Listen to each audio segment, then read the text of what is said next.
streaming through the digital night. Jim Russell, he's guiding the light, unveiling mysteries of the unknown, UFOs and the alien zone. He's a man on a mission, exploring ancient secrets, it's his addiction. Debating, discussing with his loyal crew. Cosmic conversations, unveiling the truth.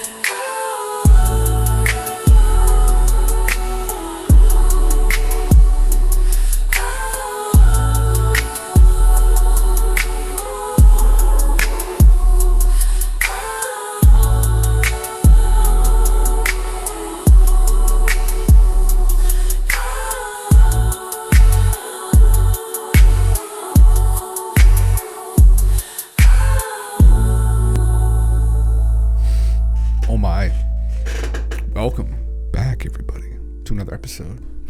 Here we are once more. Welcome, Shadows and Digi, I guess. Just the two of you right now. But, yeah, I'm sure people may join later. Hendrix, welcome as well. Yeah, another fucking day, you know? God damn it. Fuck, I spent this morning looking through the, fire situation in LA, man. It's fucking brutal. Oh my god. So I'm gonna go over some videos and shit in regards to that. Apocalypse in LA. It literally looks like a fucking apocalypse happened, which is crazy, man. Trump teen creates advisor on emerging all-domain technologies. This is potentially a big one. So I'm gonna go over that too. It's an article from the Liberation Times, Chris Sharp's publication, I think. Be getting into that. And the reality of magic video I was going to watch there. I think that you posted, did you? I watched a little bit of it. It was interesting. So, Blip, welcome in. Yeah, and I was going to cover, too, a little bit the whole situation in the UK with the rape gang things and Elon memeing about it and whatnot. So, I thought I'd kind of dig into that a little bit as well. But yeah, without further ado. Oh, right. This is going to be different now, isn't it? Brave. I'm using Brave now. Yes, thank you, Golf, for this. And Digi, I guess. I've upgraded myself. I think it has an anti-ad thing. I'm so Brave, yeah. I think it is an ad blocker built into it, doesn't it? I couldn't find one online, so, yeah. Anyway, there I'm coming into the fucking technology now. I'm coming into the fucking future of the tech, you know? I'm evolving. It does have some built in. Nice. Okay, yeah. Fuck. That light mode, though. Oh my god. Buddy's like, I don't mind the light mode. You guys like living in the dark? Yeah. And also as Tor, you could do some nefarious shit anonymously. Oh, fuck. Jesus Christ. Yeah. I'm not that technologically apt, unfortunately. Yeah. Yeah. Get this guy some sunglasses. Well, tell me how to turn on dark mode. Where's dark mode? Is it easy to turn on here? Leo. Oh, fuck. I'll figure it out. I actually, yeah. Yeah, hamburger menu. Where the fuck's that at? I have no idea. We'll figure it out later.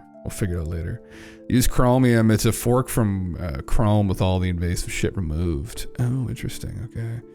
Yeah, I'm becoming more enlightened here as to like what I'm doing on the computer. But I used to use Firefox for years on my Alienware laptop. That's all I used. I had a VPN and shit. And I actually was using a VPN when I first started streaming as well. I forget what the service is called. I was paying, it was like $5 or $6 a month. But yeah. 3 lines snacking top one another. To the right. Oh. Yeah, that's what I clicked on. Maybe you guys can't see that. And where's the option to do it after you click on that? Yeah. Again, what the door? Jesus Christ. Yeah. You get me on the fucking dark web. Yeah. Enable Forest Dark. Put that in your browser, Earl. Oh, bless. Will it? It'll instantly darken it. Default disabled. Auto dark mode for web contents enabled. Oh, I need to rely. Oh, fuck that. Yeah, I'm not gonna. Yeah. Set to enabled. Okay, boom. All right. Okay. Yeah. What? Let's set resume tabs too, sec.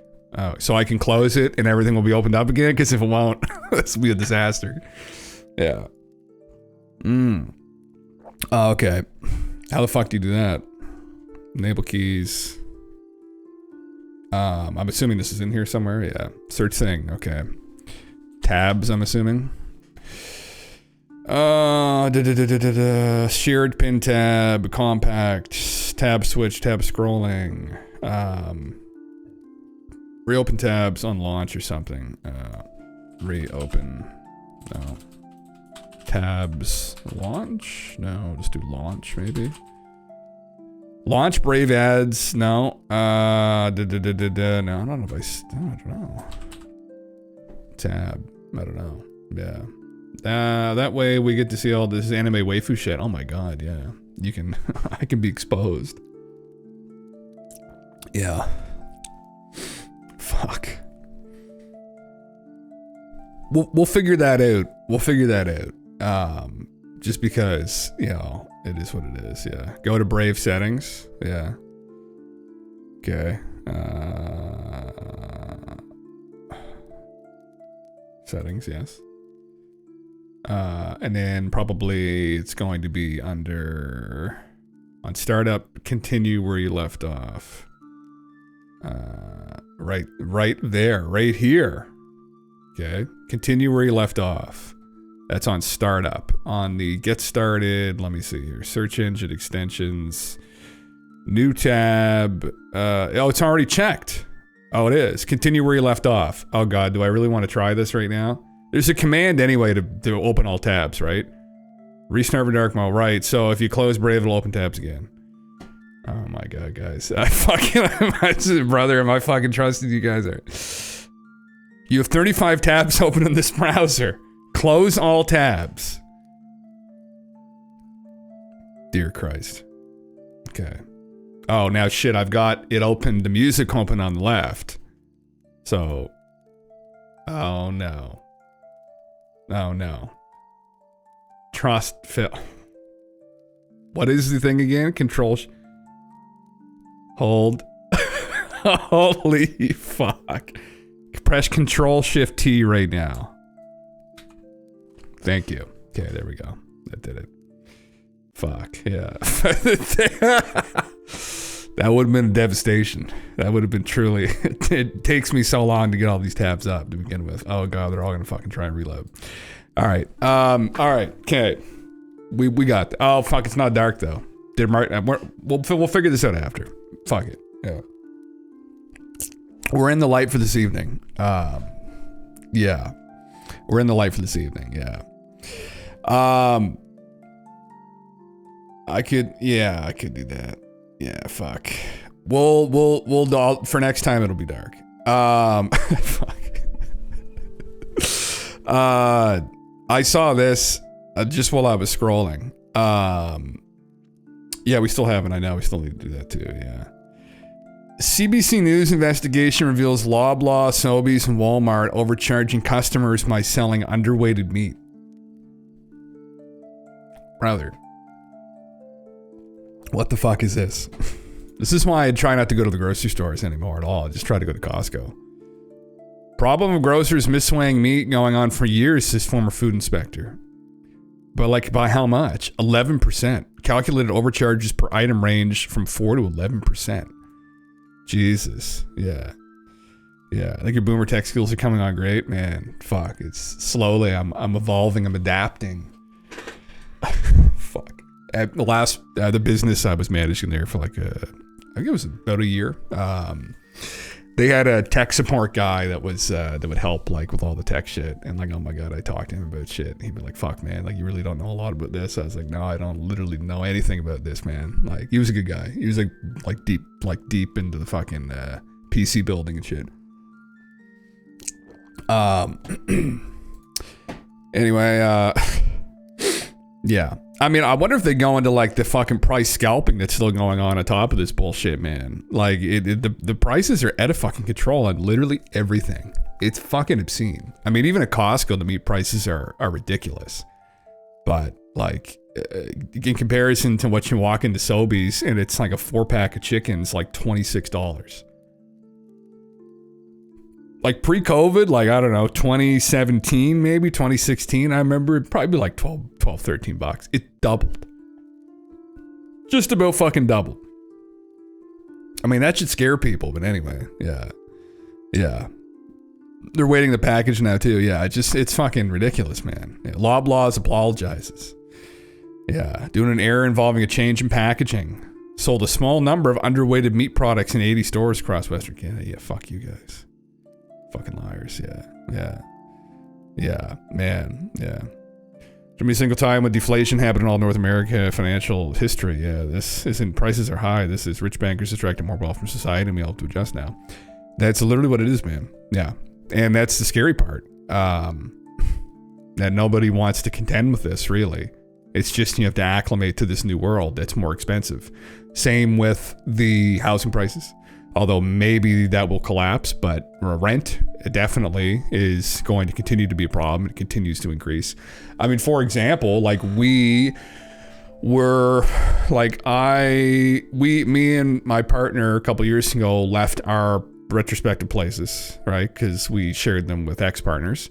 And then we were at my parents' place for a little while till we could find a spot, which took longer than we thought because everywhere was fucking ridiculously expensive.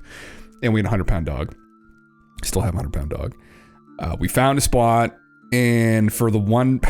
So when I moved into that old place in like 2018, I think, somewhere around there was a new build.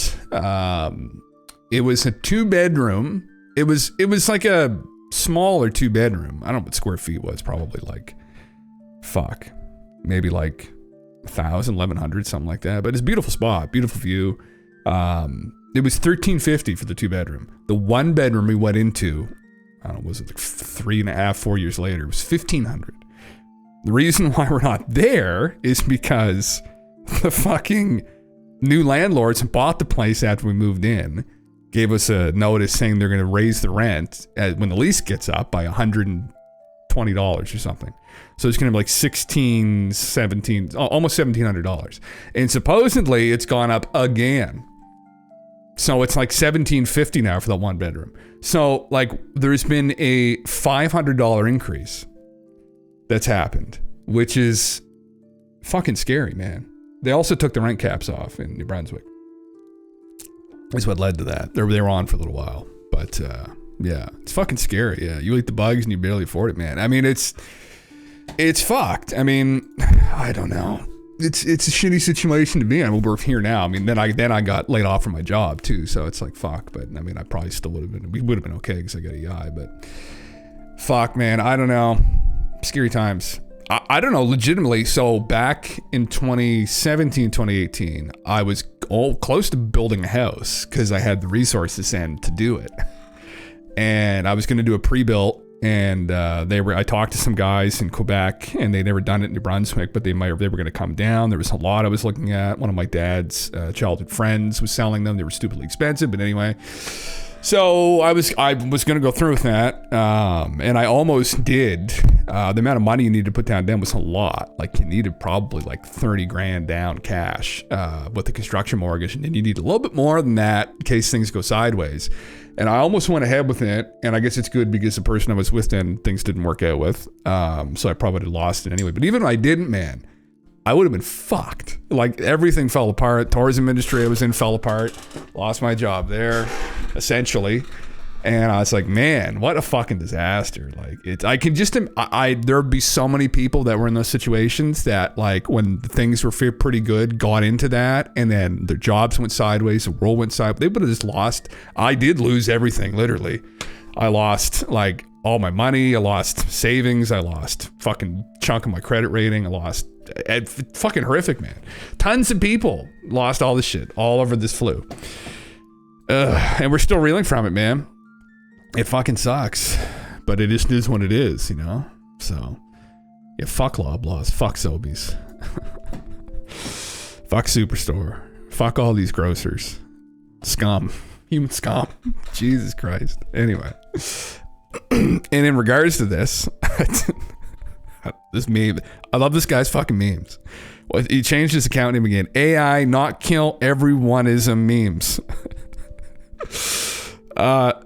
The Shoggoth meme thing. Salesforce is hiring no human software engineers in 2025, only Shoggoths. CEO Mark Benioff. We're not adding any more software engineers next year because we have increased the productivity this year with Agentforce and other AI technology that we're using for engineering teams by more than 30%, to the point where engineering velocity is incredible. I can't believe that what we're achieving in engineering. And then we will have less support engineers next year because we have an agentic layer. So there's another industry. Yeah, Mama want to go and be a fucking, want to go be a software engineer back in 2015, go to school, you know, and then get fucked later on by the AI. Mom, I'm going to end up living on UBI. Can I live in your basement? We're destined for it, yeah. Don't worry, you'll be annexed by the USA soon, yeah. Fuck, man. I don't know. Wouldn't even fucking surprise me, man. I mean, I wouldn't fight it. This wouldn't be like a Russia-Ukraine situation for me. I'd be like, fucking boys, like, if you're taking her, then I guess I'm becoming an American. I'm not fighting over that one. I'm not that fucking patriotic about Canada, for Christ's sake. I mean, a car won't take your job. Another horse driving a car will. Horse influencer in 1910. God damn it. That's not good. Transition from horse-drawn carriage to petrol cars in the 1920s. Uh-oh. Not good. Yeah. Requires knowledge when it comes to professional work. Yeah, Corey, it is. Now, these agents that they're cooking up are...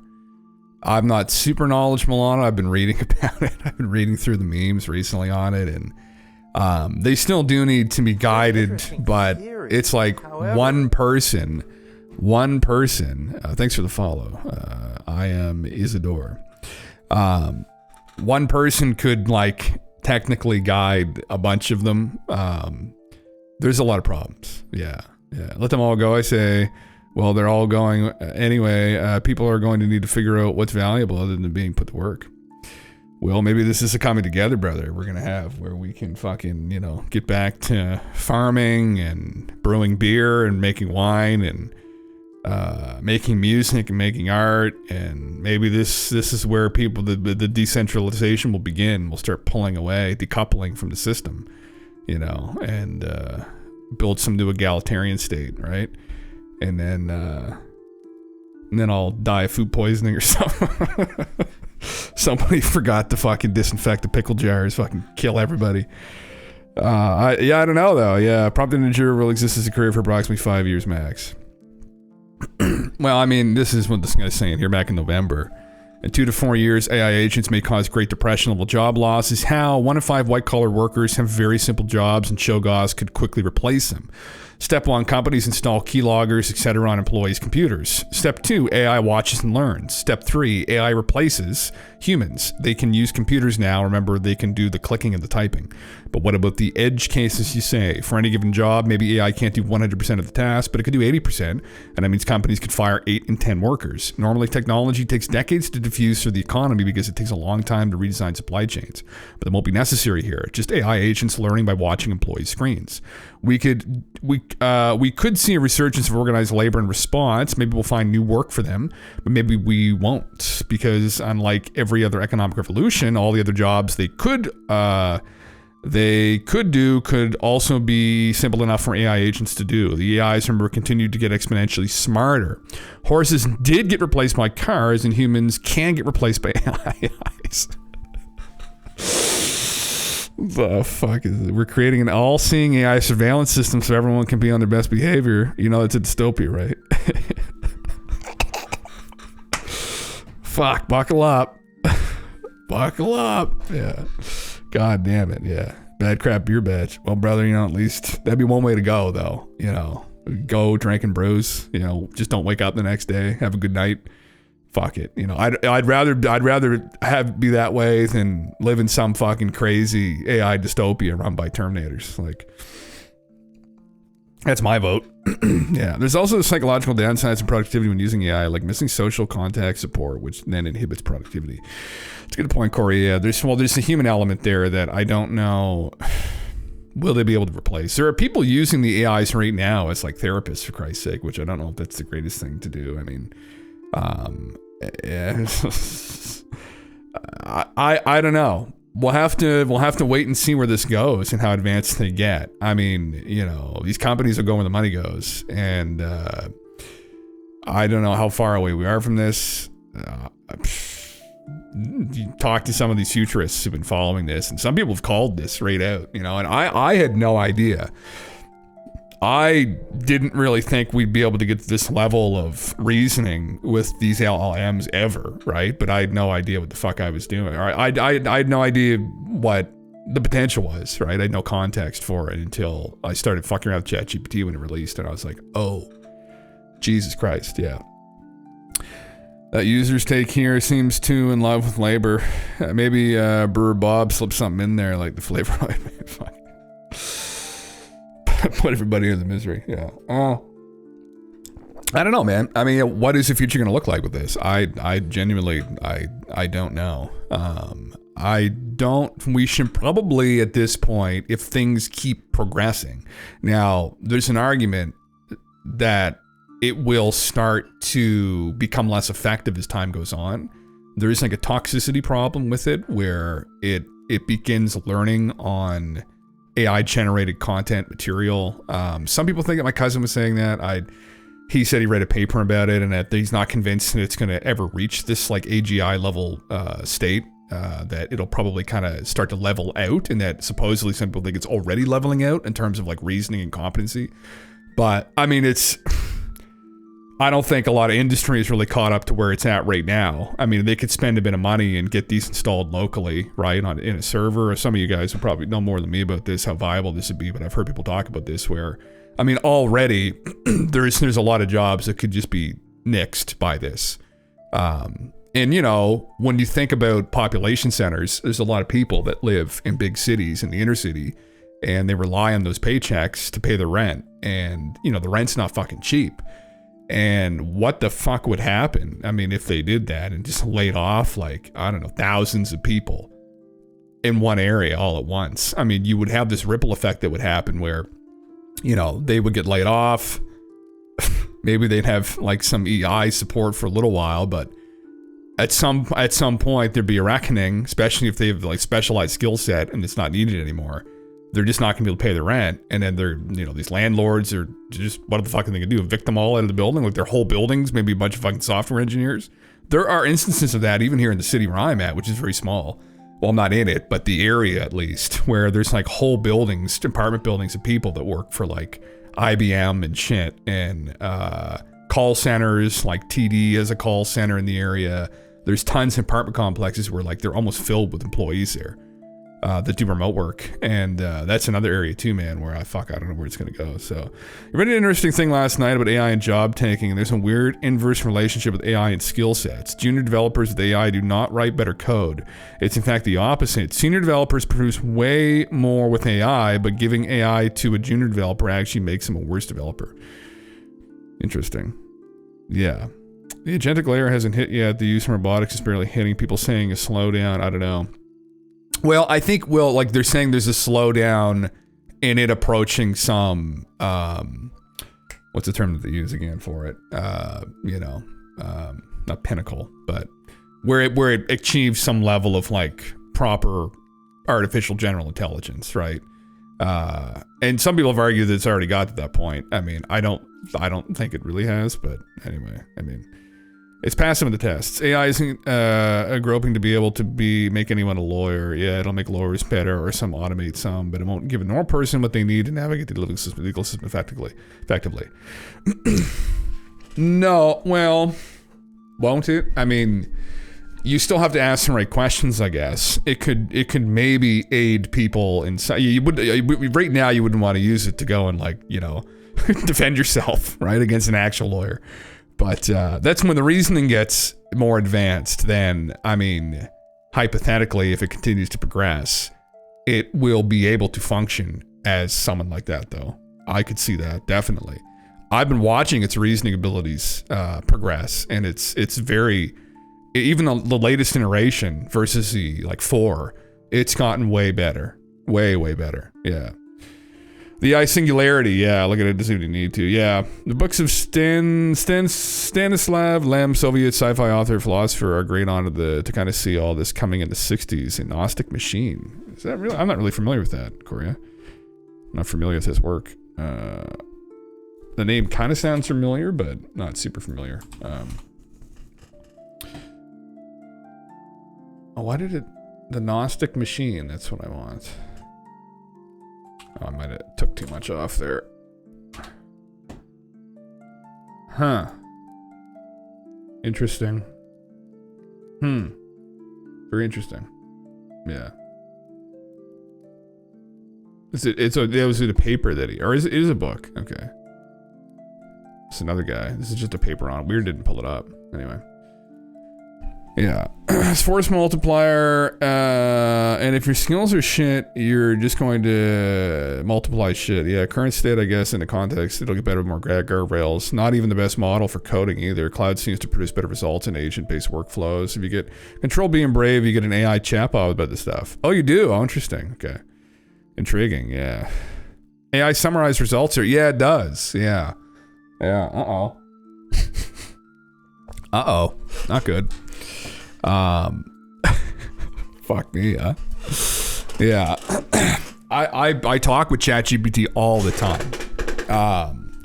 I use the app on my phone, and with some tasks, I mean, with mathematics or coding, there's limitations in its abstract reasoning, but reasoning that isn't quite that abstract is pretty good.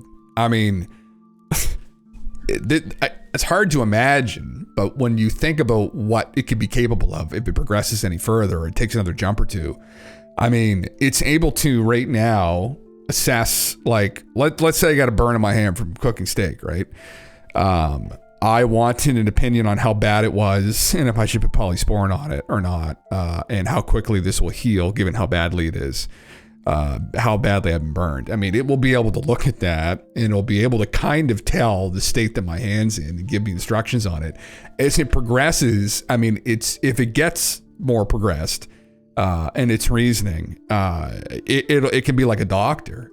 And that's the crazy thing. I mean, it being able to interpret reality and the overlay of all the other information it can kind of corroborate with other burn victims or comparisons. It'll be able to synthesize all the information instantaneously, which is something that like a doctor will do in his head too, right? Or her head when you go to the hospital. Like they've got in their head, they're trained to know how to assess burns.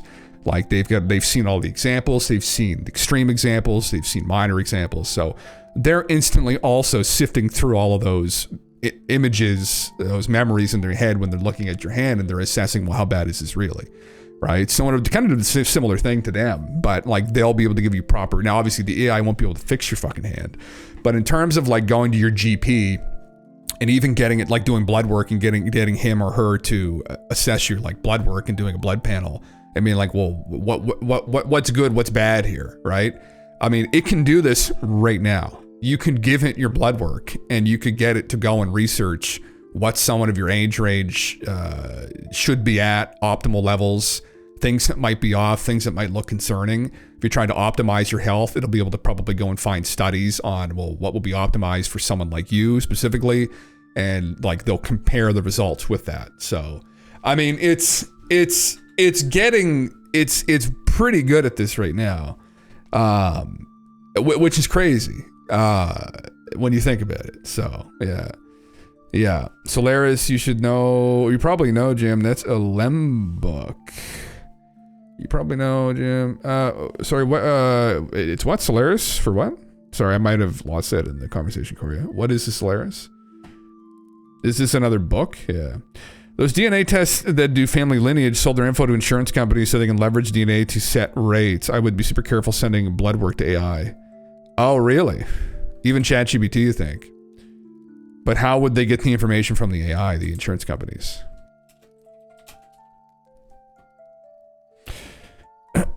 Oh, this is his, okay. Follows a crew scientist in a space station. Okay. Is this, let me see. Okay. Oh, how I recognize his name. Okay. I feel like maybe Jordan Peterson had brought him up too in conversation. I was watching one of his lectures, maybe brought him up. I don't know in regards to what though. Yeah. Especially ChatGPT is literally the worst for data collection. Holy fuck. Well, what if my results are great? Fuck. Then if I don't turn off the memory feature. Oh, really? Really? Has ChatGPT done this though? Like, have they sold their fucking like memory information? It's extremely concerning. Yeah. It's recording all my prompts. Yes. On the back end. Okay. Oh God. Should I be telling it like personal things about like my life, my daily rituals? Should I be more careful talking to it and telling it those things? Jesus Christ. Yeah. It's all training data, but when the shit goes rogue, your chat history would be like, oh, you mean when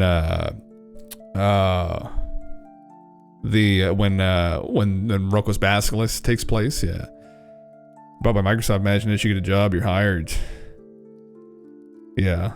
Imagine that. And your personal ChatGPT history impacts your social credit rating at work.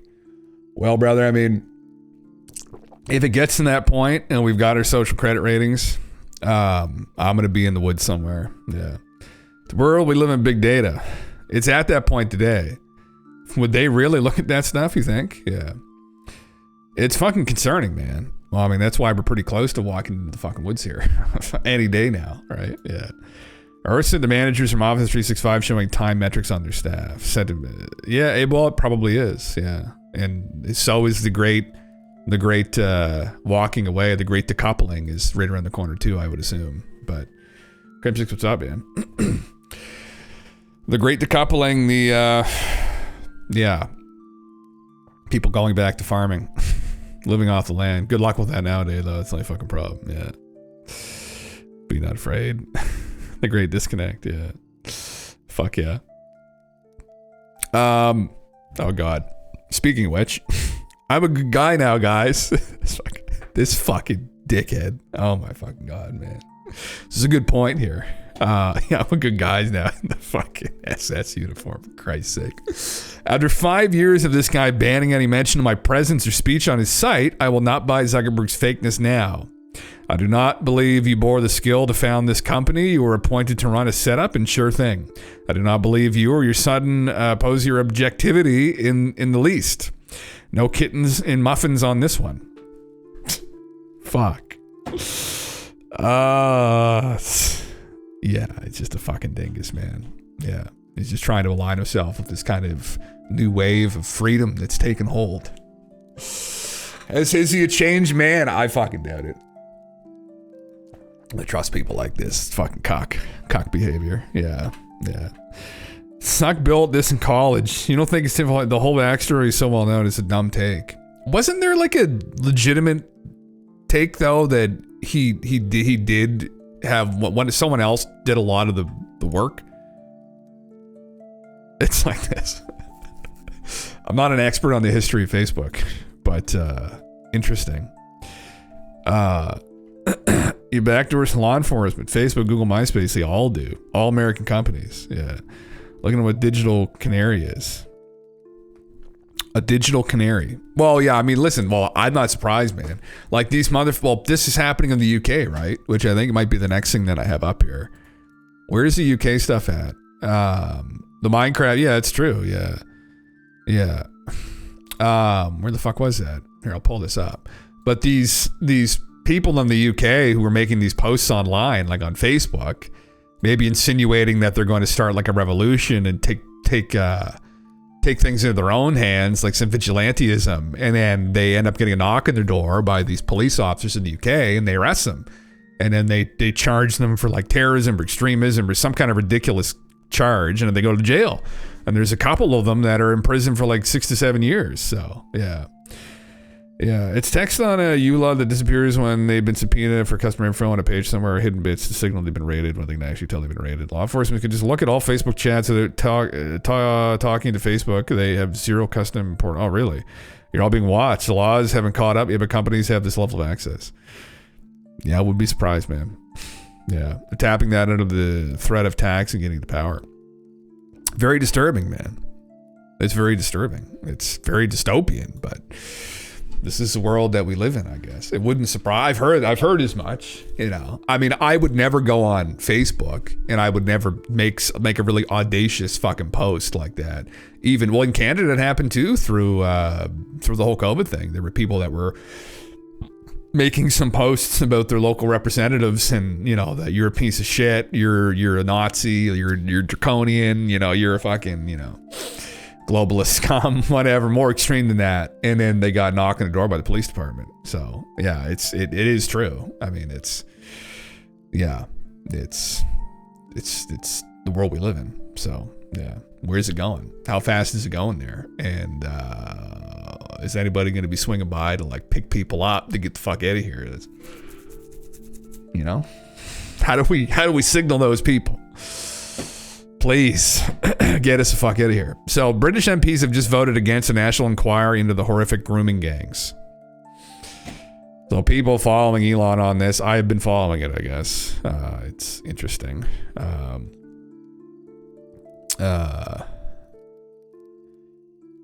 what is this? Oh, it's what the hell? I'm a fan of Top Gear. I'll read that after. Labour votes down Tory demand for new national inquiry into grooming gangs. This Keir Starmer leaves himself open to fresh attacks by Elon Musk. The Commons opposed a call fronted by Conservative leader Kemi Badenoch for a fresh probe into historical child sexual exploitation by 364 votes to 111. Man, that's a lot of people against this. Chris Phelps, the Shadow Home Secretary, hit out at Prime Minister Sir Keir Starmer. Is he a sir? Oh, Jesus. And accused the Premier of using his supermajority in Parliament to block a national inquiry into the rape gang scandal. It came amid a furious political row over the issue, which has been piled on Sir Keir by opposition MPs and billionaire Elon Musk. The PM has endured a barrage of attacks from the tech mogul after it's revealed the government declined a request for a nationally led inquiry in Oldham. Controversial businessman has led a slew of social media posts to fuel demands for new inquiry. This evening's Commons vote was held by a Tory amendment to Labour's Children's Wellbeing and Schools Bill. But due to Labour's massive Commons majority, the amendment was defeated. Pretty crazy, man. They wouldn't want to do this. What was their logic for it, I guess? That's what you'd have to go in and look. Let's see. We'll explain to the British people why they're against learning the truth about the torture and rape of country's countless vulnerable girls. There were 40 to 50 places where the grooming gangs operated, and the victims' voices in those places have never been heard. He said, with the national inquiry, it is clear we will not get to the bottom of this, and the people who looked the other way and covered it up will not be held to account. They rejected the amendment, calling it political opportunism, because instead of chasing headlines, we want to focus on efforts and actions on vulnerable children. The Conservatives know if their amendment today was to pass and this bill would fall, they also know this bill will deliver landmark reforms to safeguarding and children's social care. I don't know, why did they shoot it down though? Like, what was his logic at it? Lies and misinformation and slinging of mud, which did not help the victims of child abuse. There was already an inquiry. Okay, is that the logic blip? Yeah, some of you guys that are there, let me know what's actually going on. I have no idea. Do you think there should be an inquiry into rape gangs? I don't know. Yeah. The PM said, this morning I met with some of the victims and survivors of the scandal, and they were clear with me that they want action now, not the delay of further inquiry. Okay. He called for 9 inquiries in the last parliament. He did not see that resisting this one, people will start to worry about a cover-up. Okay. Lies and misinformation, slinging mud. Okay. Yeah. Musk called them to call their MPs, tell them that the hundreds of thousands of little girls in Britain who were and are still being systematically horrifically gang raped deserve some justice in this world. I don't think there's hundreds of thousands, but I mean, clearly there's some issues going on. Jesus Christ, man. It's heavy stuff either way. I mean, fuck, I don't. Man, yeah. Anyway, what was the, now, I don't know who this guy is. Hosting the Mark Atwood show. Rape gangs are a cover story. They're being uncovered before our eyes. What are they a cover story for? How does this relate to my experience in Canada in 1987 with the daughter of an F-16 pilot, a religious cult in North Hampshire, England, COVID and Keir Starmer. What's the connection? Our children. TikTok goes to clock. This has been trending here. I saw people posting it. I don't know what the fuck this guy's talking about, but just a quick one today about Canada and Satanism. Fuck, brother. Okay, all right. We're going there. Chad, what's up, my dude? Okay. One of my favorite subjects. I do get asked a lot, why do you go on about Satanism so much? Why do you fucking think it's because they murder children? But anyway, my journey to understanding Satanism started in Canada in 1987.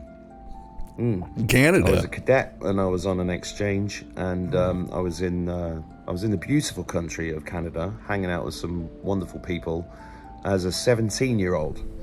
And I got to, or 18, can't remember exactly the age, but I was there, and it was a big trip for me because I'm a council house kid from England. So going to Canada for free, at the expense of Her Majesty's government, was a big deal for me. And I spent a wonderful time there in a place called Penticton in British Columbia, which was great. Got 2 lakes either end of it, and that's when I first got thrown off a jet ski, which was a great deal of fun.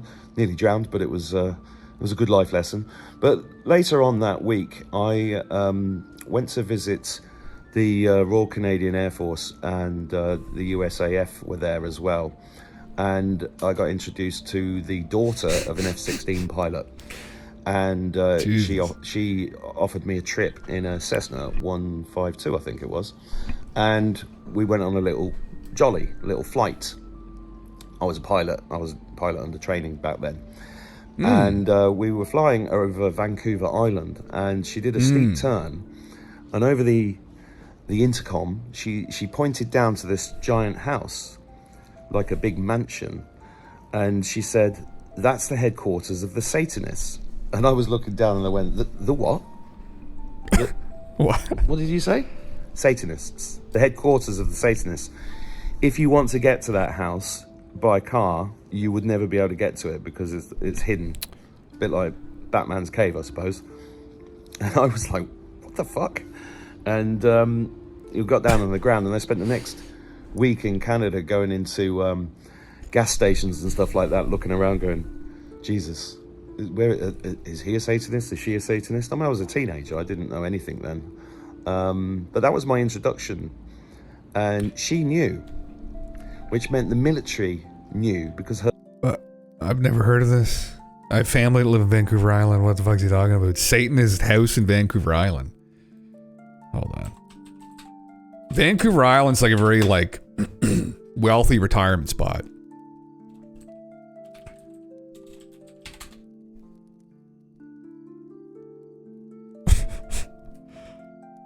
What the fuck is this? And what the fucking shit?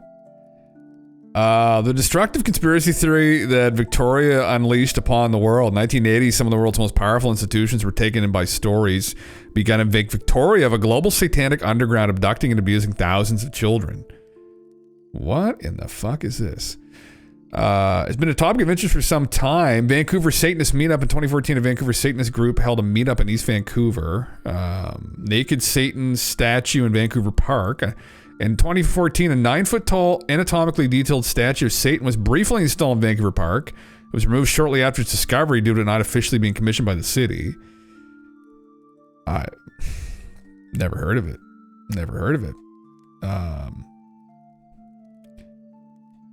I don't know. Fuck. Good family entertainment. So yeah. Fuck. God damn it. I mean, you know, I'd never been to British Columbia. Yeah. Heard it from a girl, heard it from her dad. No doubt heard it from someone else. Yeah. You see that down there? That's where they eat children. It's like an Alex Jones level fucking deep dive into something. All right. Anyway. Our children. Yeah. They're sacrificing our children or something. I don't know. I mean, you know. I don't know. Some people are convinced. I've never. Well, I brought up the Masonic Temple in in Eastern Canada, obviously, like the East Coast of the U.S. This is where like the first settlers were. So there's some old fucking buildings. like in the capital city, New Brunswick, St. John, it was subjected to a fire some years ago, like a century ago, which burned down a lot of the original buildings, but there's still some remnants of them. Like it's old, like it goes back to the 1700s. So I don't know. I've never heard anything like that in this fucking city, though. I mean, there's, unfortunately, there has been some incidents of human trafficking because in St. John, it's a port city. And there were some incidents where there were some shipping containers open with people in them. So there were some criminal gangs doing some human trafficking, but they weren't from around here, the gangs. So anyway, yeah, disturbing. Some.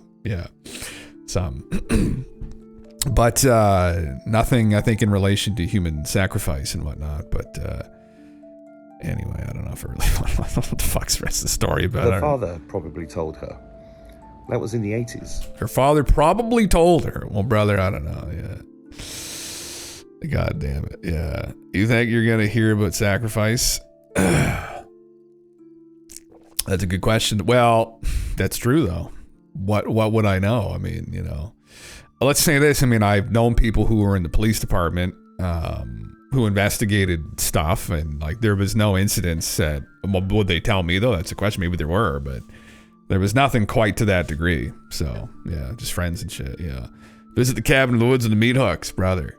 I remember this was years ago. I forget who this was. I think it may have been an Art Bell show, but there was a gentleman who told a story. So Coast to Coast. Fuck. I think it was like in the late 90s, maybe the early 2000s. And I forget who he was specifically, but I think it was either a famous person or some well-to-do, like a CEO or something. Like he had somebody on it. He told this story. And this is like a fucking massive meta, like hearsay.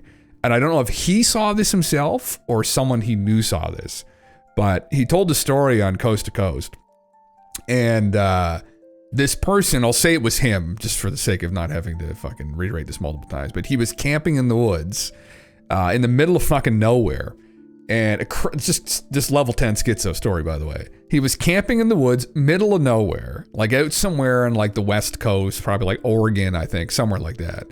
And he was way up on like a mountainside, and you could look down over where he was camping, and you see like it's kind of this open field that led into like some trees. And he at some point he ended up like coming out of his tent and looked down. And I think it was like early in the morning. And he noticed there was a group of people in robes standing around this like person that was laying down in the field. And he watched them kill them. And it gets like fun. This is probably just bullshit. I'm just telling the story, but like human sacrifice, like satanic stories and shit like that. And anyway, they fucking killed this person, sacrifice him, and then some portal opened and some giant reptilian humanoid came through. And I have to find the story, but I remember like listening to it, and it got shared around, I think like above Top Secret and stuff. It was one of these videos, but I feel like the guy who told it wasn't like a complete like schizo nut either. It's fucking insane. Yeah, segueing the reality of magic. I mean, it's like beyond like, I hear stuff like that. I'm like, man, you would have to, even if I saw that, I'd be like, okay, what did I put in my fucking stew last night, on the fire here? Like, what the fuck is even going on? Like, and then I think in the end, like the creature ended up looking up at him, and I think it went on from there a little bit. I can't remember the other details, but like, just holy fuck, man. It's really spooky shit though. It's spooky shit. Like, me and Galen TV read this fucking ridiculous screen text story about these guys who were camping out in the middle of nowhere, and then they heard all these vehicles pulling in, like on the other side of the forest. Like they heard it through the woods, like all, and then later that night they heard screaming, and then the next night they heard screaming again, and two of the guys went to investigate, and there was like this group of people, this cult of people, like sacrificing somebody. And I mean, it's, and not that I think the Freemason people are doing this necessarily, but there are these kinds of rituals and sacrifices that primitive cultures used to do, like through Mesopotamia, through the Middle East. There were gods that people would sacrifice like their children to, and they do all kinds of fucked up shit, like blood rituals, and you know, and you hear about groups of people not doing those kinds of rituals, initiation rituals, but kind of rooted in that time period. And it's like, holy fuck, hopefully some of the upper echelons aren't going beyond like just kind of fun theater. It's like, God damn it. Yeah, this is not strange. I'll have to look it up, man. I'm almost positive it was on Coast to Coast. And I'm trying to remember how and where I heard it. I'll have to find it later. It may have been like Project Camelot or something like that shared the story. It was at a time when I wouldn't have been watching Coast to Coast. I think like in the late 90s, but yeah. You would have, you would head to a shrink, probably, yeah. I wish I could talk to a Kabbalah expert. Interesting, yeah. Everyone used to sacrifice humans, everyone everywhere at some point. That's true though, man. Well, you know, the Mayans used to rip people's hearts out and shit, and common practice. Why, I guess, to talk to the gods. But anyway, I don't know if I watched any more of this, honestly. So why do I go on about Satanism? Because it's been all around me my entire life. It's been all around you your entire life. You've been surrounded by paedophiles your entire life. When I was a little boy, my mum would say, you know, we used to walk to school in the snow, unlike today when you get a fucking red hot amber warning about fucking -2 and there's everything's closed because of health and safety bollocks. We used to wade through the snow. It seemed like 3 foot, but I was only 3 foot tall at the time. But my mum would say, if Bert asks you to go and see his bees, just tell him to fuck off. Which is what I did. I did a wide swerve around Bert, who did stand outside his house with his 7 fingers and invite us in to look at his bees.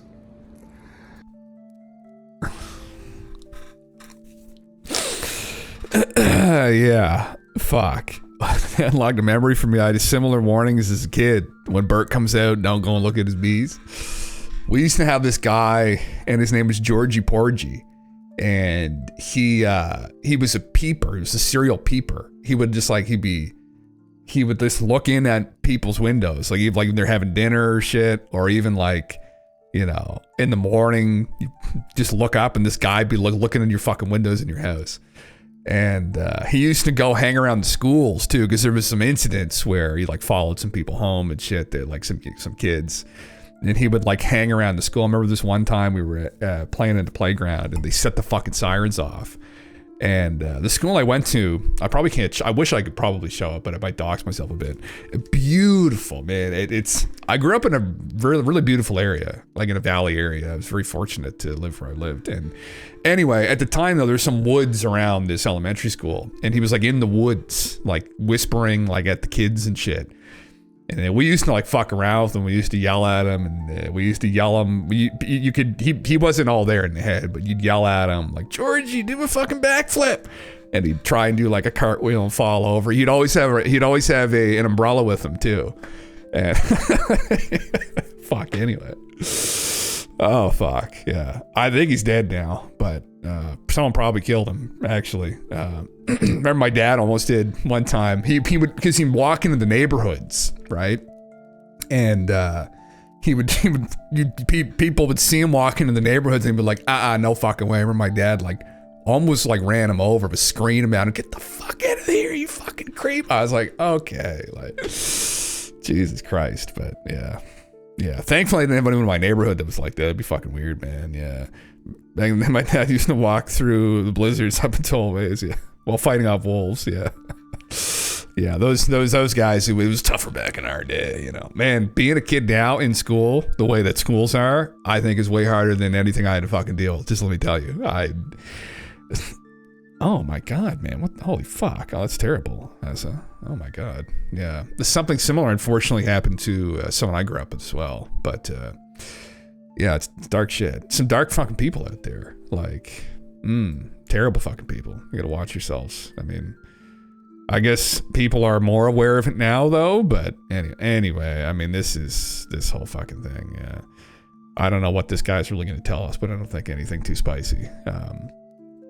Anyway, I don't know why if I pulled that up. I just did. Yeah. To be told it was bad. Oh my God. You're almost better prepared to fight pedos on social media. Yeah. Oh no, listen, feel free. You know, I said no. I mean, there's some heavy shit people had to deal with. Definitely. I mean, I'm fortunate I didn't have to deal with that growing up, but I know lots of people around me, close to me, have unfortunately been subjected to that too. And it's unfortunate, you know, even like people that I've known, like even their own family members and stuff, just dark shit, man. Like, and terrible shit, you know. And I've known people who've worked in like mental health fields for years and child protection, and like some of the horror stories there, man, of like kids being sold out for kids being sold for drugs to like sexual abusers, and just horror stories, some dark shit, you know, some heavy shit, you know. Remember, what's up, man? Yeah. No. It's I absolutely no. I didn't think that you were. Yeah. So. Speaking of fucking assholes, although this is a little bit deeper, I was talking with Galen TV about this at the gym, but people obviously are going to pull up some of the footage and videos of the fires going on in LA right now. It's fucking horrific. Rob Schneider, it's the most random fucking, I saw this post. I was like, this is the most random set of fucking things I've ever seen. Rob Schneider on Twitter telling State Farm to fuck off, to go fuck themselves. I was like, fuck. This is so strange. I mean, Rob probably lives in LA, but I was like, I mean, I hadn't heard of this guy in like fucking 15 years since, wasn't he in that hairdresser movie with Adam Sandler? Anyway, or the Gigolo movie. Wasn't he with Bruce Gigolo? Wasn't that Rob Schneider? Wasn't he the Gigolo? Anyway, fuck you, State Farm. Screw you and all your phony commercials. You were a pile of crap for canceling insurance policies in Californians, and will never use State Farm insurance ever again.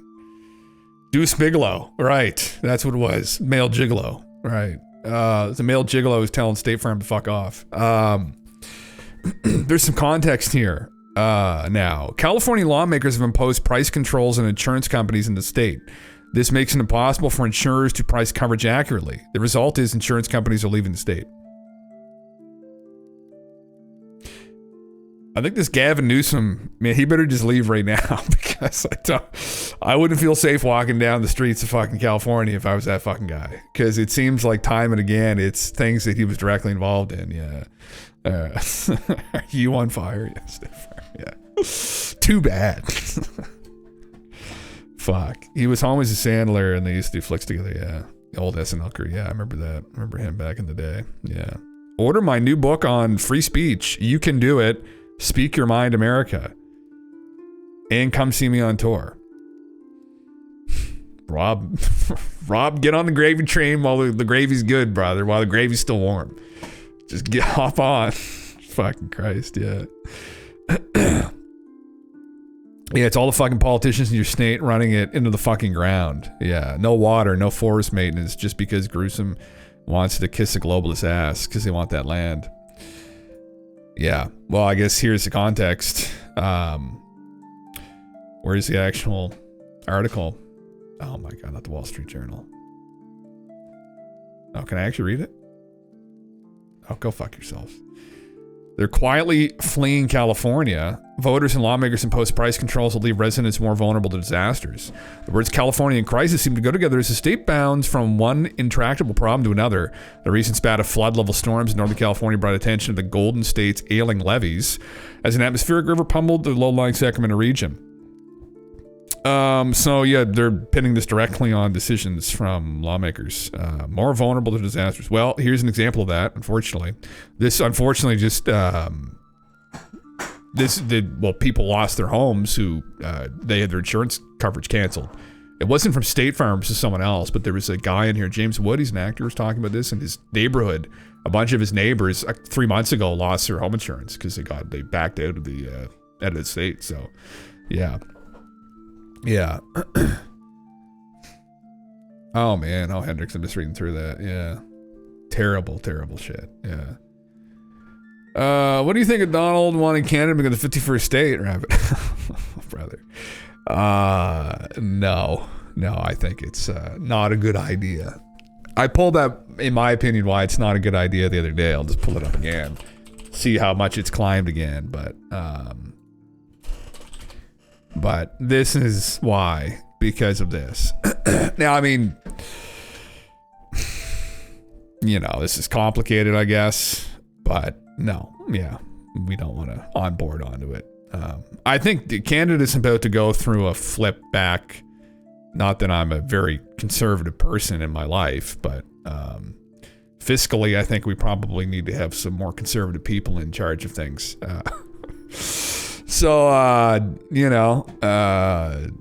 Yeah, but no, I don't think there's no fucking way he's gonna. There's no fucking way he's gonna push forward for that. Now Greenland, I don't know. That might be a different scenario, but got away from Disney trafficking as a kid. Oh Jesus Christ!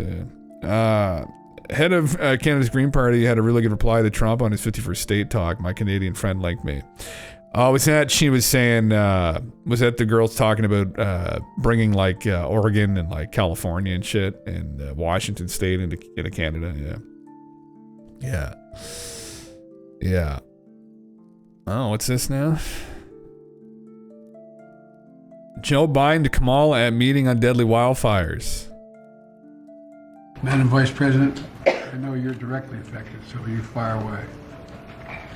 No pun intended. All right, as the president throws it to the vice president. Madam Vice President, I know you're... This guy fucking making jokes now? He's got fucking a week left. He's making fucking jokes? Like, holy fuck, what a dickhead. Actually, I'm impressed he was cognizant enough to even string that many words together that coherently. That's impressive. That must be a record, actually. Yeah, a whole sentence without jumbling. Impressive. Holy fuck, yeah. Why is there another one? Yeah. The possibilities, if you're American, you can vote blue or red. Well, it's pretty much all the choices here. I guess we've got what color is the NDP again? Or the orange? You get blue, red, and orange here. Although I mean, essentially, orange and red are the same color. I don't think anyone's voting orange. Jagmeet's just as much as a fucking dickhead than Trudeau. So yeah. Oh, she jokingly started talking about taking all of Cascadia. Yeah, fuck yeah. I think I saw that. Yeah. Joe Biden attempts to read phone call to California wildfire victims. It'll all be over soon, folks. Oh my God, man. If they contact disasterassistance.gov, anybody who's lost everything or anything of consequence, disasterassistance.gov or 1-800 1-800-621-3362. If they... Holy fuck, man. Yeah. That guy's just button on the fucking red. His finger on the red button. Anyway, yeah, I guess he won't soon. We'll have an orange man with his finger on the fucking red button that might be in 4 years just as unhinged as this guy. Probably, hopefully not. But, Don's getting up there. He's going to be in his 80s. Hopefully he doesn't start spazzing out and having fucking fits. Hopefully the dementia doesn't onset like it onset onto Joe. That would be a real problem, wouldn't it? But anyway, I mean, at least Trump, some of the people around Trump, I've enjoyed listening to them. Specifically, Tulsi Gabbard, I think, is like someone I've listened to who strikes me as like a true leader. She just does. I just feel she has good intentions, but for the way she speaks, what she spoke about, she seems to be a very virtuous person. That's someone that, Jesus Christ, I mean, talk about they wanted a woman for president. I mean, the fact Kamala Harris beat her out like that and tells you absolutely everything you know about how fucked the political system is. Like, come on, man. That's what happens, though. You don't get like true leaders in there. You get fucking crazy people and cults of personality and shit. Like, yeah. Part of the golden circle, is it? Yeah. Less than 2 weeks ago. Still could be something big happened before then. Yeah. It's less than 2 weeks to go. Yeah. Can you imagine Trump gets in and starts going south mentally too? He could, man. Like what is he? He's 70 fucking. What is he? How old is he? He's almost 70. 78, is he? Is that how old he is? Donald Trump. Oh my God, where the fuck is he? 1946. Why doesn't it just show it? It should say it. I could do the math in my head. There you go. 78 years old. Yeah. I guess I could just, 2026, he'll be 80. He could. He easily could. I mean, I know he likes to meme, but he's been like harping on this whole thing about Canada being the 51st state. And I was kind of like, okay, this isn't going to happen. Like, what's going on, bud? Like, what's happening? Like, I was like, hopefully that's not a symptom that he's kind of losing her a bit now. It's been a while since some shit like this has gone down, where, you know, a country has just gone in and taken over another fucking country's landmass, or, you know, been conquered, really. Well, I guess not really with what's going on in Ukraine, but I mean in the West. I mean, it's been a long time, so who knows? You'd rather buy Satanists, that Satanist in charge of the U.S. and this old man. Oh, fuck yeah. Tulsi would have been good first female president. Yeah, it might be like Puerto Rico, man. Yeah. I think she would have been. I think she had a background in the military. She's very intelligent, very well spoken. I've listened to her, I think twice she's been on Joe Rogan's podcast. And of all the people I listened to and that were running at the time, I mean, just it wasn't even close, man. I mean, you know, anyway, you know, and RFK Jr., he's harder to listen to literally because he is like an issue with his voice, but he seemed well intentioned. I don't know. He definitely had that boy's fucking history, as a lot of the people, the Kennedys do. But yeah, I don't know. I thought that she seemed like probably the best candidate, but this occult personality behind Don, right? He's much more divisive and he's more of a meme. And I think that he was just going to fucking get back in again. There's no fucking way. But, you know, if she had run against him instead of Kamala, but the problem is the Democratic Party is fucked. Well, both the parties are probably fucked, right? Realistically. But the Democratic Party is fucked clearly in that they went with her instead of Tulsi, because Tulsi could think for herself and actually has like a backbone. And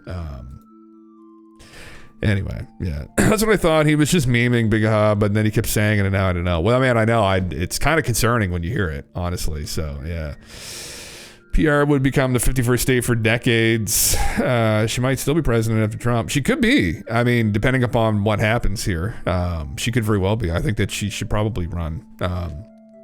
Anyway, it's one of those things though, like in this kind of arena, I can kind of tell she was just like a service to other person, like a good person.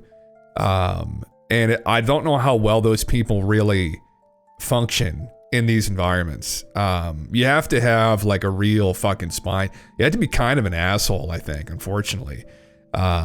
So I don't know. It's hard to say. Yeah, proper fucked. Yeah. Joe Biden actually said that he would beat Trump if he ran. Oh, not this time, man. Yeah, that's the thing. That's fucking crazy. Where was this fucking clip? I saw this on fucking, I posted this from, I love this. It's from Team America. But I mean, I think there's some truth to this. Oh, it's just gonna log me in. Oh fuck, hold on. Calm down there, Chuck. I hurt people. I'm a dick. Well, being a dick ain't so bad. See, there's three kinds of people. Dicks, pussies, and assholes. Pussies think everyone can get along, and dicks just want to fuck all the time without thinking it through. But then you got your assholes, Chuck. And all the assholes want us to shit all over everything. So pussies may get mad at dicks once in a while because pussies get fucked by dicks. But dicks also fuck assholes, Chuck. And if they didn't fuck the assholes, you know what you'd get? You get your dick and your pussy all covered in shit. Fucking pukes. I gotta rewatch that movie, man. That's a fucking classic. Holy fuck. Jesus Christ. There's some truth to it though. When you're dealing with like psychotic people, you're dealing with like fucking Kim Jong-un, or you were dealing with Kim Jong-il back in the day, who was featured in that movie. More people like Putin, Xi Jinping. I mean, you know, there's some hard motherfuckers out there. And you do need, there's a degree of like narcissism and bullying, I think, that might have to be present to really walk into a room with someone like Putin and grab him and pull him to you. I mean, like, he's asserting himself there. It's like, you have to be a bit delusional to do that. But anyway, you know. Fuck, man. Speaking of which, I just saw this. This was at Jimmy Carter's funeral. These boys are hanging out. And this is New York Post forensic lip reader decipherer. Forensic lip reader decipherer. Is it a real fucking job, or is that just some guy they fucking brought in that told them he can read lips? Like, is that a real fucking job? Just a second. I don't know if I'm assuming it is. Is it real? Okay. Forensic lip reading, a technique used in criminal investigations to decipher spoken words by analyzing lip movements. Okay. Because there's those people on fucking YouTube, man, that like they read people's body movements, the body movement people. I don't think that's like a real thing. Well, I mean, it is a real thing. Body language people. I don't know if it's like something you could study formally. Like if it's, you know, you could like have a degree in body language. Is that a real fucking thing? Yeah. But anyway, yeah. So they were deciphering what they were saying. This is what they said. Trump leaned towards Obama and said, I pulled out of that. It's the conditions. Can you imagine that? Obama laughed as Trump nodded. And after I will. Call me at the foy after. Yep. Trump replied to Obama during their exchange, possibly referring to the National Cathedral's foyer. Obama then said, can you just... It should be good. He said, I can't talk. We have to find a quiet place sometime. This is a matter of importance and we need to do this outside so that we can deal with it. Certainly today, Trump said as Obama nodded. What could it all mean? Yeah. Edge, what's up, man? Yeah. There's somebody to say Obama was behind pulling the strings to the Biden administration and stuff. I've heard that, man. That wouldn't surprise me one bit, considering that Joe could probably barely tie his shoes. Wouldn't surprise me one fucking bit. He seems to be fairly friendly with him here. I don't know. So whatever the fuck they're going on with, they're talking, probably some agreement. I don't know. Who knows?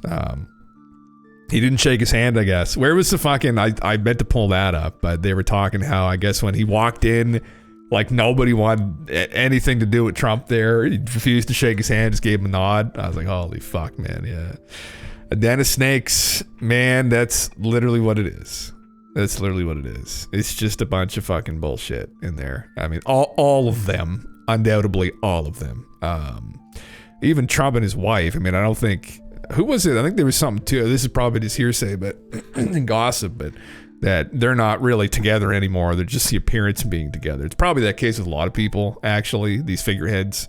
Well, the same with Bill Clinton and Hillary Clinton. I don't think those two are together anymore either, but you just kind of put up the facade that you are, right? And, you know, Velcro shoe.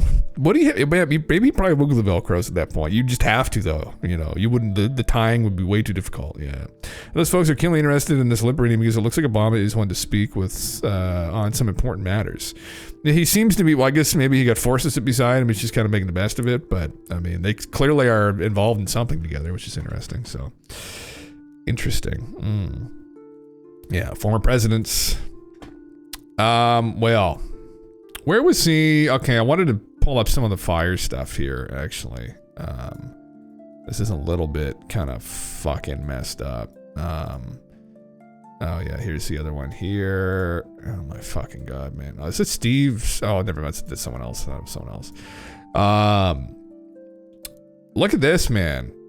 Look at this. Actually, first there's this. Is this true, though? I meant to double check this and see if this is fucking true.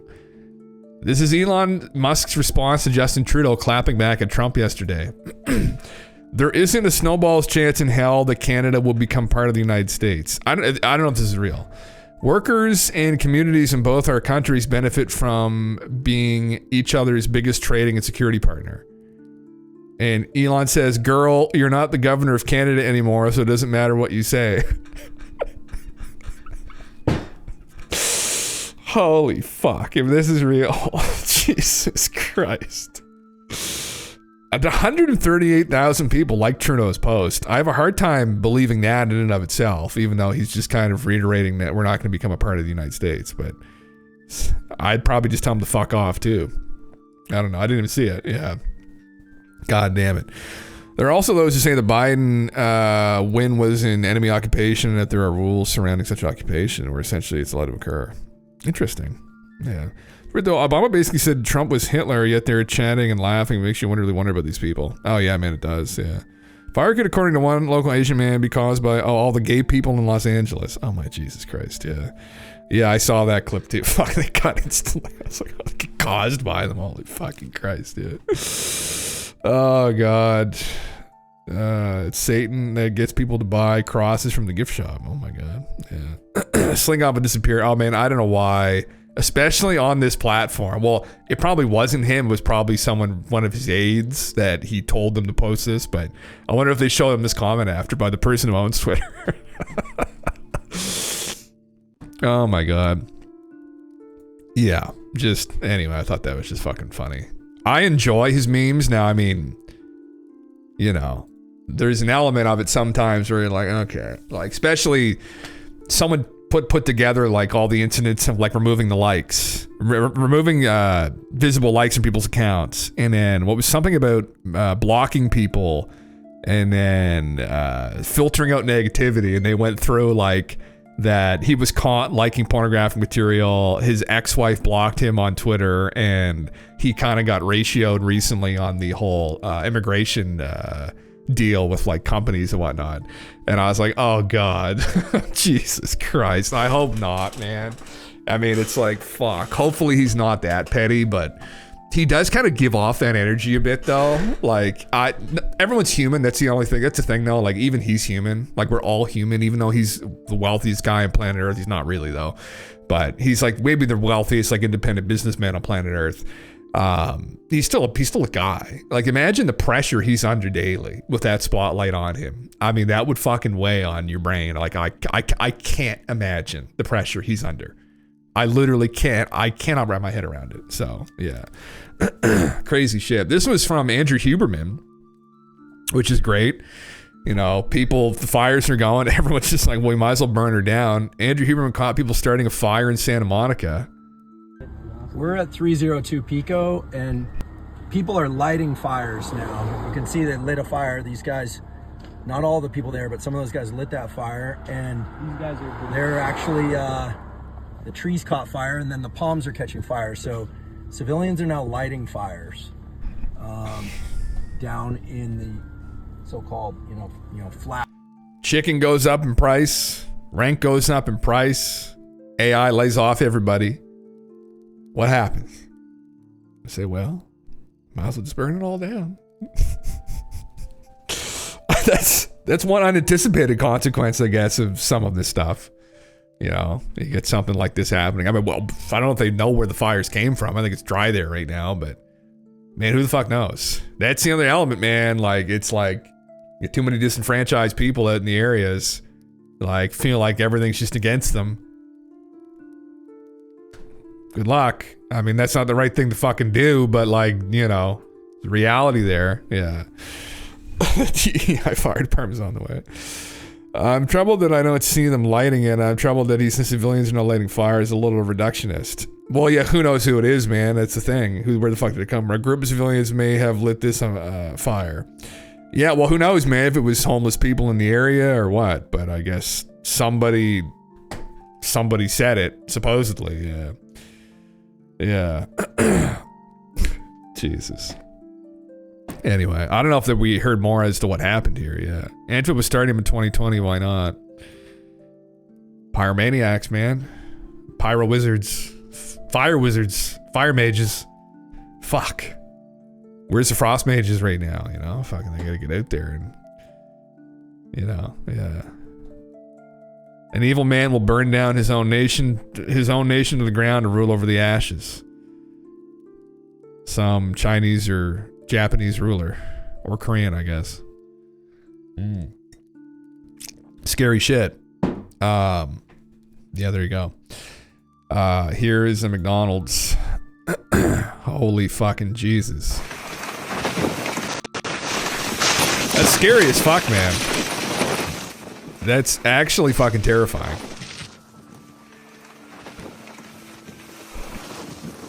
It looks like it's such an apocalyptic scene. It literally looks like an apocalypse. With the golden arches, too. It's something like really dark about this. I don't know what it is. I wonder if the ice cream machine's working. It's not funny, obviously, but god damn it. Like, yeah. Credible local expert LA has been setting themselves up for this for years, but not by doing basic cleanup of the hills for dead wood. I don't know about that. Well, I got something else up here too. I had to find it. Or was it yesterday with Michael Schellenberger? But essentially, they've set themselves up for the insurance disaster, and they set themselves up for running out of water.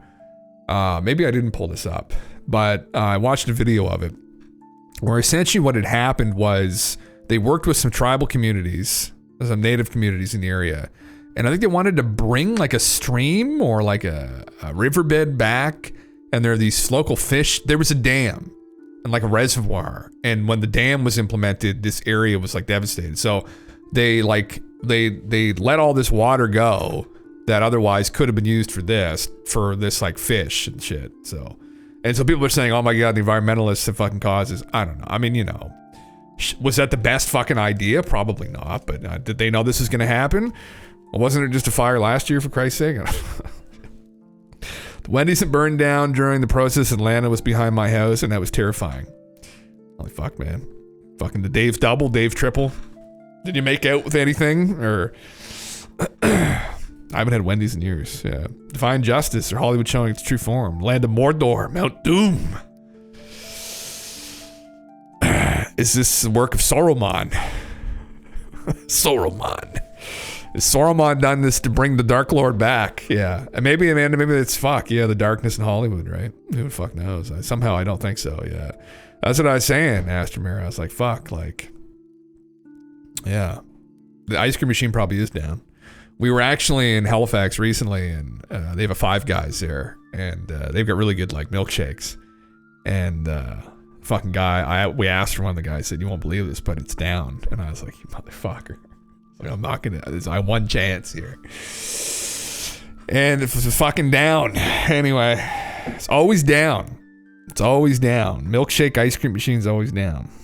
Fuck. They don't clean it. That's why. That's the secret. They don't fucking clean it. That's why it goes down periodically. Because they don't do the due diligence and maintenance that needs to be done on it. But yeah.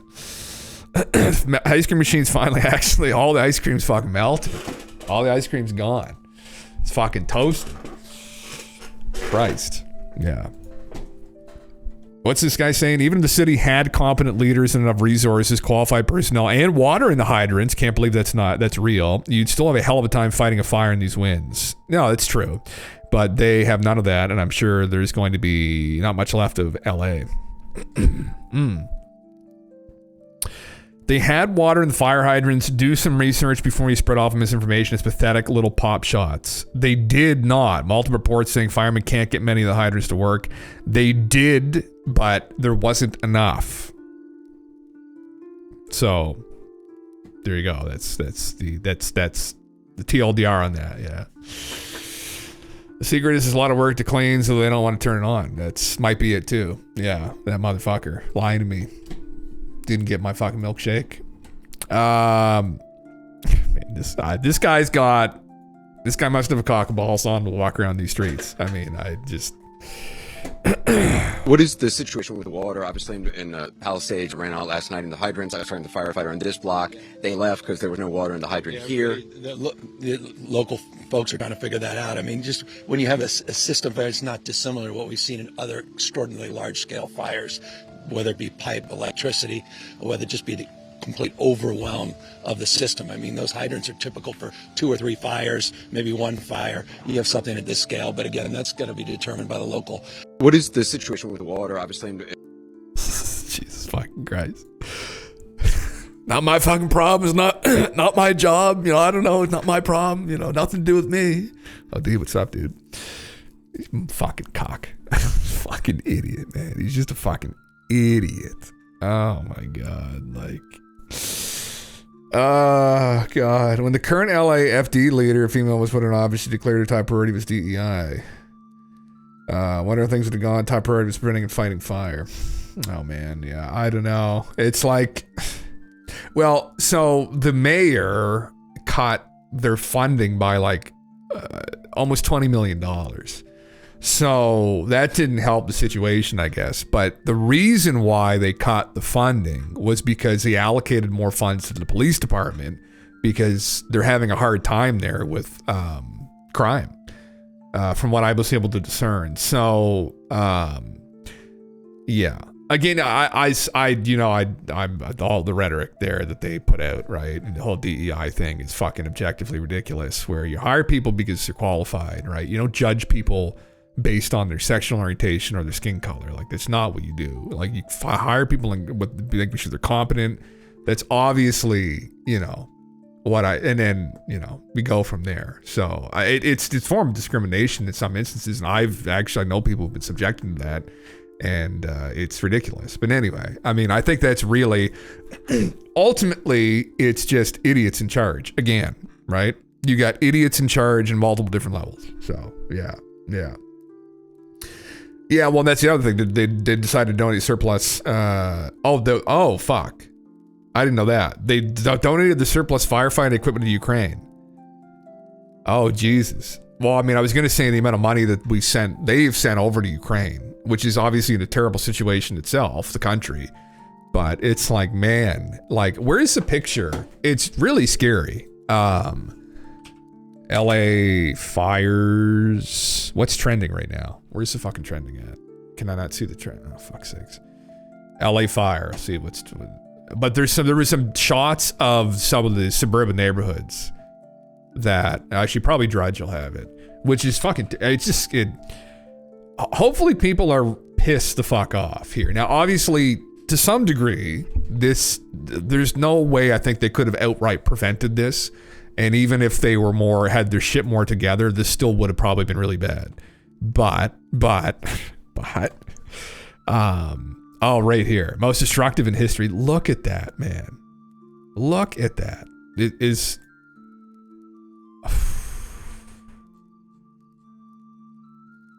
Jesus Christ.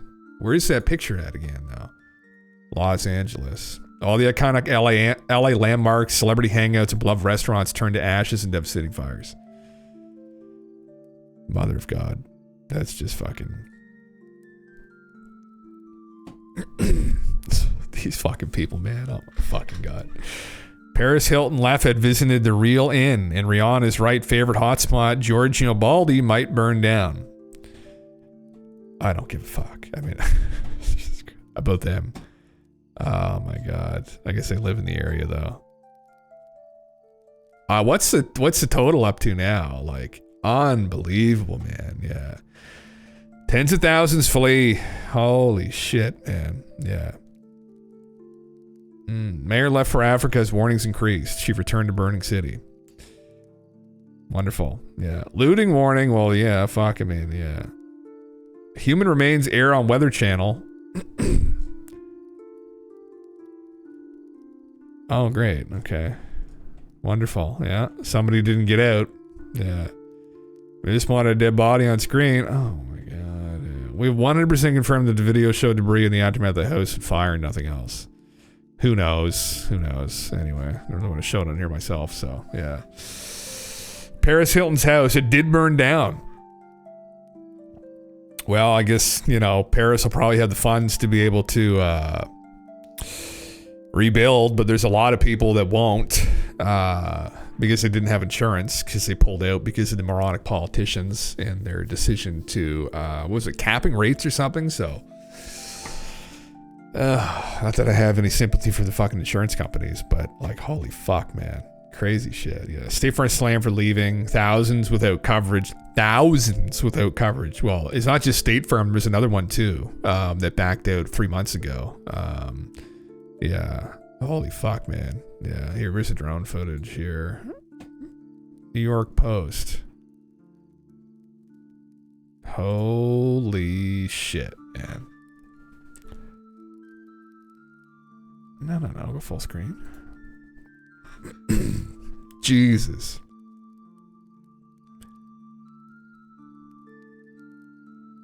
Oh, man. The worst they've ever had. Kind of speed it up here to see how...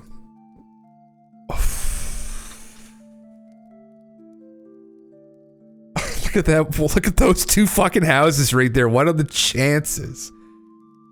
What happened there? Holy shit. Man. I'll just build out of wood, right? I mean, fuck. Maybe we should look at like other building materials to be more fire resistant, but at the end of the day, like you're just not gonna be like, you're not gonna be able to contend with it. Like, fuck. Billy Crystal, James Wood, John Goodman, Eugene Levy. They're getting an easy rebuild, yeah. The irony of the chimneys being the only survivors, man, yeah. Because it could survive the heat. What if they had a house like that? It could survive the heat. new building materials. That's the thing. Like, you'd think that you'd hear more about this, you know, as we're progressing. If we're moving like with new materials and building better homes more affordably, out of more resilient materials rather than just wood. But I guess wood is still just the go-to, right? It's fuck. You know, I couldn't imagine this is just their home. So many homes here, just losing that and losing everything, losing all your photos and, you know, you get, well, some of them won't be getting anything back, but you know, you could always like rebuy stuff. But the same thing, it's like, you know, you had like a guitar, like my guitar my dad got me when I was 12 years old. Like, you're not going to get that back, man. Like, it's horrific. Like, yeah.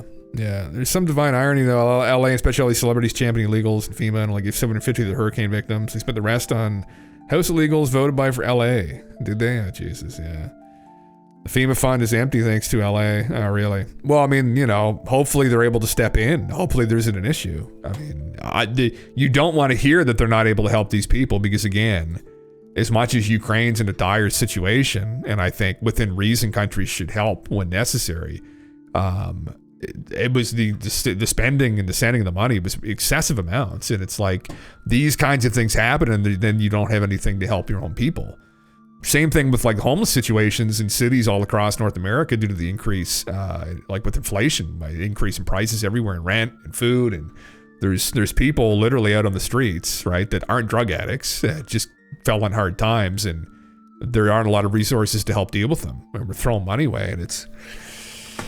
Anyway, yeah, it's fucked, man. Yeah. Basically, zero houses are built out of wood in the UK.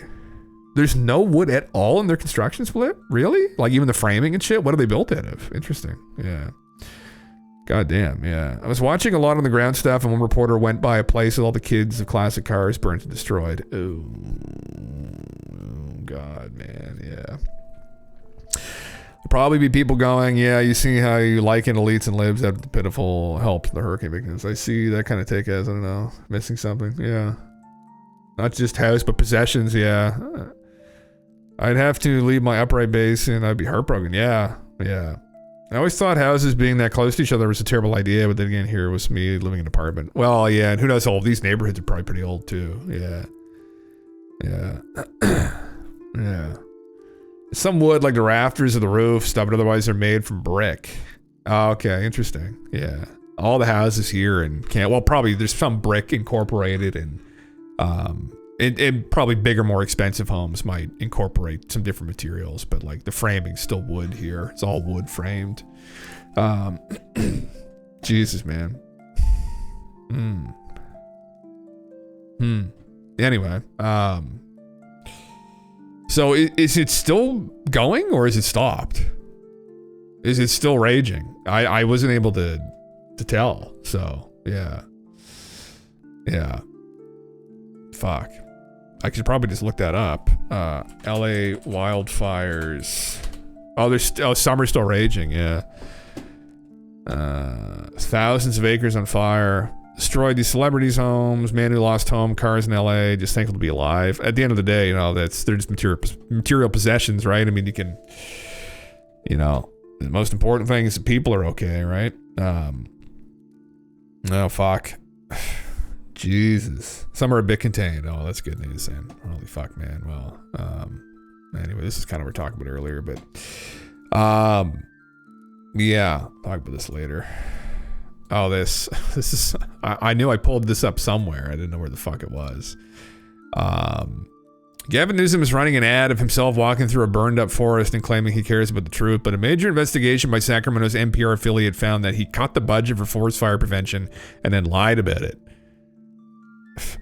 Oh, Jesus Christ. The governor disinvested in wildfire prevention and overstated by an astounding 690% the number of acres treated with fuel breaks and prescribed burns into forestry projects he needed to prioritize to protect the state's most vulnerable communities. Newsom has claimed that 35 prior projects carried out as a result of his executive order resulted in fire prevention work on 90,000 acres, but the state's own data shows the actual number at 11,000. Cal Fire's fuel reduction output dropped by half in 2020 to levels below Governor Jerry Brown's final year in office. At the same time, Newsom slashed roughly $150 million from Cal Fire's wildfire prevention budget. In Newsom's case, the data shows he's just done 30% of the job he's touted on his highest priority projects. The governors of office did not respond to multiple requests for comment over their course of 2 weeks, including a 500-word email that laid out the investigation's findings. Well, it gets worse. Newsom has for years been bragging about a wildfire prevention program to save communities from forest fires, but it hasn't finished a single project. Why? Because Newsom has refused to waive the regulations he needed to waive.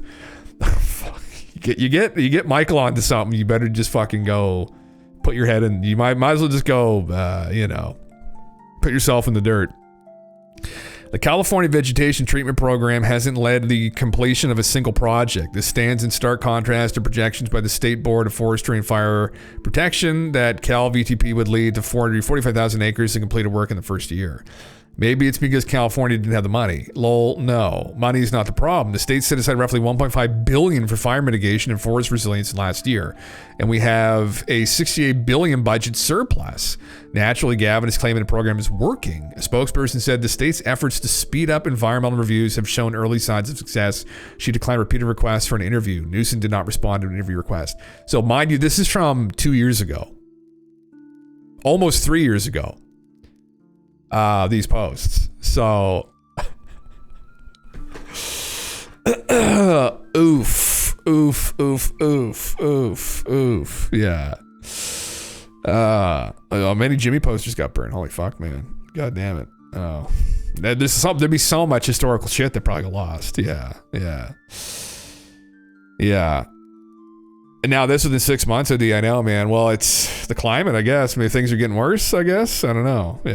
Yeah. Do you see the Biden's reaction in the fire station? He goes, yeah, well, good news is I am going to be a grandfather. Oh, yeah, man. But that guy's brain is like just fucking pea soup, for Christ's sake. Like, yeah. So he's putting a team to do a job knowing full well they can't do the job because he rules he refused to remove. Classic. Yeah. Level of incompetence in these people staggering. Oh, this is 2 years. This is almost 3 years ago. Yeah. So it's just highlighting the setup. I think it's what Michael was doing here. Just the setup. This is his post from 2022, but that he set them up for disaster. Now, this is complicated shit. I'm not going to be fair to Gavin really, but he's just trying to argue here. There is a level of incompetence going on that's allowing these things to happen. Who fucking voted for this guy, man? Look at him. Like, over the last few years, our redwood forests have suffered some of the worst fires we've ever seen. But our great trees are still standing tall. You see, California redwoods don't just survive, they thrive through adversity. Burn sites rapidly greening with opportunity. Scientists marvel at their power of regeneration. I say that's the California way. It's the most facetious motherfucker I've ever seen in my life.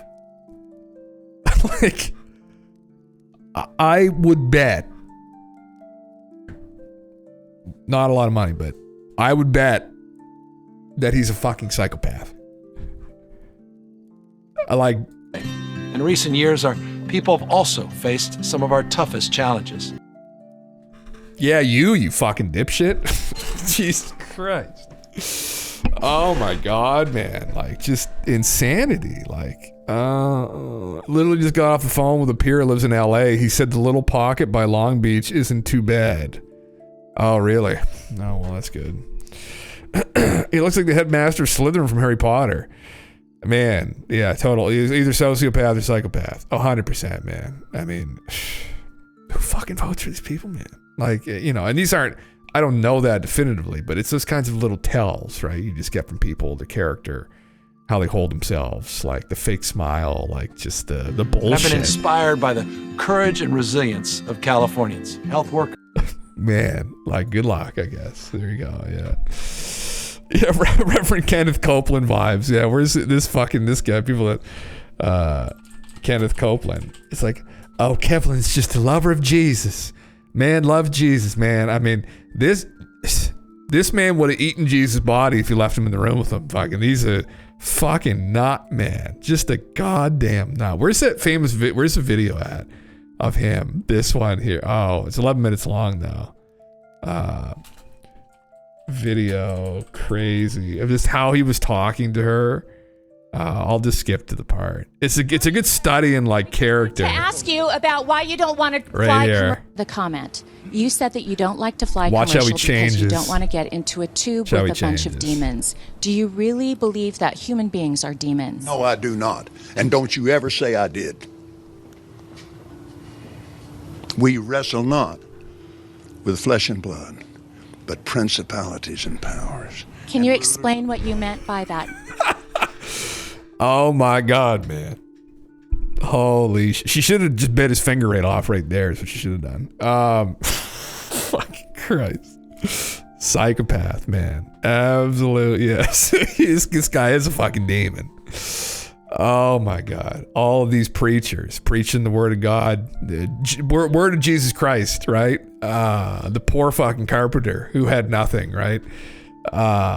Flying around their private jets. Like, just get the fuck out of here. Like, Jesus Christ. Man. If they were attacked by Russia or China, they would go from the Bering Sea. Okay. My mom just sent me an image from my cousin who lives in LA. I thought he lived in Chicago, but apparently he moved. I'll post it in Discord when I'm done driving. Oh, fuck, man. Why is it bad? Oh, no. Yeah.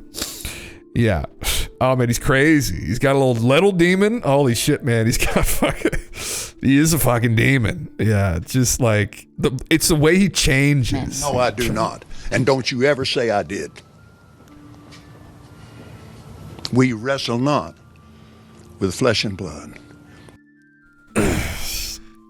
Like, look at his eyes. They're like pinpoints. Crazy, man. Yeah. He's the leader of a cult now. Yeah. Holy shit, man. Yeah. Yeah. It's just, it's the devil incarnate. He's fucking... Oh my God. These are the kinds of people that poor young philosopher was fighting against. And these are the kinds of people who killed him, right? Involved with the Roman Empire. These are literally the kinds of people. And it's such a hypocrisy. I just couldn't even fucking imagine. Like, you know, driving around in a fucking brand new fucking Yukon XL. Was it a Yukon XL or was it a fucking Cadillac? I don't know when she came up to him. No, it's a Cadillac. It's an Escalade. Okay, nice. Yeah, there you go. Jesus Christ, dude. Jim's secret is he's soulless. Oh, my secret. Yes, Jesus Christ, yeah. Oh, man. It's just crazy. I'm atheist, but this guy's making me question my stance in the existence of demons. Yeah, it's just... Yeah, they're out there. They're out there. They're out there in abundance. Anyway, yeah. What's the fine-legged high horse? What you got in the stable? Yeah. I love me some Hosier, Will. Fuck yeah. All right. Well, anyway, that's enough of that. Jesus Christ. Fucking literal. Fucking say his name. Cleanse us from this evil we just endured. Literal demons. This wasn't what I was going to talk about right now. Well, this is kind of... Oh, there's some other things. I get so much shit up here again. Fuck me. This was kind of sketchy, actually. I was going to talk about what Lou talked about. Very powerful wizard, yeah. There was a young guy who his parents touted him as a preacher, and a document was made in the early 90s. Early 70s. He was then on to star in a few movies. Marger Gortner. Oh, really? Man. I mean... it's just so many of those people are sauce, man. It's cult leaders, right? It's people who encourage belief too and faith, and I think in some scenarios that can be important, but you should be encouraging people to think critically, right? Logically, rationally. Like, that's really what you should be doing. And it's those kinds of people that aren't, that are problematic, and that's the root of all this cult-like behavior. Is you're not encouraging people to think, you're just encouraging people to follow you and believe and have faith, right? In the absence of critical thinking. And that's when people get into trouble. Yeah. Counting money and laughing. Oh man, that's the name of the game, right? I mean, maybe in the beginning he had some kind of an intention to do good, but it's people are corruptible. And I think you subject yourself to that kind of wealth and the potential for it, and you become consumed by it. And there's that sliding scale that the more you make, the more you spend, right? And then you also start hanging around people who are more well-to-do, And then you find yourself, you know, where you have to have 3 private jets now because you're hanging out with all the fucking Saudi princes, and it's like, holy shit, you know, which is why, you know, I don't know Elon. Obviously, you'd have to know the guy personally, probably to really know him, but at least he's trying to like actually do something with the wealth. You know, he's trying to move people forward. He's this kind of like dream of bringing the human race to Mars, which I don't personally think is going to end too well. But anyway, yeah. It was an earthquake in a super cheesy sci-fi film. Yeah. Oh, there's a trailer. What is this? Star Crash. Prepare yourself. Holy shit. New world oh my god, man. And sounds. Oh my god, what the hell? Star Crash.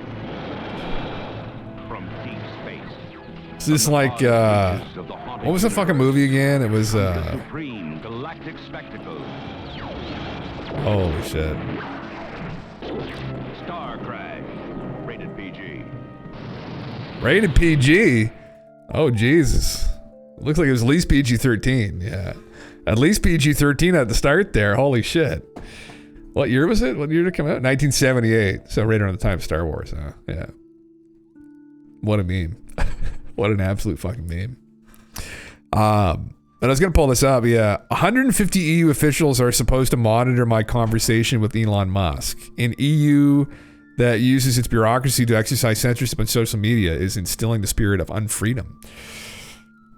Pretty crazy. Yeah, they don't mind this billionaire, though. Very true. Going around and making deals behind the scenes. That's George Soros' son, for people that don't know. There, he's met with pretty much everybody.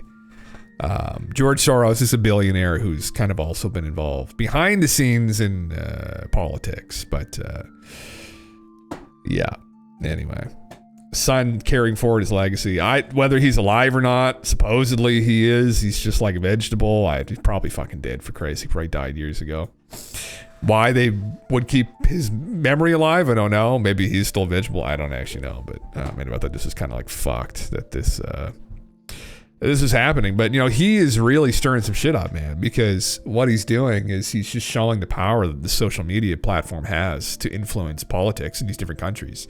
Specifically Twitter. I mean, even what just happened in the UK, where he began memeing on this whole thing with the grooming gangs, and then he just got into it, and they had to bring it up in Parliament and vote on it, and they're probably very concerned about the power he's wielding right now. The influence is pretty unbelievable. So yeah. Do I think Elon is Adrian Dittman? No, I don't, man. They found him, actually. They know who Adrian Dittman is, I think. There was an article. Some investigative journalist found the guy. He lives in Fiji or some shit. I read an article on it not that long ago. But no, that he had a conversation with him on X not that long ago. But he's like an Elon fanboy. Where is he? Adrian Dittman. I mean, it's one of those things where it's like Elon just says and does whatever the fuck he wants on his own account anyway, right? Like, where's maybe it's not real. I thought it was. Elon's alleged online alter ego is actually a German man living in Fiji, the report. This dude right here, the man behind the mask, Adrian Dittman, this is German entrepreneur in Fiji. They claim, this guy here. German entrepreneur living in Fiji, cornering investigation by the Spectre. Despite the deep dive with cross-reference years of social media activity documents, Dittman was not interviewed for the piece, and his online footprint remains almost entirely confined to his social media posts. But they were able to pick together where he's actually at. He claimed to reside in Oceania after having grown up in Gibraltar, and Dittman's father indeed spent time in Gibraltar. So, yeah. Interesting. It's a guy there. Real world Dittman at a government function. Yeah. You think this is fake? Well, but you could, you know, there's voice altering tech that you can use. Yeah. Yeah. Yeah. Bro, the supposing guy did a stream with a Fortnite streamer and he sounded just like Elon. Yeah, he's playing Fortnite with some streamer that sounded just like him. You think it's, well, but is there the possibility that he modulated his voice to sound like Elon? Yeah. Yeah. There's no way it's not him. You think it's him. Listen to the audio. No? You don't think it's possible? You don't believe that? I don't know. I saw this recently. I genuinely don't know. I saw this article that made this argument that this is who's behind it. So I don't believe that for 3 hours he had an Elon filter. Yes, you can emulate. I don't believe this is the case. That's what happened. Yeah. He had no idea like who big rappers and shit were. Never heard any mainstream songs and stuff. Like Adrian Dude claimed to be 23. Ain't no way. Interesting. Yeah. I think it's a trash post, but well, it was by the Spectre. It wasn't by New York Post. Who is the? Who are they here? Where are they? Just a second here. They had them linked a second ago. The Spectre. What's the Spectre? Let's see. See if I can pull up the original post. Yeah. Couldn't fucking tell. I listened to the entire interview. You couldn't tell? Yeah, unless dude is paying for premium service, it's not publicly available. Well, thank you. Well, he's still a multi-millionaire, so he could be, right? The Spectre, Adrian Dittman. I mean, if he's gonna pull a meme off like this. The Spectre. I don't know what the Spectre is. The Spectre world. An Elon Musk fan in Fiji tricks the world.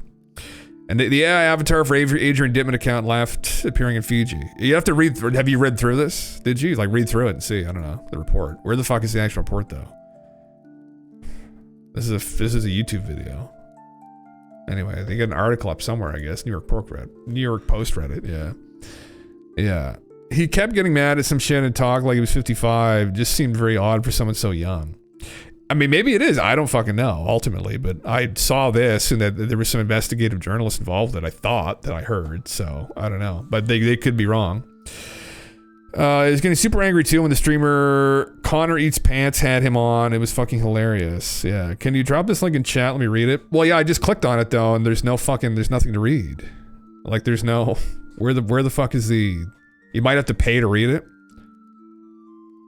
So, yeah, there's nothing here. I'll put the link in, see if you can look at it. Yeah. New York Post is a blog. Yeah, no. This was the news site here. Yeah. Yeah. Super Gamer Buzz. Is it? Okay. The meme. Here is a clip of Adrian Dittman, who is clearly Elon Musk, saying he was doing his own thing during 9/11 despite him being in his 20s. All right. What, you remember 9/11? What were you doing then? What everyone else was doing. Doing my thing. Doing your thing. And then shit happened. Shit got real. Doing your thing. Well, if you're my age and it was 9/11, you were toddling around on the living room floor, which would have been your answer. Mm-hmm. Yep. I was literally doing my thing. That's what you were doing? Was you were toddling on the floor? Probably. All right. What, you remember 9/11? What were you Does doing that sound like him? I don't know if I agree that sounds exactly like him. I think that sounds a little bit off. I don't know though. Yeah. Watchman, like he was getting angry because he's asking him what he was doing during 9/11. Yeah. It was getting so bad when Buddy was trying to make him angry by saying he hated Republicans and saying Elon is lazy and shit. Okay. You haven't listened to enough Elon not nearly enough, apparently. I've listened to a good amount. What everyone else was doing my thing. Doing your thing. And then shit happened. Shit got real. Doing your thing. Well, if you're my age, I don't know if I'm on board with this one. Toddling around on the living room floor. It kind of sounds like him. Mm-hmm. Yep. I was literally doing my thing. That's what you were doing? Was you were toddling on the floor? Probably. All right. What? I'm not on board with this. That's my opinion. I'm not on board with it completely. It doesn't sound close enough. Yeah, it's hilarious. Me and Trammy's watched the whole thing on stream. I have to listen to the whole thing. Yeah, exact same mannerisms. It's very similar, but I don't know. Yeah, there was way better clips than this. Probably need to go the whole video. Yeah. So Elon has time to play video games. Well, is that a meme? He is a top Diablo player right now. Was he still the top Diablo player? So I don't know. Yeah. Yeah, he's ranked number 1. He was ranked number 1 in Diablo in North America. He plays Diablo all the time. He's streaming it on Twitter. Yeah, he's huge into gaming. Yeah. Now is he playing fucking Fortnite? I don't know. He's kids. Maybe he is. I don't know. I don't know if I'm not on board with that. Like towards the end, it doesn't. What you were doing? Was you were toddling on the floor? Probably. But here's another question you can ask yourself: why would this account that's supposedly Elon? And Elon probably doesn't want himself to be associated with this, voluntarily go and stream with Connor Eats Pants playing Fortnite. I mean, if he's trying to distance himself from this, why would he go on this account and do this? I know he talked to him a couple months ago. They were in the Twitter spaces together, both the accounts as well, right? So there's a video of Elon talking to him. You cannot tell who he is. Okay, yeah. Yeah, missing the context of the question. He's pro gamer. Well, he wants to be normal. Yeah, well, he streams games on Twitter anyway, though, right? Like, why would he need to do it in this other account? I don't know. Talking about a man on the Mars, talking shit on Elon, talking shit on X, running Doge, and he's number one rank in Diablo in North America. Yeah. Well, no, I'm just saying that I don't know if I don't know. Ultimately, neither of us know definitively, or none of us know definitively, but maybe I don't know. Why would he want to go and talk with who's Connor Eats Pants? I kind of know who he is. Connor Eats Pants. My name is Connor Eats Pants. It's embarrassing. Says it's obvious Adrian Dittman is Elon Musk.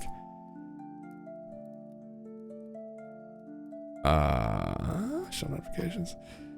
Okay, Jesus Christ. I've never seen any of his videos until now. Yeah. Your entire behavior is so dated, it's appalling. You say like Keck Maximus the way you refer to memes, bro. You don't even realize that's selling you out. So he's talking to him. Well, he was telling him he was assuming it was him when he was there. The way you describe it is very much like Elon does, which is wrong. It's so obvious, it's embarrassing. Andrew Dittman was certainly not impressed with this assumption. He replied, God, your perception is awful. Is this guy a fucking idiot? After a couple more back and forth, Connor E. Pants later added, it doesn't matter. You're the richest guy in the world. Like Keck Maximus and like fucking turn it up. I didn't say Keck Maximus. Excuse me, Elon said, "What your pal?" You say God, like man, the dude, way your you perception is off the way you the refer to rails, like bro. memes, bro. But you don't even realize how that's like selling you out. You don't even realize how like the way that like you look at memes and the way you describe it is very much like Elon does, which is just wrong. This guy fucking idiot. It's just wrong, and it's so obvious. It's embarrassing, man. Yeah. I mean, I listened to Elon talk with Joe Rogan for 3 hours not that long ago. I don't know. I don't think it doesn't exactly to me. I can see how you can think that it would, but it sounds a little bit off personally. But that's just I have to listen to more of it. So yeah, just strange. The following Dittman has. I don't even know the guy. Well, so I remember what happened. So I forget what it was during, but Mario Nafal, who on Twitter here. I don't know if I follow him or not. Nafal right here. He's got a pretty big following. He holds these like big round tables on X Spaces. And I forget if it was during like the shooting or it was farther back. I think what really hit when it maybe happened was during the collapse of that bank in the States. And there were all these round table discussions going on. And this guy was involved with them. And then he started chiming in and people noticed how similar he sounded to Elon. Well, it didn't sound similar. He sounded very close. And so people started thinking, well, what the fuck? Is this like an alt account of Elon? So I think that's where it started. And this was maybe like a year ago or a year or more. And then people were starting to assume from that it was him. So they were following him. And I guess the meme has progressed now. So ultimately, I don't know. I mean, it could be him. Listening to that clip, it didn't really sound like it, but it sounded very close, but not quite. I don't know. There's all kinds of things people, I mean, he may even just naturally sound like him. Might be similar to him. Who knows? Or he's putting on this kind of facade as well to gain a following. Who knows? The only way we find out if Elon admits it. But I mean, I don't know, why would he need to do that? I mean, what's he posting on the Adrian Dittman account? Is he posting shit that's like more audacious than he posts on his own account? Because he just called Trudeau a little girl fucking yesterday. So I mean, he doesn't really seem to have many boundaries on his main account. I don't know. Yeah. Leaders rally people to work for them. Elon leads and makes people believe things are possible that other believe aren't. He should eat food. It's way better for him. Fuck. Let's 10-foot tall people discovered by archaeologists in Nevada cave. Brother. 6 months ago. What was it? Holy fuck. Is this Lovelock Cave? Yeah, it's Lovelock Cave. I can...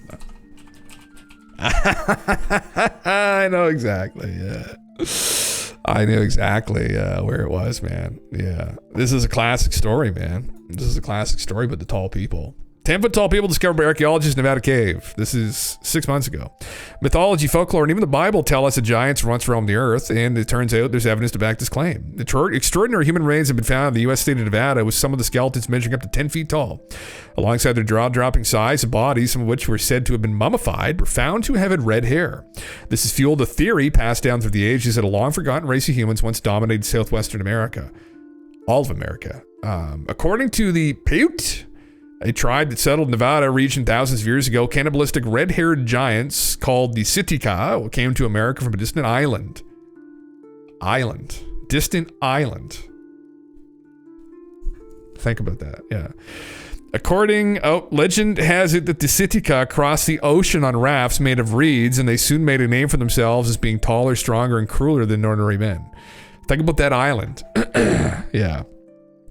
Yeah, thanks for sharing it. I mean, I'd never seen this before. Then in 1911, while digging for backwana, a key ingredient fertilizer, in a cave nearby the city of Lovelock, Nevada, some miners unearthed a large number of strange objects. This prompted the launch of 2 official investigations in 1912 and 1924, during which thousands of artifacts were removed. Among the staggering finds were the mummies, nicknamed the Lovelock Giants, who measured between 8 and 10 feet tall, according to Archaeology World. Now, I know the official stance of archaeologists, so all in one magazine. Yeah. Go through the whole thing here. They found 15-inch long sandals that showed signs of wear and a boulder etched in what appears to be a giant handprint. Shortly after the second excavation, an article published in a local newspaper, Nevada Review Minor, claimed the 2 giant skeletons had been discovered in a dry lake bed close to Lovelock. The remains measured 8.5 and 10 feet in height, respectively. Yeah. For example, in the 16th century Spanish conquistador called Pedro Ciza de Leon recorded an ancient Peruvian tale about the giants' origins. He wrote that the towering figures came by sea in rafts and reeds in the manner of large boats, and that some of the men were so tall that from the knee down they were as big as the length of an ordinary fair-sized man. Yeah. They said to be 3,000 years old. Yeah, so there you go. Yeah. They came from Norway around there. Well, I was implying that there was another island in the Atlantic. Maybe they originated, because that was like, when you go through all the stories, I mean, that's where you start hearing, and it's like, you know, there was maybe an island in the Atlantic where they originated, right? I.e., who were the Atlantean people, supposedly, hypothetically, that ended up going native with all these hunter-gatherers. So yeah, it's a real story. I'm funny that they did mention, and there's a lot of people that don't know this. But there are hundreds of anecdotes from even just like local newspapers on the East Coast of the US. I have some stuff up here about the mound builders, wherever I put it. But the mound builders are, in many of these ancient mounds, here's some more pottery from them. They found the same bodies. They were huge. They were usually between 7 and 8 feet tall, but they also had red hair. And they just attributed them to the Native Americans. They said these are just Native Americans. Well, they weren't.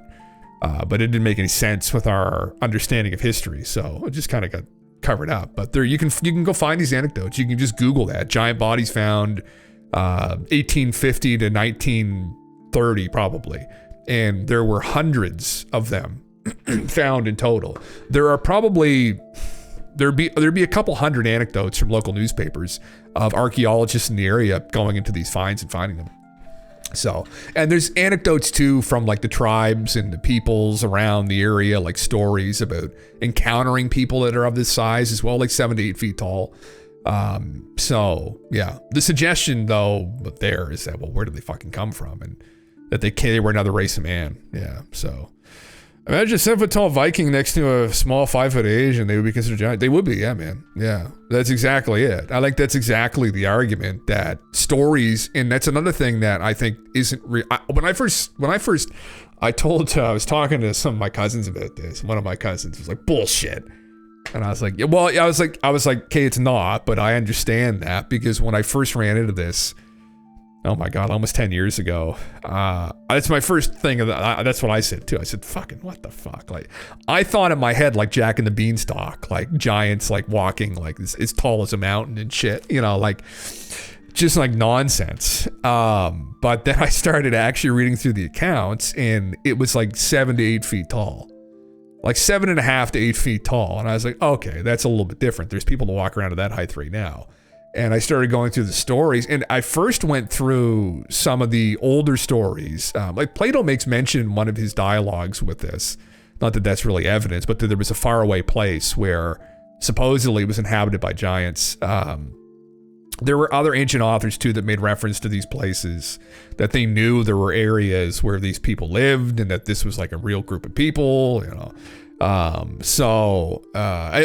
the Vikings, the Visigoths, I don't know if you mentioned that or not, man, but was to consume their enemy after battle. Yeah.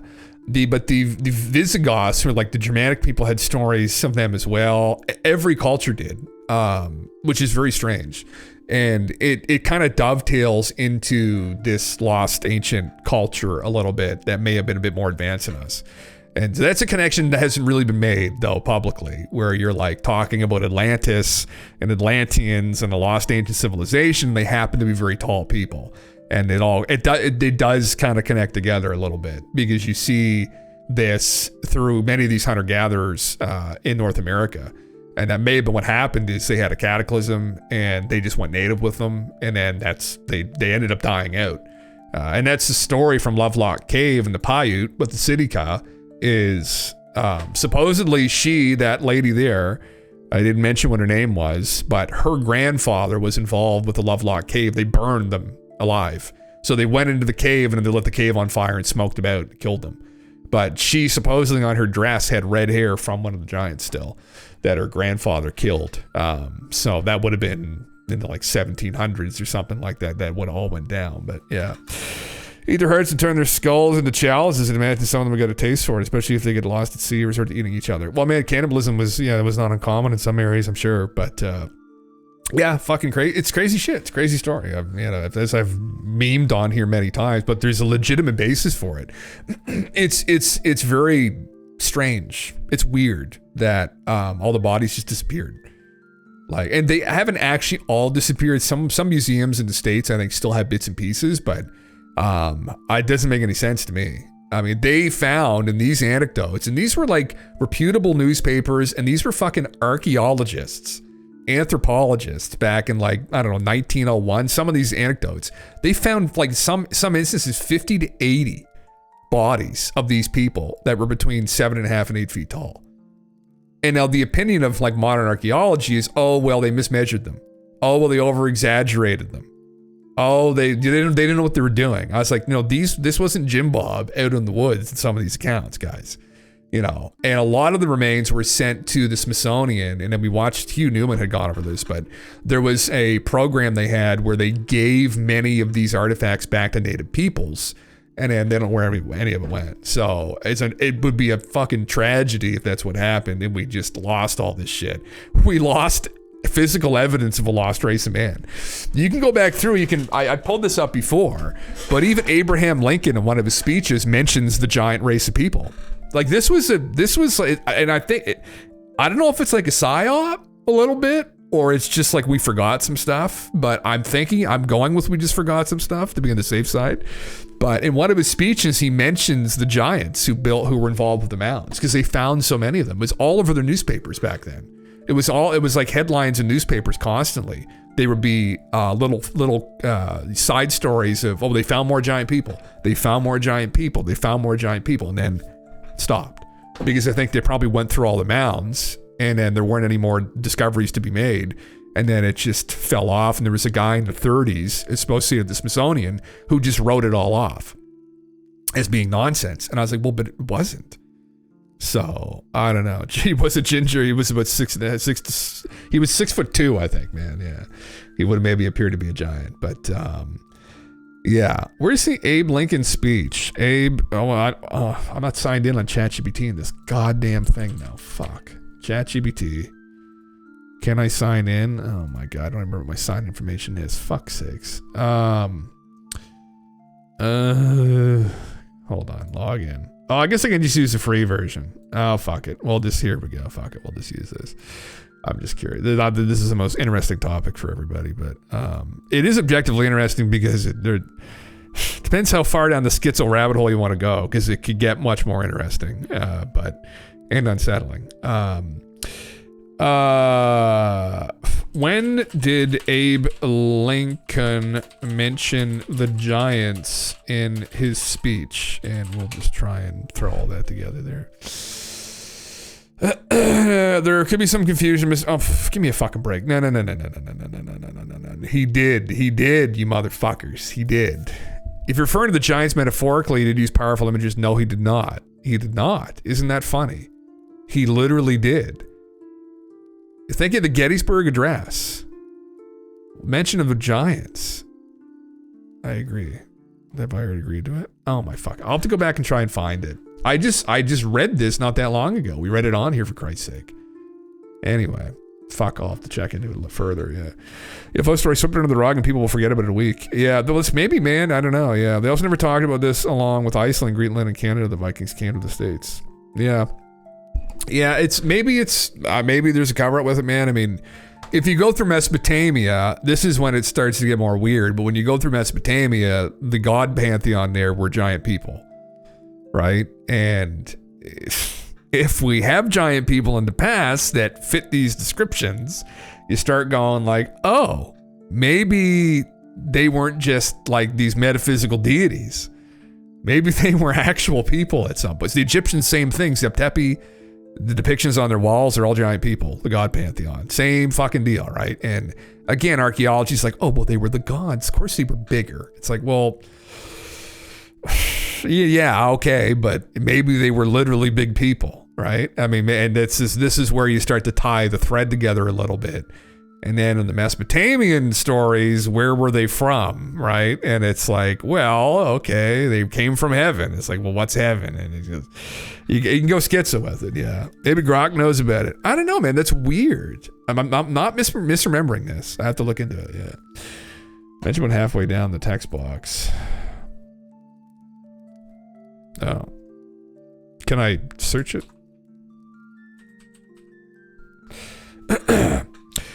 But still there is more. It calls up the infinite part. When Columbus first sought this continent, when Christ suffered on the cross, when Moses led Israel through the Red Sea, nay, even when Adam first came from the hand of his maker, then as now Niagara was roaring here. The eyes of that species of extinct giants whose bones fill the mounds of America have gazed on Niagara as ours do now. Contemporary with the whole race of men, and older than the first man, Niagara is strong and fresh today as 10,000 years ago. This is Abraham Lincoln paper series, general correspondence, in Saturday, March 14th, 1874. Isn't that funny, old ChatGPT? Thanks for finding that, man. How do you find that so quickly? Jesus. But yeah, the eyes of that species of extinct giants whose bones fills the mounds of America. They did. And it's a conundrum as to where the bones went. Because you can connect them. Oh, thanks, man. So you found it too, yeah. Yeah, it's a... I knew it was real because Hugh Newman had originally mentioned it. And I know Hugh was a pretty fucking apt researcher. Like him and his buddy there who co-authored that book did a fucking good job. So I wouldn't imagine they would have missed that point. They would have double checked their sources there. But yeah, it just gets weird, I guess. Now maybe, and I don't, I think even probably people in archaeology just haven't really looked into this enough. It's probably the problem with it. But that is obviously where it starts getting a little bit stranger, right? Where were they from specifically? Now, was there a group of people back then who maybe knew a little bit more about this story than we did? And we do. And this is one of the things I've thought about. And this is why I've enjoyed going through, although if this guy ever sees the stream, what's his name again? I'll find him here. No, that's not Greg. Greg, yeah. Greg probably thinks I'm fucking out to lunch, but for about 15 years, I was slightly obsessed with finding this lost site, which was adjacent to the Mississippi near Scott, Mississippi at Mound Landing. So here's another instance of it, but there's these kind of little pyramid mounds. So they found these earthworks. And this is where they found these people in. And I've been going through Greg's earthworks and some of the interesting findings there. Some of that's unrelated to it. Where was the other one I had? I just had another post, but this was now this gets complicated because who knows how old this actually is. But some of the iconography found within the earthworks too kind of aligns with some iconography found in Mesopotamia, right? Where Where is this here, right? I mean, you see the cross, then the circle everywhere.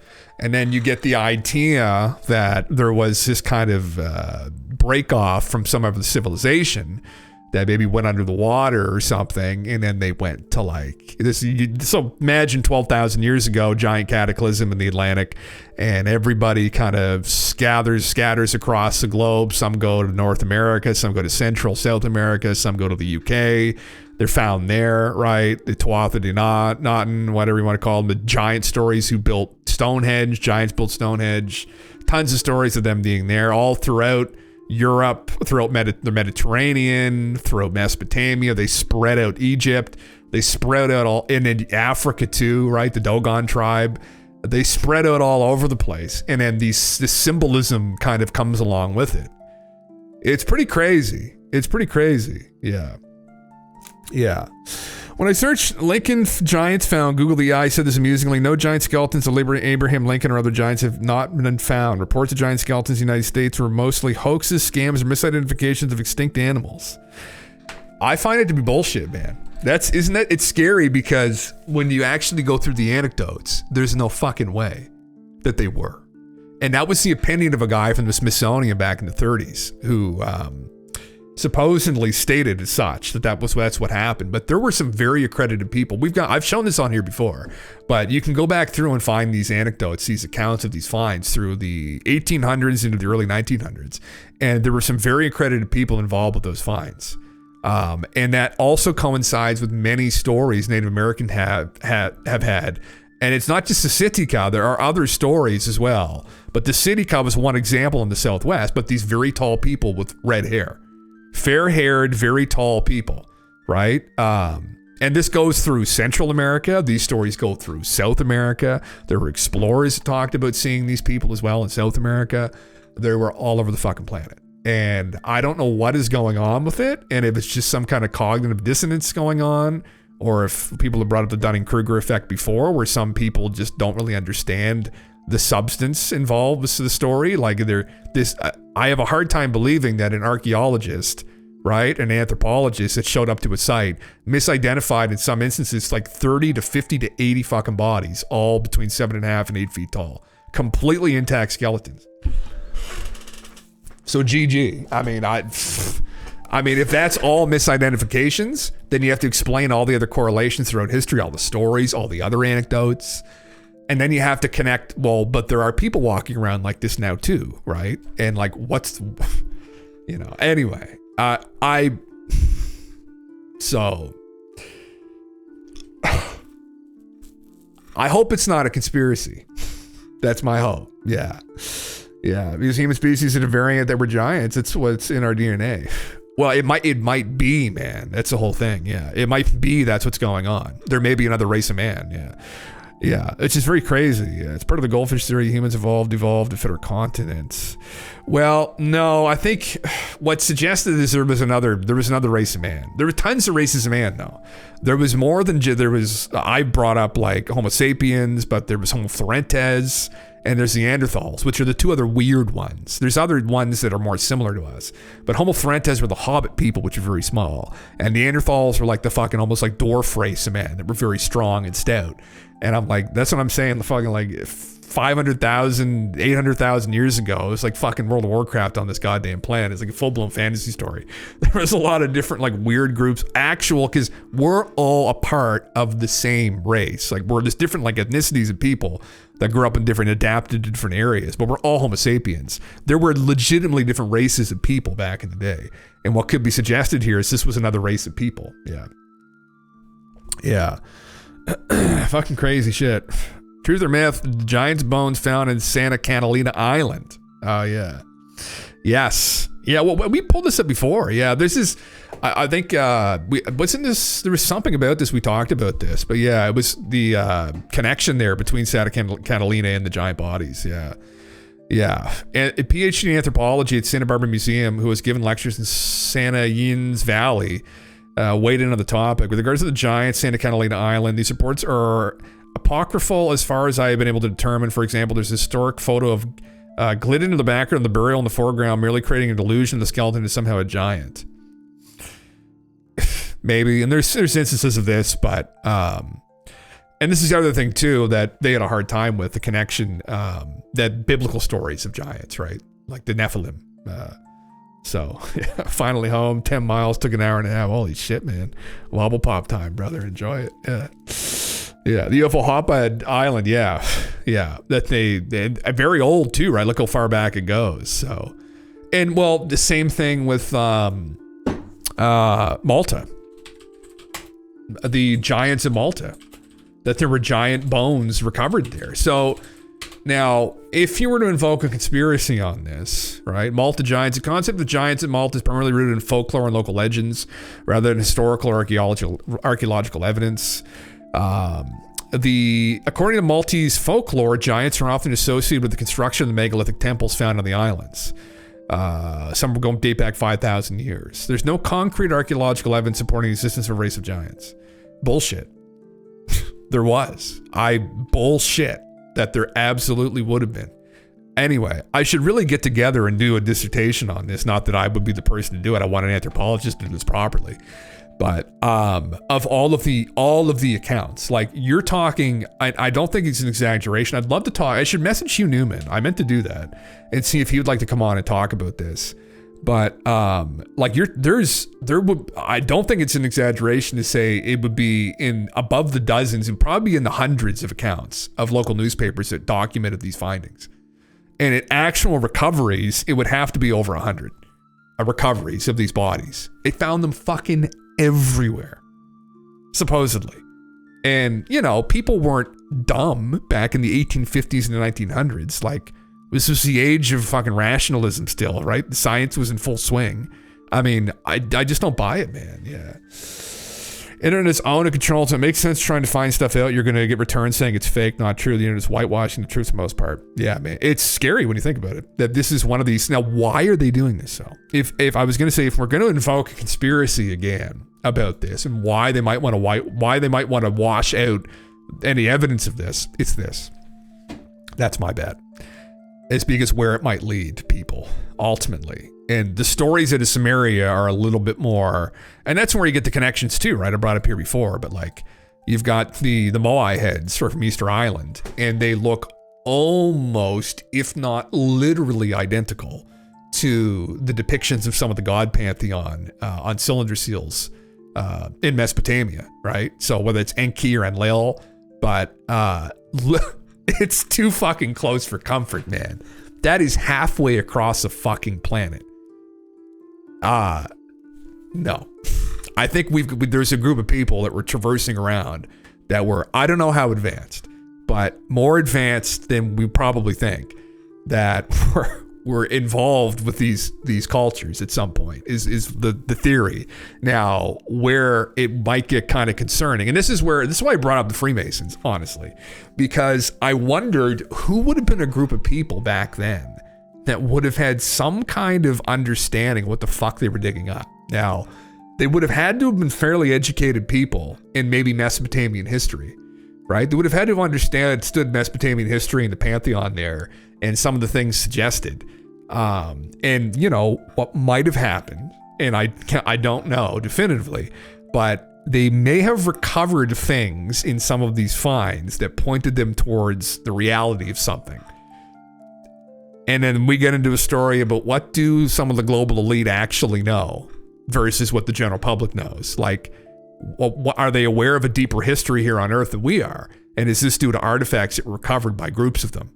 Like kind of a cult-like group of them at some point. And, the Templars, well, and they were involved with the banking industry initially, but even the Freemasons, right? And maybe what they got a hold of, like, again, you're finding bodies of these people who hypothetically have connections to the god pantheons around the globe. What did they know astronomically that we don't, right? Where did they originate from, right? And that's what I was getting to in bringing up the fucking winged disc and the cross and the some of the similar kind of iconography you see through the mound builders. And some of that can be explained away because, they may have had influence from settlers who showed them the cross. And I don't know if that's always an example of it, but some of the instances absolutely are. Like the Hopis, where's the Hopis flag here? Would absolutely predate, I think, any of that. And you see this same symbol found all over the globe through Mesopotamia.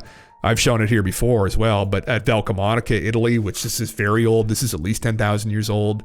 And these people coming down from the object, again, they call it the flower of Valcamonica, but I think the boys there mixed it up a little bit. It's not a fucking flower. It's someone pointing down from this cross to this person. This is where they came from, was this cross, right? And then I'll make the connection again. There's a cross within the winged disc there. That's Nebuchadnezzar. I can't pronounce his name. Forget his name out of Mesopotamia. And then again, you see where this all leads to. They came from the cross. The cross is representative of the winged disc. Here they are on the winged disc, right? And that's where they're from. And then we can go, and I'm not going to do it again, but make the connection that this is probably, I would bet, an astronomical object. So then you start getting like, well, where did the giant people come? Where did people come from even, maybe? Because in the story of Mesopotamia, the giants made the race of men. They were involved with creating us, fashioning us out of clay. I don't know if that literally is the case. I have no idea. But then where did the human race originate? You could go down a schizo rabbit hole like Sitchin did and go, I had no fucking clue. But it wasn't just Mesopotamians though, with that Valcamonica cross, is my point. They had their origin was from this object. And then you see this object reiterated all over the fucking globe. Right? This cross, this winged disc, the stories of the winged disc also, not to keep the schizo story going, but stories of cataclysms that are talked about, right? And from this object specifically. And there's a native people, I mention this constantly. This is in I first read this in Graham's book, Magicians of the Gods, back in 2015. But the Ojibwa, it's this Thor Conway. I went further and actually read through Thor's work, but he's an anthropologist at, I think, Norway. He worked with Fred Pine in the Ojibwa in Northern Ontario, and Fred told him this story of the long-tailed heavenly climbing star that periodically comes around and lashes the earth with its tail and causes a terrible firestorm and kills everybody. Right? And so then you have to go, if you want to go down a conspiracy rabbit hole, what did they find with some of these bodies? Did they find something that connected the story for them? I mean, and when I say them, I don't really know who I'm talking about. You could say Freemasons, whoever the fuck they are. Did a group of people find evidence that this is something that happens? Is it impending? That's where I'm not going to go again, right? But why are they covering this up? Why cover it up? Well, because of where logically it could lead if you start going down the chain of events here. And that's where it might go. And then I hope if they know this, that they don't ever watch this fucking stream, because this is probably something you killed someone over. But that's pretty audacious of me. I have no idea. But it's a pretty serious argument here where, it would start with those people, really, and go from there. But this is one of those threads that's just not fucking pulled on, ever. Right. Sitchin pulled on it. Velikovsky kind of pulled on it. Some people have pulled on bits and pieces of it, but there's very few people other than Sitchin really that pull on the whole fucking thing. So pretty sure that image is an attempt to a depth perception. Is it? Maybe. It's interesting stuff. It's a rabbit hole to go down. It's a rabbit hole to go down. I hope it all doesn't end in a fucking catastrophe at some point, right? But anyway. Fun fucking times. But for anybody that's interested, listen, this is something to dig into. Isn't that funny? I mean, ChatGPT probably wasn't trained on it though. It wouldn't have been trained on those documents. Although it should be trained on a lot of documents, but it should know that he made direct mention of them found directly in the fucking mounds, right? And that people knew about this. And this is pervasive. It goes back through history. And that ancient peoples too knew of this as a meme. Oh, giant people, right? You get stories like Jack and the Beanstalk. You get Gog Magog out of the UK, right? Is another story where, it's a story that's very old, 700 years old, I think, something like that. But Geoffrey of Menoroth talked about it. It was a monk, but it was the first settlers on the British Isles ran into them too, right? So like crazy shit, yeah. That's a misclick. Fuck. Just removed them, banned them, and removed them. You fat fingered fucking clicking your link. Fucking just erase the guy. Anyway, yeah, it's funny that's their opinion. It's not bullshit. So TLDR, it's not bullshit, but it's one of those things that some people will think is bullshit upon, as I did upon initial inspection, but it's not. It's weird. It gets very weird, and hopefully it doesn't get disturbing. So yeah. Anyway, I'm gonna go grab my dinner, and then speaking of which, I watched a little bit of this last night. There is this thing about magic. We could watch that a little bit. I did have this up here too, which was a Coulthard in Egypt, which is from a couple days ago. I've been meaning to watch these. I just haven't had fucking time. Ancient UFO proof revealed in Egypt. I don't know what kind of shit this is on, but this is it. Okay. Da Vinci. Okay, interesting. Yeah, I see.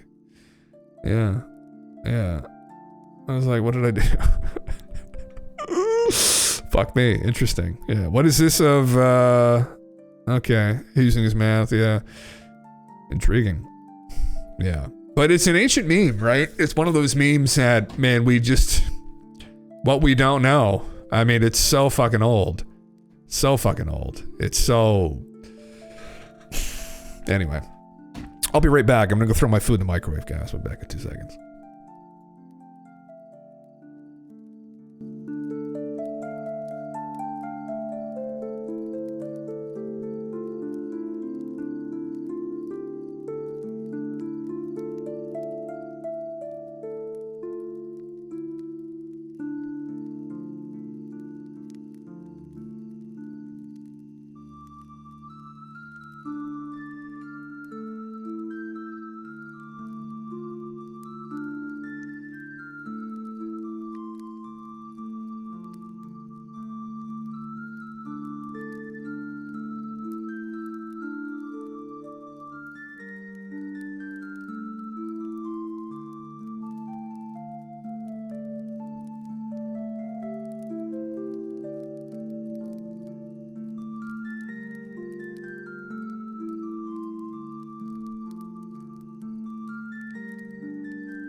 Yes. Here we are. Turn the music back down. Oops, didn't want to mute it. Just turn it down slightly. Little nudge. There it is. There we go. There we go. Where's this video at? Oh yes. Here, I've upgraded my bowl, even bigger boy bowl. God damn, I put salad, rice, and chicken. Oh my god. A lot of food. Fuck. I gotta eat a lot of vegetables. I'm cutting. I'm going through a cut. I'm at 2,500 calories a day. And to try and make that taller, but eat a bunch of vegetables. It's not very filling though. Anyway. The struggle. Sorry. It's in the wrong spot every time I sigh or anything. It's like it's hit with the direct blow of air in my nose. So this guy, Jeffrey Mishlove, does he's kind of like a woo guy. I like his videos. I don't know what this is about. So the reality and significance of magic with Dean Rodin. This was just posted 20 hours ago. We were just talking about this the other night too, actually. Dean Rodin is a PhD. He's a chief scientist at the Institute of Gnotic Science in Novato, California. He's the author of The Consciousness Universe, Entangled Minds, Supernormal and Real Magic. This interview, rebooted from 2018, he describes a series of personal synchronicities that both troubled him and led him towards a greater appreciation of esoteric forms of magic. He describes the many parallels between the traditions of psychical research and parapsychology and those of magic and Western esoteric traditions. So, interesting. I thought I'd watch a little bit of this and see the fuck these guys are on about, I guess. So anyway, I'm eating dinner too. Loud is presented by the California Institute for Human nice, man. Science, Yeah. a fully I think you shared it, huh? university offering distant learning graduate degrees that focus on mind, body, and spirit. The topics that we cover here. For Noetic Sciences and is a distinguished professor at the California Institute of Integral Studies. He is also the author of The Conscious Universe, The Scientific Truth of Psychic Phenomena, and Entangled Minds, Extrasensory Experiences in a Quantum Reality, and Supernormal, Science, Yoga, and the Evidence for Extraordinary Psychic Abilities, and most recently, Real Magic, Ancient Wisdom, Modern Science, and a Guide to the Secret Power of the Universe. Once again, this interview is being conducted on Skype, so now I'll switch over to the Skype video. Welcome, Dean. It's a pleasure to be with you. In fact, I've been looking forward to doing this interview for quite a long time, so I'm delighted that you're with me. I know in your book, Real Magic, you start out with a very striking statement that caught my attention, which is that you've been researching magic, the esoteric forms of magic, for 40 years, but it was only in the last year that you realized it. Yeah, that's strange, isn't it? Yeah. I guess that was probably a bit overstated in that I always knew there's a relationship between magic and psychic phenomena, but I really never thought of it in that sense. Mm-hmm. We've been trained to ignore magic, but then I thought, well, I don't know, the relationship is so close that it's almost silly to ignore it. Well, in fact, in my experience, parapsychologists, at least certain parapsychologists, have been overtly hostile to That's a nice compliment, man. esoteric traditions. Yeah. They often say we have nothing in common except this weak psi that we're both interested in, but we use the scientific method, and they obviously do not. Yeah, and they are the people who gave us science as we know it today. So the best example I can think of is Francis Bacon, who's probably the father of empiricism, who was very interested in these topics and even wrote about testing of what he called the force of imagination, which is what we'd call as psychokinesis today. Yeah. So this is deeply part of both science and psychic phenomena from the very beginning. Mm-hmm. Well, you report a very striking personal experience that I think really got your attention as to the nature of magic, and perhaps you could recount that. You mean the 4-part synchronicity? Yeah. Yeah. So this, I don't know that this is magic or not, because I don't actually know what magic is. For that matter, I don't know what psychic phenomena are either, except that they seem to be related in some way. So the synchronicity is that in the year 2000, when we started the Boundary Institute, Dick Schaup and I and a few others, Ed May was there, we were looking for a place to put our offices, and it was the height of the .com craze. And so within Silicon Valley, all of the prices and leasing rates were enormous. So we kept looking further and further away. We ended up in Los Altos, which is the suburbs of Silicon Valley, and found a nice office in an office complex, and then rented that. So I forget how long it was, but maybe a week or two later, I was looking at the list of other kinds of organizations that were in the same the office park, and one of them said PsyQuest Inc., which I thought was, we all thought was an interesting synchronicity, because after all, we were involved in cyber search, and this PsyQuest Inc. didn't say anything about what they did, and I passed the office, and it just said PsyQuest Inc., and no one was in there. So I had assumed at that point that it meant something like personnel services or something of that sort, PSI. So then another couple of weeks go by, I walked to the office in a slightly different way, and I noticed that the office adjacent to ours is called PsyQuest Labs. And now it was more interesting, because what is a personnel services place doing with a laboratory? So again, day after day I'd go past, see nobody was in there, the blinds were closed. About a month later, finally I saw that there was somebody in there. I could just see through the blinds and see that there was a man standing at the desk. So I knock on the door, I'm all prepared to introduce myself, the door opens, there's a man standing there, and I put up my hand to shake his hand, say, hello, and he finishes the sentence by kind of croaking in a strange way, Dean Radin? And yes, I never saw this guy before, didn't know who he was. And he looked like he was in the middle of a stroke. I mean, he really looked quite shocked. And so I was concerned about this, and I wasn't quite sure what to do. But after a few minutes, he settled down, and I asked him, well, what are you doing here? And he said, well, I'm doing what you're doing. What do you think we're doing? Well, you're doing parapsychology. I said, you're also doing parapsychology? Yeah. He was one of the lead designers on the Apple PowerBook, which was one of their first laptop computers, and he cashed out from Apple and did what he always wanted to do, which, by the way, is what a lot of people would rather do, which is to study psychic phenomena, except that he wanted to do it as a business. It's a for-profit business, and he had ideas about how to do that. So the reason he was so shocked when he opened the door is because he had been engaged for a month in a Tibetan dream yoga practice where you can manifest what you want.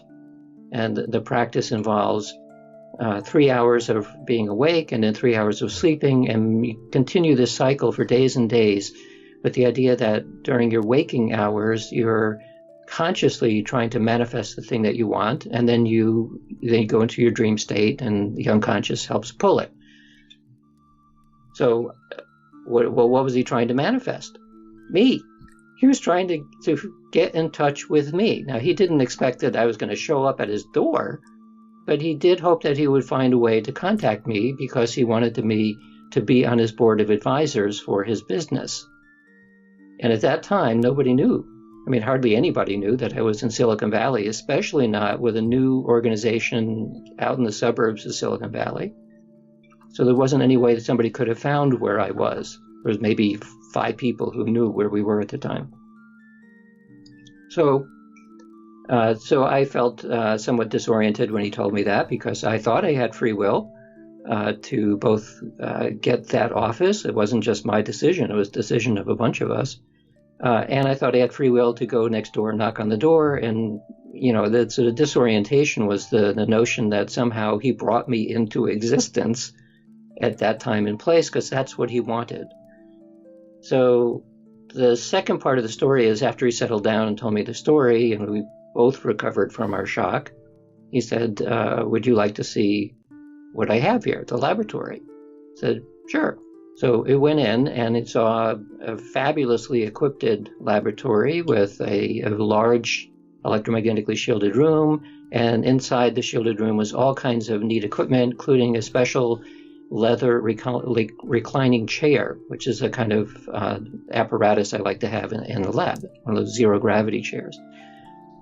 So this was my turn to be shocked, because what I had been doing for the prior month in my office, which was on the adjacent wall to his laboratory wall, was drawing on the board the things that I wanted to go into our laboratory, which included most of the stuff that was in his shielded room, including that leather chair. So I had brought into manifestation what I had been thinking about the previous month and didn't know that it was on the other side of the wall from where I happened to be. So it's 4 parts of synchronicity that gets wilder and wilder along the way. And in retrospect, I mean, we discussed it at the time. It was kind of shocking. In retrospect, it's a little strange that it's not even more shocking. I mean, we were kind of stunned at the time, but then people have said afterwards, well, did you then create a collaboration? I mean, you're 2 people working the same. And the answer was no, we didn't. We were so... Oh, is this, oh, fuck, yeah. Holy fuck, he looks pretty similar, doesn't he? Jesus Christ. What was the main guy's name again from Half-Life 2? Friedman, is that his name? Fucking the guy. Oh my god. When is fucking, Buddy gonna get off his ass and make the fucking, the next installment? Average scientist killing fan, average scientist savior enjoyer. Nice. It seems pretty interesting, yeah. Gordon Freeman, right, yeah. He always looked like Matthew Good for people that are in Canada, probably. He's a musician in Canada. He always looks so much like Matthew Good from Canada, yeah. Fuck, yeah. Put a 2-hour documentary on it on YouTube. It's really good. Oh, Jesus. Yeah. Fuck. Click it.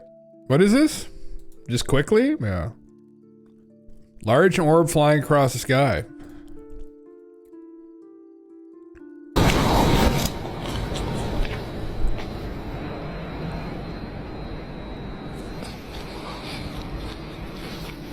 The fuck? That's weird.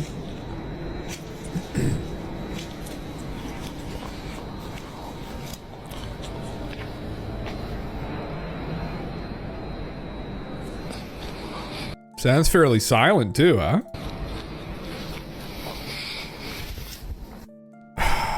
Fuck only knows. What's the opinion of the expert Reddit moderators, I guess. I'm just happy to see an orb that's clearly on a plane lined up for landing. So he's the fake stuff, but this video looks real. That's clearly, it's just how, are there any like good takes? Like people looking at it and being like, okay, well, this is what it might be. Here's some, you know. We need more videos from China. Oh, this is from China. Where's the background on it? Large, very bright orb flying quickly across the sky. I'm currently trying to get more answers on it from the one who recorded it. They messaged me back of the time and location when I asked and when and where this was filmed. Still waiting to see if they'll send me the original or let me know if there was any direct noise associated with it. Hebei, China. Here's a link to the post on TikTok. It's an angel. Sign? No, it's fine. Allow. Yeah, that's that one's fucked. It doesn't look like a flare to me. Maybe we could say it's some kind of LED balloon. Seems to me a little bit too bright to be an LED type balloon to me as well. But I mean, you know, what the fuck? I'm not an LED balloon expert. Not a lot of comments on the video either. So where did you find this? Are you the one who recorded it? Yes. No sirens. Comment, Mr. M Comex. Like, brother, any other comments on this, I guess, you know? Yeah. Yeah, I've got the post up here, actually. I'm going to go over that in a minute once I'm almost done throwing the salad down my throat here. Interesting. I'll just let this go a little bit longer, maybe, and I did want to later on. I'll probably watch. I want to watch a bit of this. I don't know what the fuck this is about. Ancient UFO proof in Egypt. I've never heard of that in my fucking life. But Ross, he got me to click on the video. So deep throat the carrots. I got salad. I got chicken. It was called a caprese salad, which is like, it was really good. It was like this like mozzarella in it and grapefruit and orange and some nice dressing. And aligned with my macros. Moss and tomato. It's just bug food. That's what I'm on right now. Try to get myself in shape. So if I make a fucking IRL gym video, I don't look like complete shit. So there you go. I'm gonna starve myself. Listen, next time, give me 3 months. I'm gonna drop 150 pounds. All right, I'll be looking beautiful. Disoriented by the whole thing, that we basically went about our business and were friendly with each other and would say hello occasionally, but we never collaborated. So this may be what I mentioned in Real Magic is when you're encountering something that is really high on the magical scale, it's kind of frightening. It could cause you to even forget that the event took place, and in worst cases, you deny that it ever happened. In my case, I'm not denying it, and I certainly didn't forget it, but it didn't, as I said, in retrospect, it didn't have the effect that you might think it would afterwards. It was more like, oh, that's weird, and then we go around our everyday business. Weird is an interesting word. It comes, I think, from the Celtic tradition, and I think it's another word that means magical, actually. W-Y-R-D, yes. Mm-hmm. Actually, the origins of the word is fate.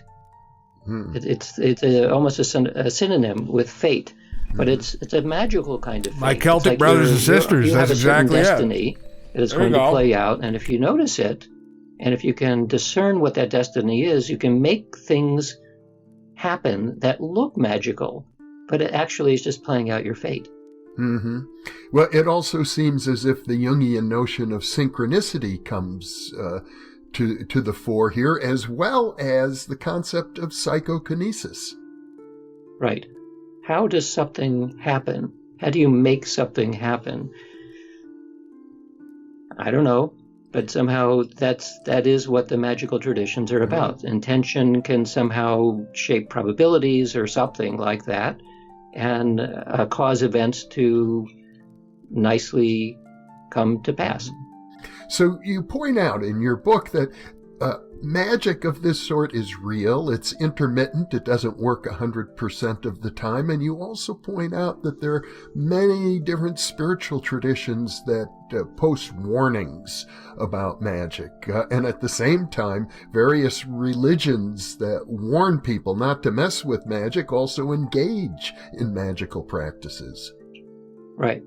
Every religion that involves prayer is doing a psychokinetic practice. Or they're doing a theurgic practice. So if you're praying to give honor to some disembodied invisible intelligence out there, that's theurgy. Mm-hmm. If you're doing an intercession prayer or an intentional prayer for something to happen, that's psychokinesis. And so you're right, that this is part of the bread and butter of virtually all religions, and even not in a religious context. The whole affirmation genre is exactly the same way. Mm-hmm. So on the negative side, as Jean-Paul Sartre once said, hell is other people. In which case, the moment you get the sense that you have power over other people, it becomes extremely seductive. And that seduction makes you Darth Vader. If you do something to override the free will of someone else, that's almost the definition of black magic. And that's what many religious practices and even just esoteric practices remind us, that if you try to or succeed in overwhelming somebody's free will, you will pay for it. Mm-hmm. Well, it's interesting to compare the scientific study of parapsychology, which if we include psychical research goes back to 1882, with the history of magic itself, which is actually much older, goes back at least to ancient Egypt, maybe 4,000 or 5,000 years, probably back to shamanism, even longer. So although the traditions of magic have not, to my knowledge, incorporated the scientific method, at least not very much. They have an ancient folk tradition, and there is a sense in which folkways are like science. You know, when things don't work, they get discarded, and when things do work, they become incorporated into a folk tradition. Mm-hmm. Yeah, so I would... It's a very fascinating conversation, man. Yeah. You took a folklore class with this guy. It's a bit crazy how weird things are in the zeitgeist at the moment. Really. John Burson. Interesting. Oh, fuck yeah. Folklorist? Yeah. Interesting. Yeah, I love the idea of folklore. You can do a dissertation now. Some universities, well, you do whatever the fuck you want. There's programs, where you can do them on ufology. They're like folklore and ufology, American ufology, stuff like that. It's very interesting. Yeah. Yeah. It's a very good talk. I've enjoyed the channel many times. Yeah, he does have very good conversation with people, man. I've heard some good talks that he's had with people over the years as well. Yeah, it's fascinating shit. John Glenn went into space, claimed to see orbs of light. Surrounding Friendship 7, like tiny light motes from some fable of fairyland, were thousands of tiny creatures. Some came right to his window, and he stared in wonder at the tiny specks. Then he saw they were frost in ice. Some were shaped like Kirkclues? What the fuck's that? Others were spangled and starry, like snowflakes sailing and dancing and swirling in an incredible swarm about the spacecraft. Intriguing. Very cool. Yeah. This is, oh, it's long. Okay, this is a video here though. Okay. Fireflies, living critters in space. Ice paint particles. I think they're either ice or white paint chips. Yeah. Interesting. Intriguing. Very intriguing. Glowing mystery surrounds the first American in orbit. Jay Barbie tells the story of John Glenn's Project Mercury Flight 62 between the mysterious fireflies he saw while he orbited the Earth. Yeah, that's intriguing, huh? I've heard of this before, yeah. I think there was something I was going to pull up that was relevant to that. I forget now. I think it may be something that someone shared about this, yeah. And I believe your eyes, 10 million fireflies lit up the world as I fell asleep. I wonder if it was some kind of hallucination being up in space. I think someone may have put forward some kind of an idea about that. Interesting. Isn't that a lyric? Isn't that? Shining specks vanished. They're not going away from me at more than maybe 3 or 4 miles an hour. Yeah. Owl City fireflies. Okay. Interesting. Yeah. So Waifu just said, yeah, they sound like lyrics. They sound like lyrics, doesn't it? Yeah. What did I have up relevant to this discussion? I thought I had something. Oh, this guy. Okay. Chris Mellon, another reminder that this is not the only U.S. military pilots encountering strange spheres in the sky that are alarming due to the potential for mid-air collisions. It's this dude here. It is pretty strange. Former astronaut on seeing orbs 10 days ago. It's on News Nation. The drone sightings that had parts of New York and New Jersey looking up to the skies in recent weeks for like more than a month, they've stopped since the FAA implemented its temporary ban. The Pentagon says, simply put, the drones do not pose a threat. A former astronaut who spent 15 years with NASA says he came into contact not with a drone, but another unidentified object last summer. Joining me now is that former astronaut, Leroy Chow. Leroy, thank you for your time this morning. Appreciate it. My pleasure. So correct me if I'm wrong, but you were piloting your plane from Colorado back home to Texas when this happened to you. Has this kept you up at night? You know, like not knowing what you saw or what that was? Well, it is pretty strange. It hasn't kept me up per se, but I did come into contact with, or almost came into contact with, these two spherical metallic, basically chrome orbs about 3 feet in diameter, one on top of the other. And they passed within 20 feet of my airplane on the left side, going the opposite direction just below. And I got a good look at them, and I didn't know what they were at the time, and I kind of continued to believe they were probably part of some kind of a secret program, a government program for advanced drones, but I have no way of knowing. My biggest concern, and I didn't even have time to get scared because they just whizzed by me so quickly. There wasn't even time for that. So it remains a mystery. I don't know. I have no way what of knowing happened. Yeah. So you say 20 feet away. That was real close to not being good for you and your airplane. Right. Absolutely. Yeah. I mean, I was on an instrument flight plan. For people that don't know, this is something that has been cited in ufology for some time. These metallic orbs. Jeremy Corbell put out a video from, I don't know if it was from a Reaper drone or from a helicopter over Afghanistan or Iraq, but a Mosul, wherever Mosul is, in Iraq maybe. But it's called the Mosul Orb, and there's a video showing this very kind of metallic looking orb. Some people think it's like a balloon or some shit. Clearly these aren't fucking balloons at these heights, so. Which means I was under positive control by air traffic control, and they will alert you if there's other air traffic near you. I had, my airplane is equipped, as all airplanes are required to be equipped, with the FAA-approved devices that allow you to basically see all the traffic in your area on a display like an iPad, and nothing showed up there, and so it was a big mystery. Yeah, I have my private pilot's license. I'm just VFR. I don't have IFR yet, but I was thinking to myself when I was reading your story, did Tower not tell you, that this was coming? Nothing showed up on your instruments? I mean, that's wild. Right. Have you ever seen anything like this before? No, never. This is the first and only time I've ever seen it. It was a little bit earlier this year in August, so nothing before or since. And your resume, I mean, you have such a lengthy and impressive resume. 3 space shuttle flights. You were the commander on the Expedition 10. You have no reason to make this up. Have you gotten any pushback, after coming public with your story? No, actually, I kind of kept it to myself. I told a few people about it at the time, but really hadn't talked about it till I was asked on an interview on, if I had seen anything strange before. And I just, like I said, at the time, I assumed it was a secret government program. And so, I hadn't talked about it till being asked. But no, I haven't really gotten any pushback. Yeah, good. So what's your take on what we've seen the past, month and change over the Northeast and these drones over Jersey? You think the government knows more than they're telling us? Well, it's mysterious. I would hope that our government would be able to track and detect things like this, because obviously an enemy could use this kind of thing if we couldn't, to cause some kind of issues for us. So I guess I have a hard time believing the government is telling us everything they know about what these things are. Interesting, as you reported, that since the FAA temporary flight restrictions went up, that the activity has dropped off dramatically. That's interesting. That suggests it is, civilian operators of commercial drones.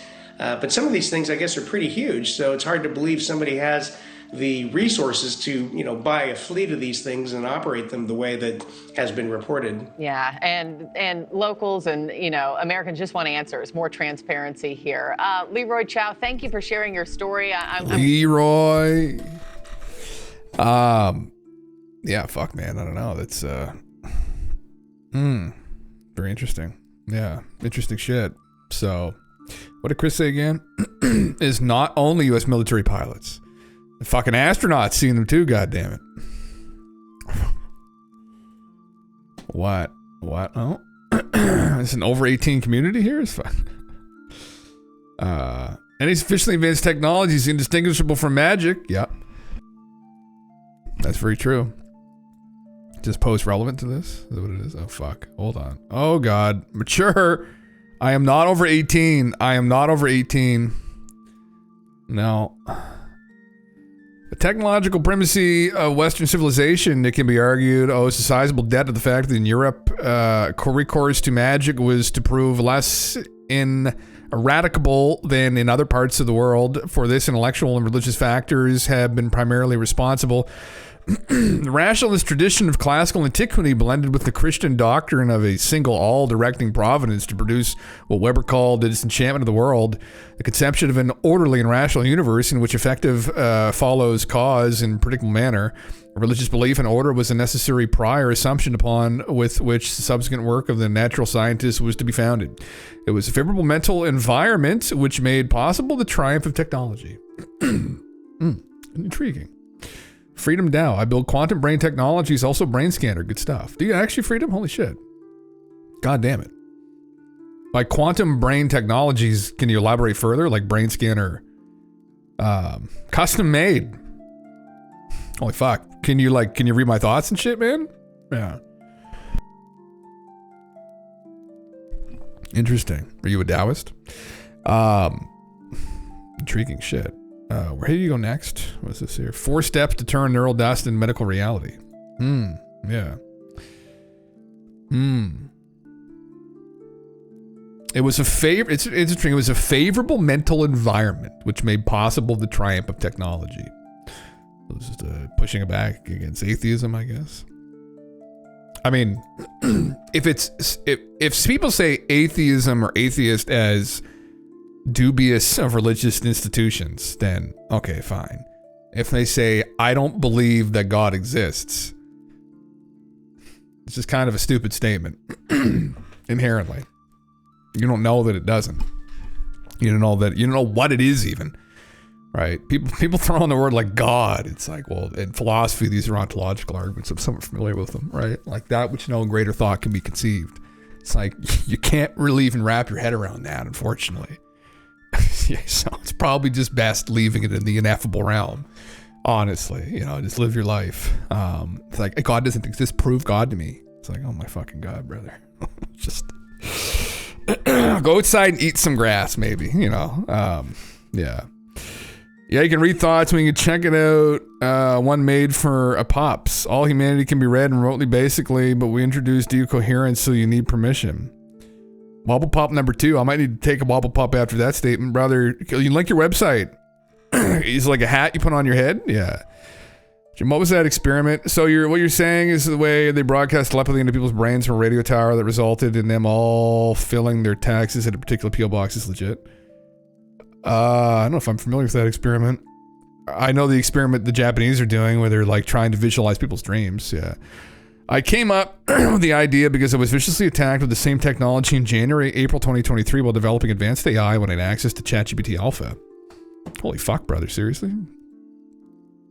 Like 10, you get 10 commits. It's pretty good. There you go. Popper Thoughts Reader.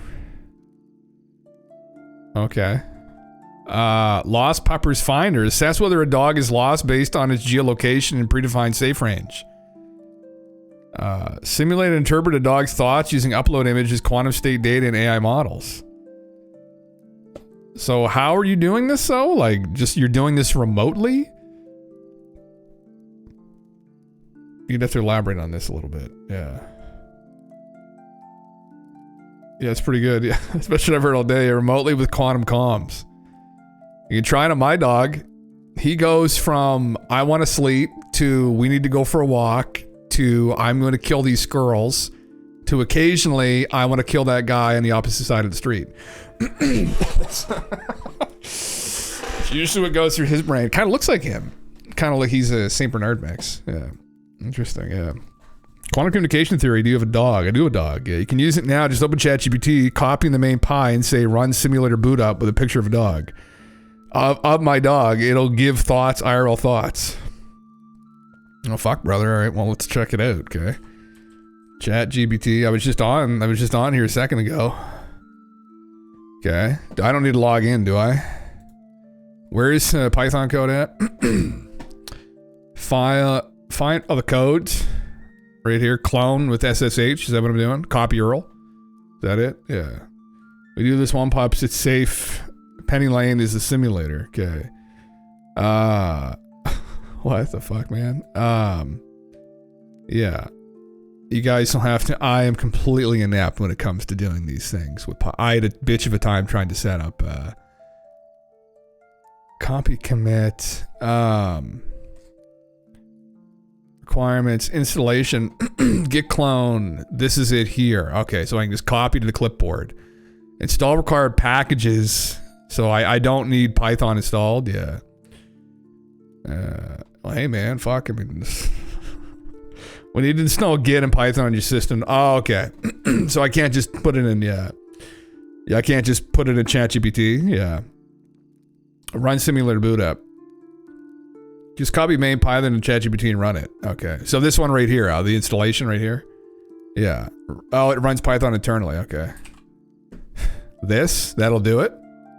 This is what I need. And just say run it. Yeah.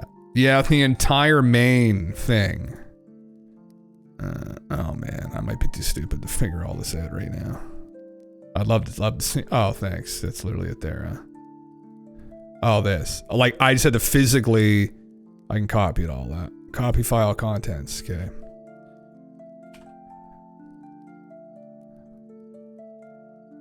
I'd run it. Fuck, stupid thing. I don't need your fucking feedback. Run it. You cannot run code directly from this environment. I mean, I might need to be signed in. Yeah. Yeah. Fuck me. Yeah. Yeah. Your computer gets hacked. Fuck, bro. Are you trying to get on my CPU right now? Fuck. Why am I in Mini? Oh, I didn't intentionally. I have to log in. Okay. Oh, fuck. Hold on. I'm gonna go over. I'm gonna try and log in. Just give me a second here. I'm just gonna go off screen for this. Why can't I just drag and drop this? Okay, there we go. Just a second. Just a second. Just a second. I don't know if this will work or not. Oh, fuck. I'm having to make an account. Just a second. Hey.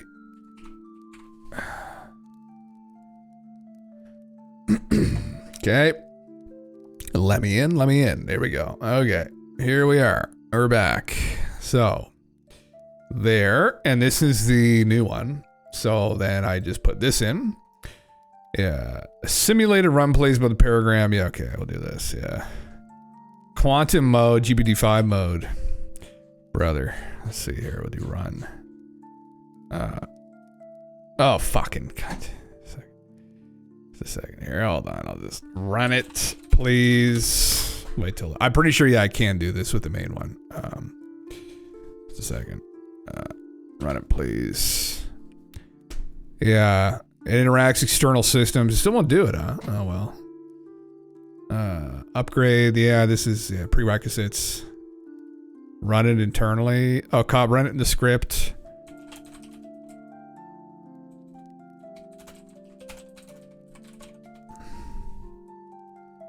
I thought it could do Python too. I did something like this recently with it. I don't know. Yeah. It will do it. It'll give you a little sample. Hold up. It takes specific words. Okay, yeah. Let me know, man. So, I mean, back to how the fuck does this work, I guess. Interesting. File path sobriety. So you're saying it does this through quantum physics? Uses geolocation data to calculate the distance between the pupper's home and current location in terms of the pupper's loss based on the maximum allowed distance. Enter the pupper's name. Provide the home location. Upload an image by clicking the upload image of a pupper button. This will become encoded in a base64 format. I see if I have an image of Edgar on here. I have many. Fuck. That was most of my phone. How do I, how am I going to do this now? I could just send it to myself. Just a minute. Just a moment. Just a moment's time here. I'll get it. There's maybe possibly go over the throne of ChatGPT. Simulated boot up complete. Application, Pupper Thoughts, Reader. Oh, thanks, man. I don't know how you did that, but it's interesting. Okay, system initialization. So I can give it an image of my dog, right? Yeah. Okay, now upload the image now, then it'll scan your thoughts. I know what he's doing right now, so I could probably fucking we'll give this a test. Let's do it. I'm gonna have to grab an image of him. Now, how am I gonna do this? Because I don't know if I have one on the computer, but I can grab one. I can send one to myself. Just a moment. I will send it to myself right now. To myself. Okay, and I will grab the image of Edgar. We'll get this one because it's a funny one. There it goes there. Send this to myself. Empty subject line, actual size. Okay, give me a second. I'm just gonna grab it. I'll sign in here. Probably an easier way to do this, but it's the only way I know how to do. Okay. The fuck? There it is. Just a second. Here it is. Downloading. Downloading now. There it is. Downloaded. Okay. Here's the image here. Let's do it. Attach files. Upload from computer. Downloads. Image. Okay. So now, sorry, what do I say this? I just upload it and it'll scan its thoughts. You upload the image, your upload image can say scan image for thoughts. Okay. So scan image for thoughts. Scan image with above simulator boot. Okay. Scan image for thoughts with above simulator boot. There he is there. It's Papa's boy. Analyzing. He kind of looked like Jean Chrétien in that picture as I took it. His face was all fucked.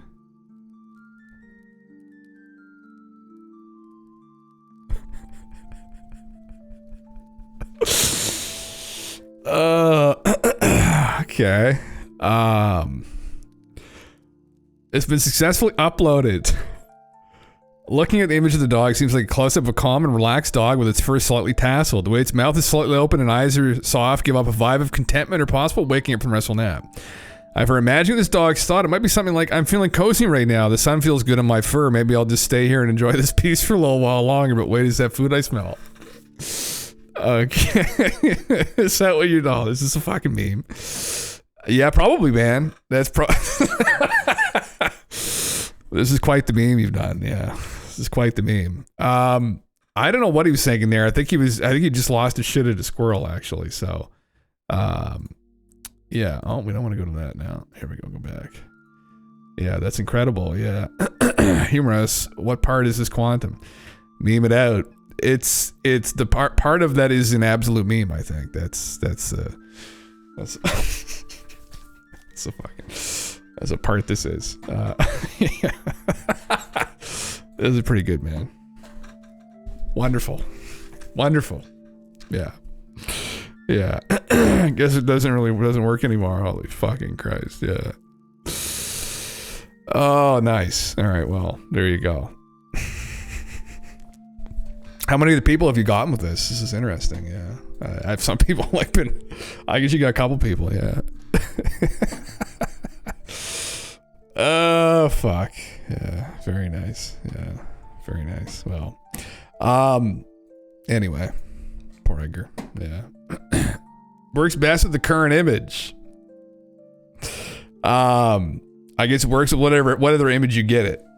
Yeah. Yeah. A picture of your dead dog. Oh my God.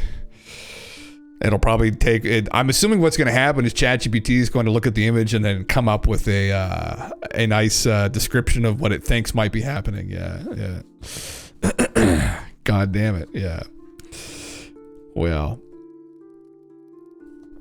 I see. Yes. So, I mean, yeah, this is, yeah. Very nice. Very nice, brother. Yeah. What if the dog is taxidermy? Oh my god. Yeah. God damn it. Yeah. Try and do some digging. All right. Well, that was a fun exercise. I guess if anyone else wants to play this exercise, you can go to, what was it called again, man? Popper Thoughts Reader. So you're doing this with people though? They'd be much funner with people. Yeah. Yeah. Yeah. Fuck. Tell me more about reality not working. You're convinced. Holy fuck. We're all in on this. So how do you think it's... Oh, it's a pretty good meme. Yeah. It's a pretty good meme. Yeah. Looks like he's saying food. Yeah. I think this is contention, I think. He was just looking like, why are you taking a picture of me right now? I'm just sitting on the couch. Yeah, I'm sitting on Nanny's couch. I'm just hanging out, living my life. So, yeah. Yeah. Can you run your thinger and read my brain from there? You consent? Oh my heavens. That might be kind of too much. Do it. Oh my god. Do it, please. Let's do it. You have to think of a mental image now, though, did you? That's the whole meme, though. If you don't, you have to like, yeah. You're just gonna let him in. Just let him in. Yeah, I can read your mind remotely. I'll just let you in. Why the fuck not? What's the worst thing that could happen, right? Tons of worse things. Yeah. Yeah. You got to think of something really like abstract and something that we wouldn't really, something that would be hard to guess. Yeah. Yeah. God damn it. I'll let you in. Yeah. It's got so much messed up shit in it. Yeah. Oh no. Fuck me. What a meme. I'm going to carry on here. I'm going to carry on with some other fucking memes. I don't really need to cover that. We already fucking went over that recently, for Christ's sake. What I was going to do was I was going to read right now this, which is the headline of the stream, actually. Is policy brief for incoming Trump administration proposes UAP-focused emerging technologies czar. This is a pretty big deal. So this is the title of the stream here. This is from Chris Sharp. So this is a big fucking deal. A potentially transformative development for U.S. national security, Liberation Times has obtained a policy brief proposing the creation of a senior White House advisor, referred to as the Emerging All-Domain Technologies Czar, EADT. The document is provided for the incoming Trump administration and outlines a pressing need for coordinated U.S. action to address the dual challenges posed by advanced unmanned aerial systems and unidentified anomalous phenomena, collectively termed EADT. The brief was drafted by the UAP Disclosure Fund's Lou Elizondo, who previously led the Pentagon's UAP investigation, known as the Advanced Aerospace Threat Identification Program, ATIP. Okay, this is the other thing I had up here from Lou. I was wondering what the fuck was going on with it. Okay.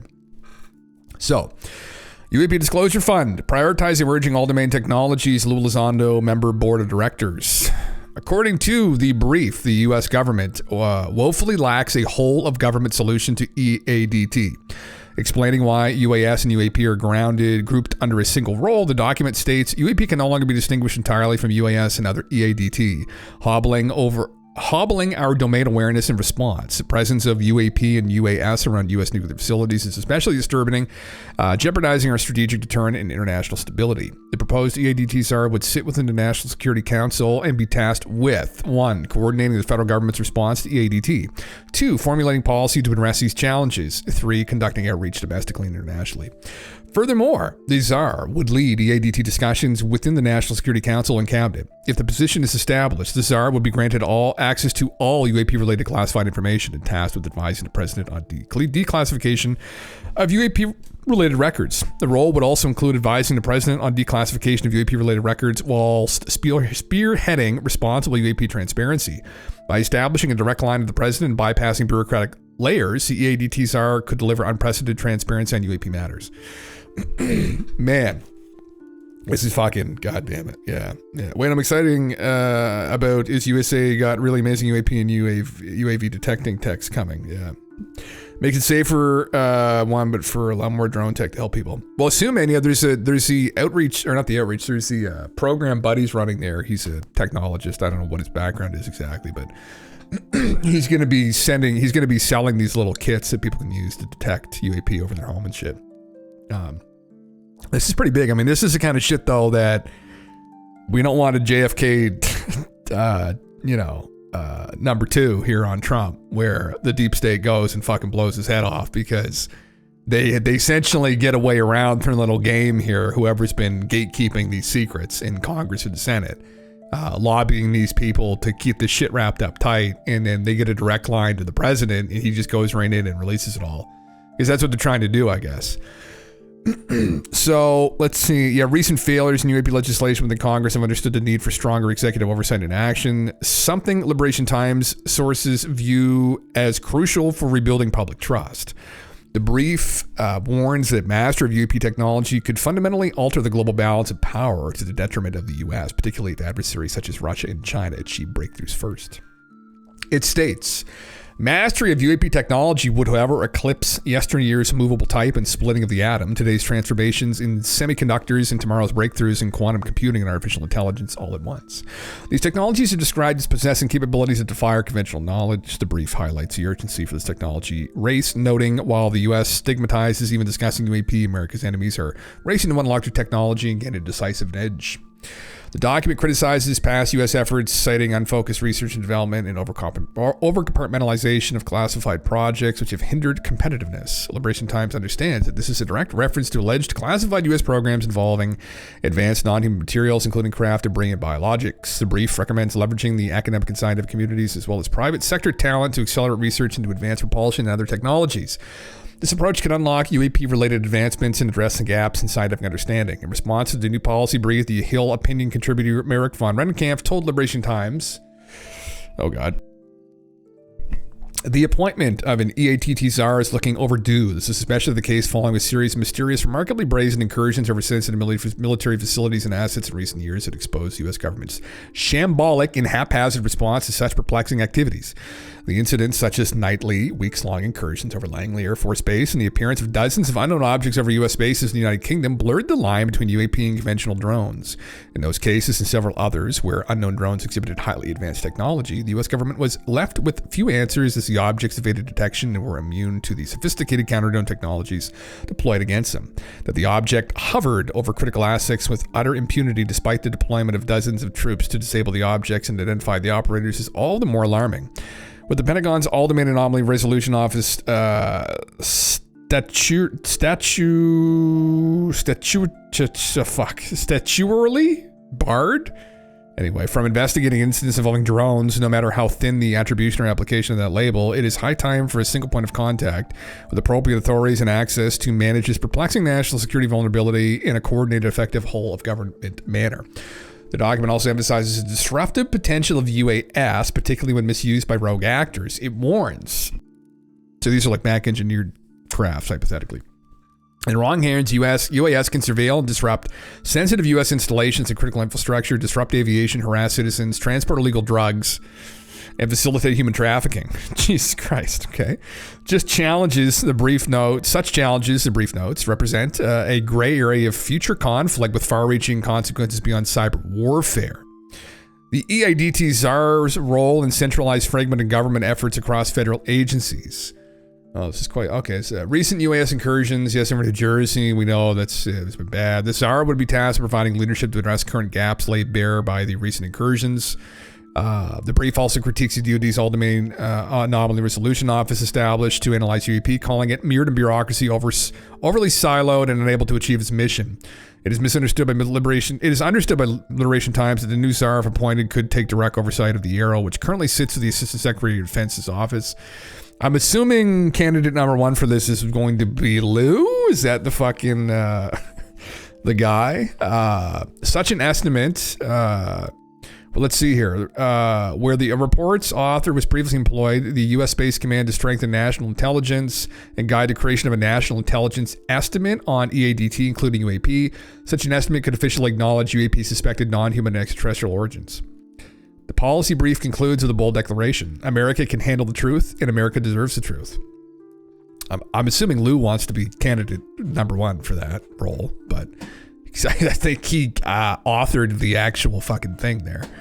But a policy brief proposing the creation of a senior White House referred to as an emerging. Okay, so I think I maybe misinterpreted I gotta change this because this is not correct.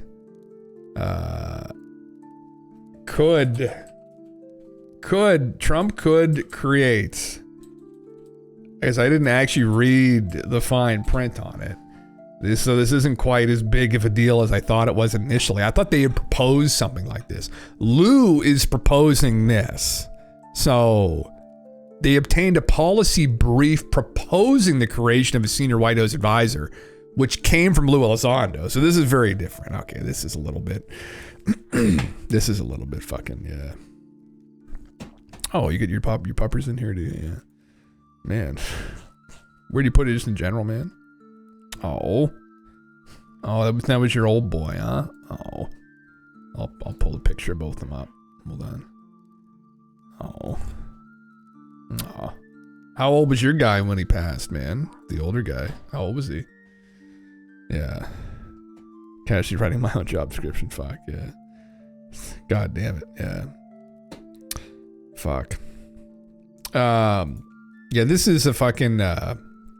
This is kind of a meme. I don't know. I thought this was a little bit more important than it was initially.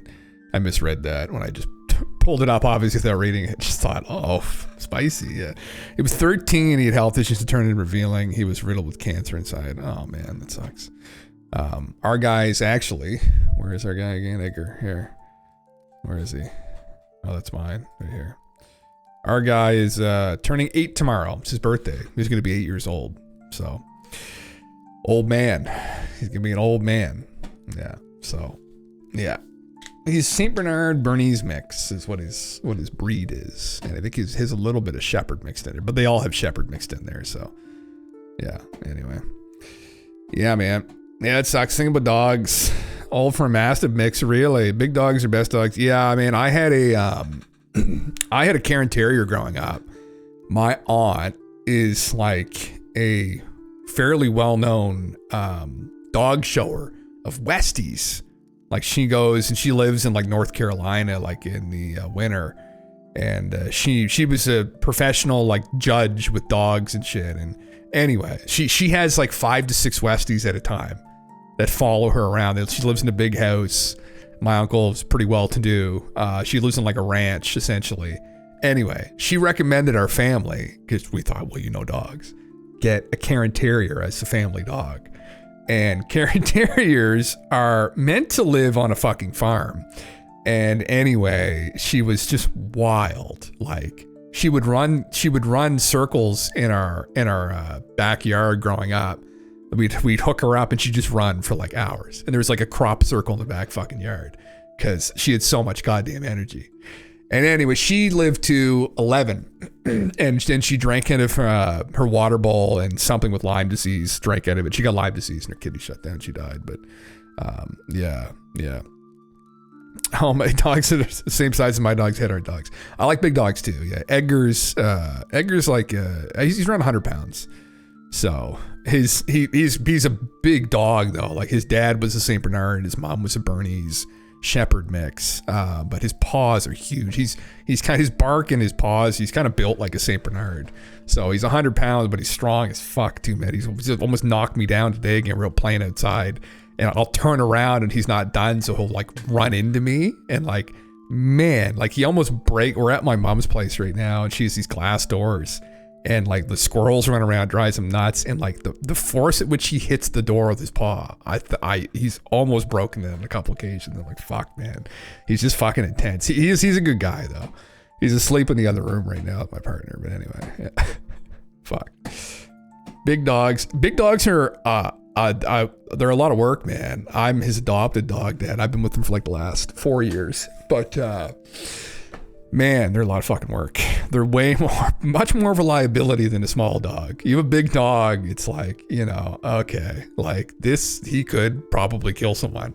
You know, you got to just be on your toes with them, especially like he's a high-strung dog, and you know, he's very protective, and it's like, holy fucking Christ, man. It's just like, it's different. I guess I grew up having a little dog, so I was used to like, oh, she's okay. And actually, she was kind of almost more aggressive than he is, and it was never really a problem because she's fucking. If she ever like got on your ankles, just give her a fucking boot, right? Like, not really, but if you know, Well, you probably would if she started biting your ankles. So, my other dog was a stray in the neighborhood, and she had a litter, and one of the dads was an American Bulldog. That boy was huge. Oh, really? Yeah. Oh, is he? Yeah. You sent me a picture. I'll pull up the other of just him. That was the two of them together there.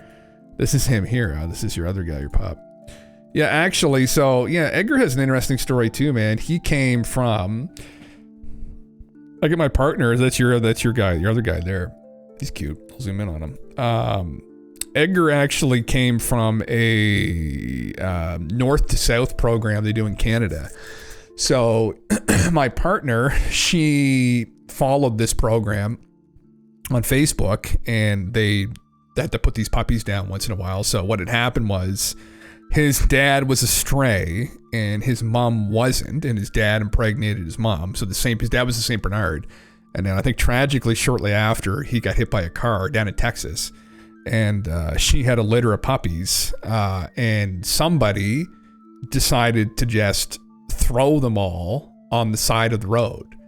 And so they found them all on the side of the road, and actually Edgar, when they threw him, he has a big scar on his face from when they landed on the road. And anyway, so she went down and got them. She met them at the border. They brought them up. And she got like a U-Haul to pick them all up, and she distributed them all throughout Atlantic Canada to people. There was a bunch of them. It was like 7. I'd have to have 7 or 8 dogs. But Edgar was the one no one wanted because he was a little bit aggressive, even as a puppy. He was a big dog. He was a big one out of the group of them. And anyway, she ended up with him. And now he is like the only one that's remained with the original owner, her. So anyway. Yeah. I'll pull the one you just posted. Okay. Oh my God. Okay. Oh wow. Oh, that guy there, that thick boy. Oh, he's a chung boy. He's a big boy. Nice. Yeah. Fuck. That's Kyrie Foxy is the one that has a litter, and one of the pups lives next door, and I watch him because his owner runs a bar and works late. Oh, okay. So, there you. Okay. Oh my God. Yeah. That's cute. Dante is a big boy. He's fucking thick. Oh my God. Oh man. I love dogs. I'm a dog guy. I'm allergic to cats, so I was default never a cat person. I was always a dog person. It's funny because like Edgar has like a lot of fur. Like it's all over the fucking place, everywhere, as you can see. He's got like a full-blown mane going on.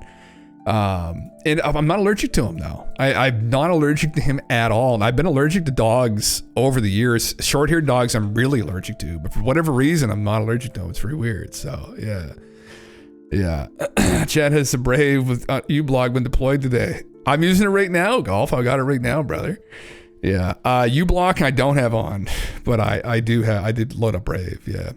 It's the dandruff. Yeah, that's what I've heard, man, that you're allergic to with them. Yeah. So he has the coat of a Bernese. He doesn't have the coat of a St. Bernard. So I'm assuming it's the Bernese and I'm not allergic to. So you're allergic to. Yeah. Going forward, it's probably what I'll have to keep in mind. I know. Yeah. A breed of dog that we definitely want, and obviously I hope Edgar sticks around as long as he can, but the next dog, one I've always wanted. Well, St. Bernard's funny. That's one of the reasons why we met, ultimately, because I always wanted a St. Bernard as a kid, and I saw a picture of Edgar on her Instagram. I said, "Oh my God!" Like, because he looks like a St. Bernard in the face when you look at him. You can see the St. Bernard. That picture's not the best of him, honestly, but is a Newfoundlander dog. Especially the brown ones. Look, they're such a good breed, man. We met a couple of them in the city. Some people own them, but they're so docile and gentle. Oh my God. So cute. Just a bit. Oh my God. They're fucking big. They're like 150 plus pounds though. Fuck me. 50 pounds on Edgar. I can't even imagine. Look at the fucking size of that dog, man. Holy shit. He's huge. Their heads are unbelievably massive. I saw a black and white one. Oh my God, look at that guy. We saw a black and white one uptown, and he was just sitting with his parents just at a cafe, no leash on, just sitting there. Everyone came by, patted his head, didn't give a fuck. Like, if I sat outside with Edgar outside a cafe uptown, the first person's hand who came close to his head would be gone. So it's like not as friendly. Yeah. Yeah. Irish Wolfhound. Oh fuck, you want an Irish Wolfhound? Yeah, Monster Teddy. Yeah, we just waited. Oh, she 145. Holy shit, man. God damn. How's she making out anyway? Yeah. Doofies are plastic because they don't know they could fucking wreck you. Well, that's a scary thing, man. Though again, when you get up to 150 pounds. I'm a 230 pound man. You'd be going along with them, even if like when they weigh that much, man. It is a little bit concerning when you get a dog that fucking big, man. Like it would make me nervous. Even with Edgar, like when he goes nuts, I can physically pick him up. We got like a little handle on his harness, so like when he loses his shit sometimes at people or other dogs, I just pick him up and he just stops. But 150 pounds, it's pushing it. So yeah, you want a Vizsla? What's that? That's the kind of dog you get so your toddler can ride. Yeah. Dog stream, Galen TV. What's up, sir? Yeah, we're just talking with dogs right now. Yeah. When big dogs on a walk turn their legs and dig in, you're just along for the ride. Oh man, I know. Yeah, especially dogs this big. Yeah. Yeah. This and like a mastiff or something. Yeah. They're a beautiful dog. They're just oh my fucking god. Looks like a Sasquatch, for God's sakes. There. Look at that fucking guy. Oh my fucking god. They're so cute. The hair too though, like it's another problem, man. You're just going from one to the other. But the drool too is also a problem. Thankfully Edgar didn't really get. She got his actually these jowls, they had to stitch them, I guess, because initially when he was a pup, he couldn't even drink any water. That's how droopy his face was. So they had to stitch. You can kind of see where they stitched his jowls so he can drink water properly. But a full-blown St. Bernard's even worse. Like he didn't get the drool of the St. Bernard, thankfully, because they drool like a motherfucker. So do these guys drool like a motherfucker, man. Yeah. She's great. She eats better than I do. Tuna three times a week and raw steak once a week. Always a full dish of dog food. Oh my god. Yeah. Holy fuck. A full can course is a happy course. Oh man. Yeah. What's her name? Xena, right? Or you've told me her name before. I think it's Xena, isn't it? Is that her name? Yeah, she's cute. Yeah. Edgar gets quite a bit of extra food too, honestly. He gained a bit of weight. He was down. My opinion on the pug breed. Oh, Jesus Christ. There's some breeds that I don't know. I mean, obviously they're a meme, but like, anytime everyone owns them, man, like, you can hear them coming, like just struggling to fucking breathe. Like it's an interesting phenomena that we can like breed an animal like this to just breathe inefficiently. It's weird with nature. You could just like forcibly breed something so that it wouldn't be able to breathe. It's pretty incredible. Like what the fuck? They get so many health problems too, man. It's kind of like bulldogs, like I loved American bulldogs too, growing up as a kid. But they have so many fucking. Oh, is it American? No, it's English. Sorry, English. It's English bulldogs. I love them, but they have so many health problems. And every time they shit, a girl that I knew, she had 2 of them. You have to wipe their ass. Like it's just, oh my god, they're fucking cute though. But yeah, they're polarized. And you like them, yeah. Oh god, Zia was the one I babysat. Okay, they need to have C-sections for birth, right? English bulldog, yeah. They're just kind of, you're just walking into a bunch of health problems. But even with like these guys, which again, this is what I always wanted as a kid, but you got to be careful with them too. That's where Edgar got his aggressive streak from. They can have an aggressive streak in them, and as they get older, they can kind of sometimes have to be put down because they get so aggressive. But full-blown St. Bernards, you have to kind of be careful with them. Because again, they're 130, 150 pound dog, and holy fuck. Oh, they're cute, yeah. Yeah. Your best dog's been a Chihuahua. Holy shit, man. Yeah. Where was, well, I mean, my other dog, I'll pull out it quickly, was Karen, Karen Terrier. Yeah, that was there. That actually looked identical to her. Her name was Teddy. We named her Teddy because my dad's dog when he was a kid. That's actually exactly what she looked like, right there. She was that color too. A menace of the neighborhood. She would always get off the leash and run around. She'd run away constantly. Like she never wanted. We treated her really well. Like we were really good to her, but she just always wanted to fucking leave. Like she never wanted to be around. Yeah. Cane Corso. Yeah, they're a beautiful fucking dog, man. Oh my god, they're a beautiful dog. They're a great dog. Yeah. There was a guy who their local dog park has one. They're so nice. Yeah. He was loyal as fuck, was it? Yeah, she was pretty cute. Yeah, coming around small dogs. Friend of mine has 2 Yorkies. That's pretty cute. What was the fucking fuck? What are they called? I think I mentioned this. I talked about this incident that we had one day at the dog park. Is it anyone who has a dog goes to dog parks knows that like there's so many shit show incidents that happen. And what the fuck was the breed again? It was fucking huge. It would be over 150 pounds. It was fuck. What do they call? I could probably ask ChatGPT here. What was it called? 150 pound white fur dog breed known to be aggressive. See what it comes up with. No, that's not it. Anyway, no, it's not a Neapolitan Mastiff dog bred. So no, fuck, what's it called again? Keep going. No. Anyway, he brought this thing in. It kind of looked like a St. Bernard. And anyway, he became it's some old fucking guy. Like what? Oh, Great Pyrenees. That's it there. It was fucking massive. I saw when he was pulling up with it. I was like, that's a big fucking dog. Like, he was absolutely gigantic. And I could tell he didn't have control of it. And when the dog came in, all the other dogs obviously come to see the dogs, right? These dogs are not very fucking friendly. And you had to be careful, I guess, like in these kind of situations with other animals, bringing them around at all. Anyway, this girl had this puppy golden retriever. She's probably only like 6 months old. And unfortunately, she got the brunt of it. But he turned around, put his entire mouth around her back, and just fucking threw her. Now, she didn't like fly or anything, but like bit right into her and like scared the fuck out of everybody. And the owner jumped in, and then the dog went fucking ape shit. Like it would have killed her dog probably.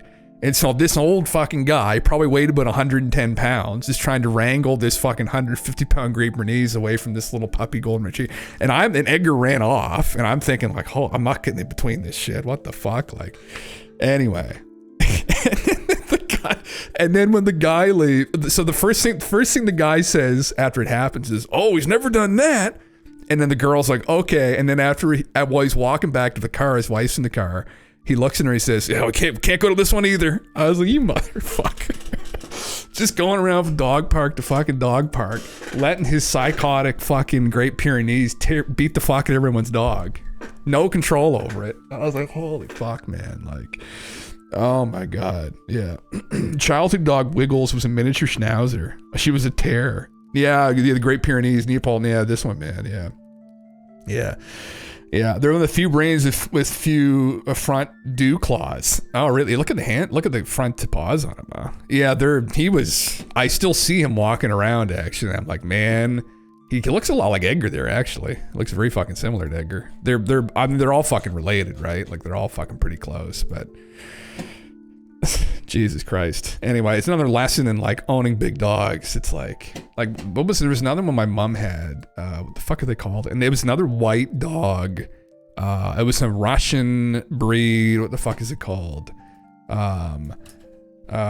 Here's another Russian breed, white, looks like a husky. Hold on. The fuck is it? Samoyed. She had a Samoyed, and I guess her name is Sasha, and she used to fucking bite like everybody that came into the goddamn house. Samoyed. I guess they can just be fucking nasty too. It depends how you treat them, right? But was this a bigger version? I think there's a bigger version of them, right? And she's a pretty big dog anyway. Holy Christ, yeah. My grandfather was blind, and I think he was still around when they got it, and didn't really know what they were doing, I don't think, and it was just a terror of her house. Funny how that happens, like, so people get these dog breeds and they just don't know what the fuck, and it turned out to, you know, like, our dog should have had more exercise, didn't, and was kind of like, you know, a little bit of a, she was okay with us, but not very friendly to people and other dogs, so... Yeah, fuck me, man. I don't know. Just fucking. What are you saying, Galen TV? You can come in here anytime there if you wanna. If you're just hanging out. Where the fuck is the? Where are you? There, you can fucking jump in if you're fucking. We were talking about that earlier. Yeah. But yeah, man. I would love to go with a. The problem is finding a Newfoundlander breeder, although which is ridiculous to say. The dog breed's called the Newfoundland breed, and it's from Newfoundland, and Newfoundland's not that far away from New Brunswick, but it's actually kind of hard to find some decent breeders. And they're really fucking expensive dogs to get too, man. That's the other fucking thing. Like, I think they're probably like $3,000 to $5,000, and if you want like a brown one, which I don't really care about like, this isn't some designer dog, for Christ's sake. Like, I don't really like that, but it's even more money, I think. But anyway, we got Edgar right now. Hopefully Edgar sticks around. He's a good boy. But yeah. Oh, there you are. You've been, well, you know Edgar very well, Galen TV. I was gonna see the picture I was gonna pull up. Actually, was I was gonna do it. You were in it, but it's him asleep on your lap. Oh yeah. Passed straight out. Yeah. You're one of the few people that he gets. Well, he gets on with people mostly, but he definitely likes you a lot. Some people, soon as he meets them, no, he'll fucking go right at them. Like my brother-in-law almost took his fingers off. Fucking bad incident. Yeah. Anyway, because he doesn't have the Midas touch with the dogs. Just didn't have it. He kind of approached him like hesitantly, and yeah, that just set him off. So I said, "Fuck, bud. Better luck next time, bud." Edgar's come up to me a couple times, and I'm pretty sure if I let him, he would just like collapse and take out my legs, because he just pushing right up. You know, when you get that nice little spot by the shoulder blades, right at the top, right at the crown of the head. You know. Yeah. You just go all in on it. Oh yeah, he's He's kind of calmed down. Since I've known him, he's calmed down a little bit. And in his dotage, he's kind of starting to slow down slightly. He was more of a wild man a couple of years ago, honestly. But well, how you said you've known him 5 years? Is that it? 4, a little bit more than 4, I guess. I've known him for a little bit more than half his life. Yeah. You don't really get like the full personality of the dog, I think, until they're like 2 or 3. I think it's like closer to 3. Oh, really? Okay. Yeah. So I was around when I would have met him. Yeah. Yeah, you don't really like get the full character. You don't really know what you have for personality until they're like a few years old. I don't know if that would be like a bit sooner, just because bigger dogs are shorter lived, so if they would essentially mature a little bit faster. But I know most dogs, I think it's about 3 years. Yeah, I don't even want to know this question because it's kind of sad. I was going to say Edgar's birthday's tomorrow. What is the lifespan? He's turning 8 of a Saint Bernard. I think that's the number. I think it's around 8. Yeah. Magic number. 8 to 12. Yeah, it's called a Saint Bernese. Yeah, they tend to have shorter lifespans compared to smaller dogs. Yeah. These gentle giants, I wouldn't describe them as that, honestly, but with the right people. Gentle giants. 8 to 12. Yeah. Well, that was honestly, I mean, you know, our dog growing up, Cairn Terriers. I just think it's like this. I think they have a very long lifespan, I think. Little dogs live for a while. 12 to 15, but she died at 10 or 11. Maybe 10, actually. These are statistical averages. They are statistical averages, I know. Anything can happen, you know. But, yeah, man, it's fucking, yeah. No, it's heartbreaking, man. Losing animals is a hard thing, man. I mean, I'll be completely honest, like, it's up there. Having lost people and shit close to me too, like, it's up there with losing people. Like, if you've got a dog you've had for fucking like 12, it's almost like it's like the innocence in them too, like, makes it even harder. And it's like, it's this weird bonding that you form with animals that, like, you'll form a bond with people, like parents and friends, but like there's this other kind of bond you form with them, and it's really hard. Like our childhood dog. This is triggering us. Oh, sorry. I know you guys are dealing with, yeah. Did your cat pass away, or is it just in the process of They're just kind of sick. Yeah. Sorry. But we had to put our dog down with Lyme disease. I was there when they put her down. I was in the room. Fuck, my dad was there too, and he even started tearing up. He walked into the goddamn room. I left me there by myself when we were putting her down. And so I was there by myself, like just holding my dog as we put her down. So, I'm sorry to hear that. Oh, day after the wedding. Oh, sorry guys. Yeah. Sorry to hear that. Yeah, that's fucking terrible. It's terrible losing an animal. Yeah. Watching Jim Russell show with me. Oh my God. Let me see. Yeah. Oh wow. Yeah. I think last time he showed a picture of her, she must still been a pup. Oh, I love is that Gandalf in the background? Fuck yeah, man. Oh, she's beautiful, man. Oh my God. Wow. Look at the color on her. Wow. Yeah. Holy shit. Yeah. I cried for 2 days straight. Oh man. Yeah. Yeah, we were in the room too, and it was the most fucked up feeling. This is Taylor, by the way. Oh, it's hard, guys. I know. Yeah, we put our dog down. She was dying anyway, though. Like she was kind of like falling asleep and dying. So, but she kind of just like just kind of. I was holding her. She just kind of went, just kind of and just kind of went, and then we buried her. And fuck, my uncle went up to my uncle's ranch. My aunt, who helped pick her out when she was a puppy, we buried her on her ranch. He buried her on top of a horse they just buried.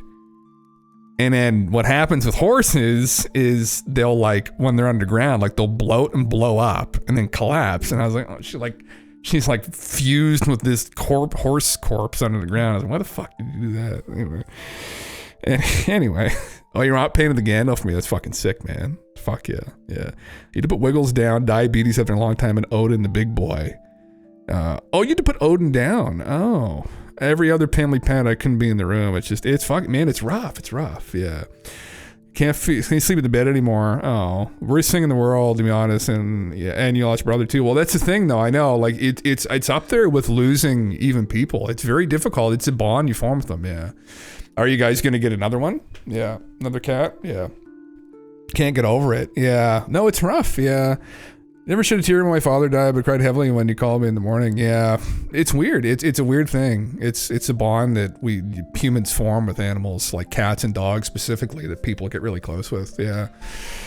Oh God, I don't want to think about it either, because I mean Edgar's turning 8 tomorrow. I just don't even want to think. Yeah, but yeah, fuck. Yeah, yeah, yeah. You'd wait a bit and get another one. Yeah, yeah. Oh my God. Well, you just lost your family dog, Galen. When did he or she pass away recently? Didn't she? Yeah. Honestly, I forgot about that. That was end of August, early September. Yeah. Yeah, it was. I think she had a brain tumor. I guess what it was. Jesus. No, we had no idea, and then just kind of one day she just like can't. When she got up, she like couldn't control her bowels or legs or like support herself. Yeah, so that was it was a we go up, okay, I gotta handle the dog for a little bit. All right, go to work. Yeah, that was a strange day at work. No, yeah, it's a rough one. I remember you came over to play Magic, told me about that. It's fucking hard. Yeah. Oh man. Well, you want to hear it? Oh, sorry. Oh yeah, we did do that. I remember that. Yeah, you came over after. Yeah. I was gonna say I don't even want to tell the story because obviously you guys are fresh, just dealing with loss of an animal. But like, my partner has the worst loss of an animal story I've ever heard in my life, and she got a puppy. She's been in the other room. What was it? His name was Vader, and he was a oh my God, what are they called again? I think they're not. There's that Japanese dog. Anyway, super cute. He's just a little fluff ball. And I guess, anyway, he ended up going into liver failure at like 6 or 7 months. And it ended up being the fault of the breeder. And so she ended up going to PEI to do like a transplant and paid for it. And then it failed. But I think her insurance covered it. And it was a fucking nightmare. So he was just this cute little guy. And then, yeah, just a puppy. And then he died as a puppy. And I was like, fuck, man. It's like I've handled a lot of shit myself. And I was like, that would probably fucking do me in too. I don't know if I can handle that, man. Yeah. Yeah. Like, you did tarantula for 10 years. Holy fuck, man. Shinobi. Fuck. That's the fucking sick name for tarantula. Fucking ninja name. That's fucking sick. Yeah. Yeah, you lost 3 cats when you were young. Oh my god, yeah, man, yeah. You banned it for 11 years. This is the reason I'm still alive at this point. Oh my god, yeah. No, they're so important for people's mental health. Animals, yeah, I know. It's funny because I toyed with getting the idea of a dog for years, especially when I was like by myself for like a year or two. My place, I was like, fuck, should I get one? In the apartment, everyone in my apartment had a fucking animal. Although the policy was no animals, and then literally everybody in the fucking apartment ended up getting dogs, and the guy just couldn't do anything about it. So I toyed with the idea. The particular time period of that one particular illness. Yes, it was. Yeah, and that's partially why too everyone got one through COVID, but anyway, then me and Miranda ended up started seeing each other, and she brought Edgar over, and then Edgar would come over and hang out. So then I'm like, oh, I don't need a dog now. I'm good Edgar. So yeah. Yeah, even it was cured his cancer, his kidneys would still kill him, and they're just going through everything. Felix almost dying too. Oh my god. Yeah, I remember that. Your other cat too. You had incidents. Yeah. Holy fuck, guys. Yeah, that's rough. That's rough shit. Yeah. Well, that's honestly, that's one of the reasons why I hesitated, because after going through with we went through with our family dog, I was just like, fuck, man. I mean, it's like, just you have to deal with that at some point, but it's a part of life, I guess. Yeah. $20K a year in vet bills. People love their animals. I just saw a clip today of people talking about I think it was like Eastern, some people maybe in Eastern Europe right now, but there was this clip of somebody talking about like how Eastern Europeans don't ever bring their animals to like the vets, like if they get sick or something, like they just put them down.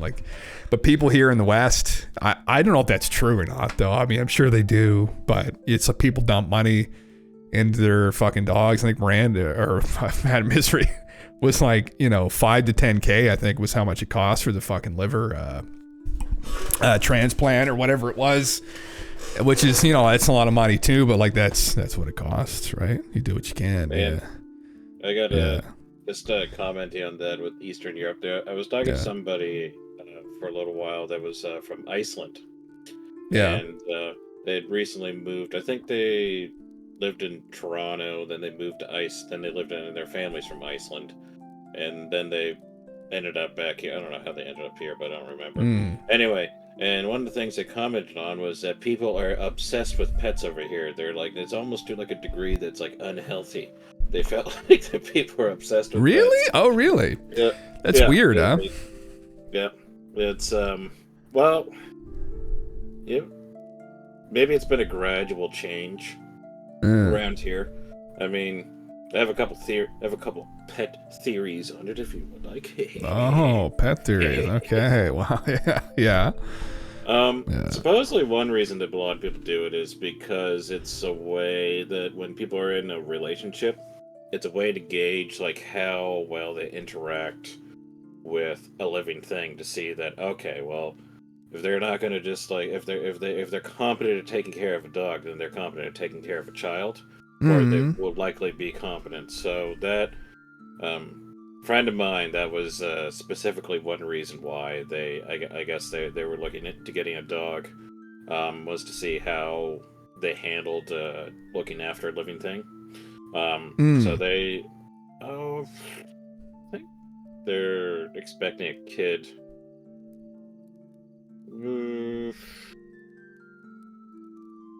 Geez, maybe even like 3 or 4 months from now. So like kind of like it's like a test of responsibility, yeah, for like whether you can handle I guess that. that'd be the way you'd say it. Anyway, so that was kind of what they have. A Bernese Mountain Doodle is what they have. Oh, Jesus Christ! I think I know what you're talking about. Yeah. Well, you probably don't now. Yes. Taller than Edgar, long, gangly alien legs. I think it weighs 85 pounds, is what they said, which I was shocked at because I did not think it was that light. Oh, he's honestly, cute. The duck standing up on its hind legs probably is like about as tall, might be about as tall as we are. Oh, Jesus! Close Wow. to it anyway. Oh, jeez, it's gigantic. Jesus Christ! Yeah. But it's all long Well, it's very like tall, but it's slender. These long, gangly alien legs. Oh my God! Well. So, but that was one reason for it. My theory on it was that it was just cheaper than having a kid, but it was still like having attachment to like another living thing that you would effectively take care of. But Yeah. because the cost of having a kid or having a child now is so much that the animal kind of served as like a proxy to it. So that was kind of, and then COVID kind of like jump started that even further because people were inside. Nobody knew effectively when you're allowed to be outside, and they said, well, shit, if I'm stuck in here, I'm gonna get me a cat, I'm gonna get me a dog, and we're gonna have a little farm in the living room. Yeah, fuck. I mean, I think it's good companionship too. I mean, tacit responsibility is one thing, but I think like too, like the companionship for some people, like for cats and dogs, they just work really well with humans. And I don't know, like for me, They're domesticated. They're domesticated, so they should be, I guess. Yeah, but supposedly, the reason why dogs get along so well with humans is because of, honest to God, a brain defect. Is it? So that was the whole reason why those dogs are bred, is because the ones that had a trust towards humans is because there was like a little brain defect or something in those dogs. Oh, so that was because they trusted humans more than the ones that didn't trust humans were the one, they're like wolves. There wasn't anything wrong with their brain, supposedly. Really? Is that what's the deal with cats then? What the fuck happened with cats? Same thing, or? I don't know. They just made them small. Made you them can't small. really train the cat. Yeah, they just made them small, manageable. Small, manageable. Yeah. Well, I mean, fuck me. Depending on the cat. I mean, goddamn, Mike Tyson's got a tiger up in there. Yeah. Oh my fuck. That's a good example. Yeah. Couchy boy. You're still speaking the alien language, I see. That was one of the most terrifying things that I've ever seen to this day, honestly. This fucking underwear with a Siberian tiger. Did you ever hear the story that Charlie Murphy told of Mike Tyson and the tiger? No. Holy fuck. So I think he told it on Joe Rogan maybe, but so this was his compound, I think in Las Vegas. So Mike raised two of these tigers. I'm pretty sure he had two of them. I thought he had two. Anyway, there's at least the one here. I thought he told two in the story. But since they were little cubs. And so like they knew him as like their parent. Anyway, he used to let them like run around the fucking compound even when people came over. And I'm pretty sure Charlie Murphy told this story that there was a limo that pulled up to the front door and the limo driver opens the door, and I think it's Charlie Murphy that's in there, or he was telling a story, but someone else was in the back. Anyway, they're about to get out, and the fucking tiger jumps in this back seat of the limo while the people are in there, and they're just like sitting there like fuck, these things would kill you in one fucking swipe. Yep. He just used to, and people would walk in to the fucking mansion, and it'd just be, I'm pretty sure he had two of them. They'd just be like sitting at the entryway of the mansion. I'd be like, I would not be going in that fucking house. Like, I would not be going on that fucking house. Yeah. There's Like an ancient stories I Egypt. remember hearing about with like tigers, that if they're in like at a zoo or something, that like they effectively know when feeding time is and whatnot because it's routine. But I guess like when the zookeeper turns its back, they just immediately go into like prey mode where they're about to like pounce on them. Yeah. That's supposedly like instant. You imagine that you turn your back on that tiger and that tiger's just lying up on the tree. You're just looking down. Just waiting. But Jesus Christ, I can't even fucking imagine. Like, yeah. Do you ever go to the Moncton Zoo and go see the was it Tomar? Tomar? No. Yeah, Tomar the tiger. He was the Moncton Wildcats mascot. Oh, was he? For the is that the QMJHL? The Quebec Major Juniors hockey team. Oh, okay. I think that's them. Anyway, they had him as a mascot. It was I think he was born in '97. I think he's since passed, but I remember in 2017 we went to go see him, or I went to the Moncton Zoo to go see, and he happened to be in the cage. He wasn't doing much. He was just lying down, just kind of like basking. Oh, the lions were definitely the ones that were but that was because that was like just before the closing time, so they were just about to feed them. Fuck You me. walk by those lions and they start doing that little roar, you can just feel the power. And you're like 50 meters away from them. They're just going, they're just yawning. And then all of a sudden their head pops up, and then that's like 600 pounds of animal moving very fast towards the gate to get that meal. Jesus Christ, man. Those things could just glance at you and you might be half dead. I feel bad for those animals, really, that are stuck in the cage like that a little bit. I'm like, man, that's just not where they're supposed to be. Like our animals are a bit different. They're more domesticated, whether it's the Egyptians with the cats or, cave peoples with the dogs. But yeah, I mean, don't zoos give people masks that have eyes looking away for gorillas? I think there's eyes on your back type thing for large cats too. Do they actually? Oh man, I couldn't even. The gorillas is another fucking thing where it's like fucking terrifying, man. I mean, it's just we're just not at the top of the food chain when it comes to strength and whatnot. Like, I guess you could say if you treat the animals well, like if it's not like what was that one Netflix show, that Tiger King thing? If they're not in like a Tiger King situation. Oh Jesus Christ, yeah. Probably okay. No, that was probably a bad situation. Oh, it's a bad situation for everyone involved. Yeah, it was a bad situation. There's no interpretation there. Holy fucking Christ. What the fuck? Because you're not supposed to look them in the eyes? Like, they wear a mask in the back of their heads so tigers won't stalk them. Oh. What the fuck? So sorry, they give it to you. So you don't want to look them right in the eyes. Funny out of context. Holy fuck. So you don't ever want to. What happens if you look them in the eyes? They just fucking go crazy. So they go ape shit. Literally. Holy fuck. Literally, yeah. It might be like a confrontation kind of thing. That's supposedly the same with dogs, where like if you like stare down a dog, if you go like right up and you go like very close to their eyes and whatnot, and you look at them right in the eyes, that's like a challenging. That's like a dominant kind of thing. Yeah. Or like a dominant, I guess, or dominating move, for lack of a better phrase. It's a challenge to stare at them. A challenge. That's probably the better way to put it. It's like a challenge. You're like challenging them. You're not supposed to do that. But really? Just about every dog that I've ever met, usually they look away from you if you like kind of like make eye contact and whatnot. With the exception of my mom's newer dog. She'll stare you down the entire time, but that's because you're giving a little belly rub, and then she's just going, yes. Oh, well, if you're friendly with her, too, like, I'll do that at Edgar, too. I'll fuck with him and just, look at him and shit, and, he just, he'll whine and stuff. Likely if it's somebody they know and then it's not like a big deal. But if you're like a stranger, I guess that's like a big deal. It'd be like a big deal. Yeah, that could go sideways. They give visitors special glasses for observing gorillas to reduce the direct eye contact between humans and the animals. And the wild, direct eye contact is often perceived as a challenge or threat by gorillas. These glasses have polarized or special lenses and make it harder for gorillas to detect when humans are looking directly at them, which helps the animals feel less stressed and threatened. It creates a calmer environment for the gorillas, preventing stress-related behaviors and promoting their well-being in captivity. So they don't kill the fucking...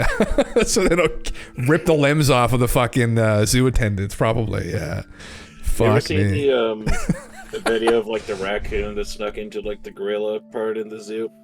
Oh, is that where he throws it? Yeah, he just throws that thing so far. Let me see. I'll see if I find the video. I guess in like depending how you feel about it, it's horrible. But oh, it's a chimp versus. Is it the chimp? Is that what it is? No, I'm pretty sure it was like gorilla. Was it a gorilla? Oh, maybe it was a chimpanzee. Maybe it was a chimpanzee. But this is a chimp. Oh yeah, maybe it was a chimpanzees. Oh yeah. Oh Jesus. I thought for sure it was. Look at that. That's a big daddy up on the rock there. Holy fuck! What are they feeding that guy? Jesus Christ, look at the fucking gut on him. He gets all the bananas. Holy shit, yeah. You must stare them down. There can be no doubt on their brain of the dog who's the alpha. I guess it depends on the dog. Oh, he's all right though. Okay. It's fine. It gets up, but. Oh, buddy, no. Let him go. Let him go. Holy fuck! Does he get away? I think so. Oh no. Oh, I don't know if he does get away. Holy shit. He just fucking biffs him. Holy. Holy fuck. Fucking stupid monkeys just like us. Yeah. Jesus Christ. God damn it. Youngest cat will sometimes get freaked if you stare at him and gets locked onto your eyes and looks like he's ready to fight or flight. Oh, yeah, yeah. Biker gang that lived in your block when I was a kid used to hang their Dobermans from clotheslines and beat them with sticks. Holy shit, let me tell you, those dogs would bark if you walked by the fence. Even if you're on the other side of the street, they'd have ripped you to shreds if you went in there. Oh my fuck, man, yeah. What's that? There's another breed. I saw it recently.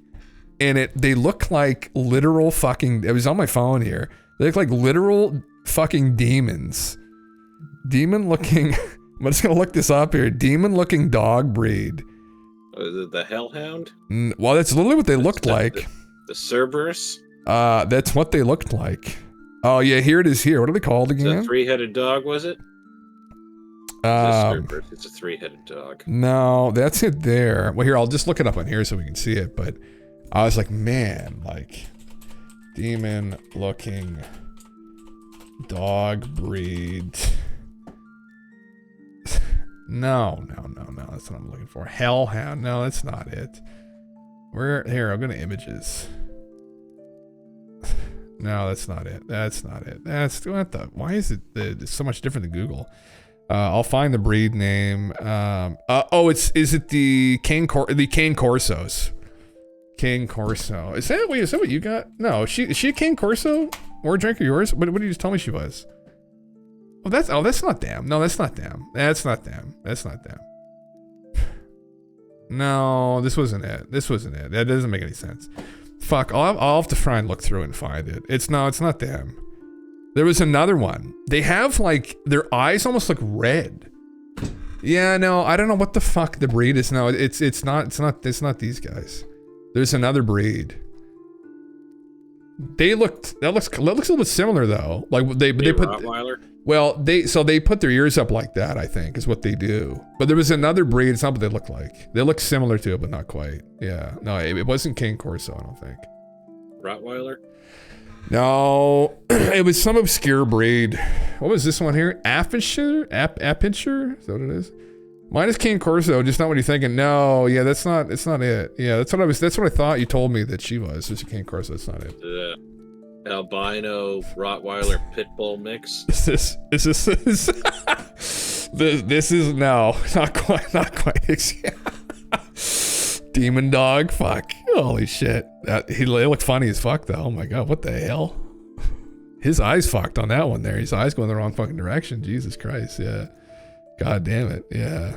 Yeah. That's an Ewok. Yeah. Goldong breed, is that what it's called? It may have been, I thought I saw the breed of it.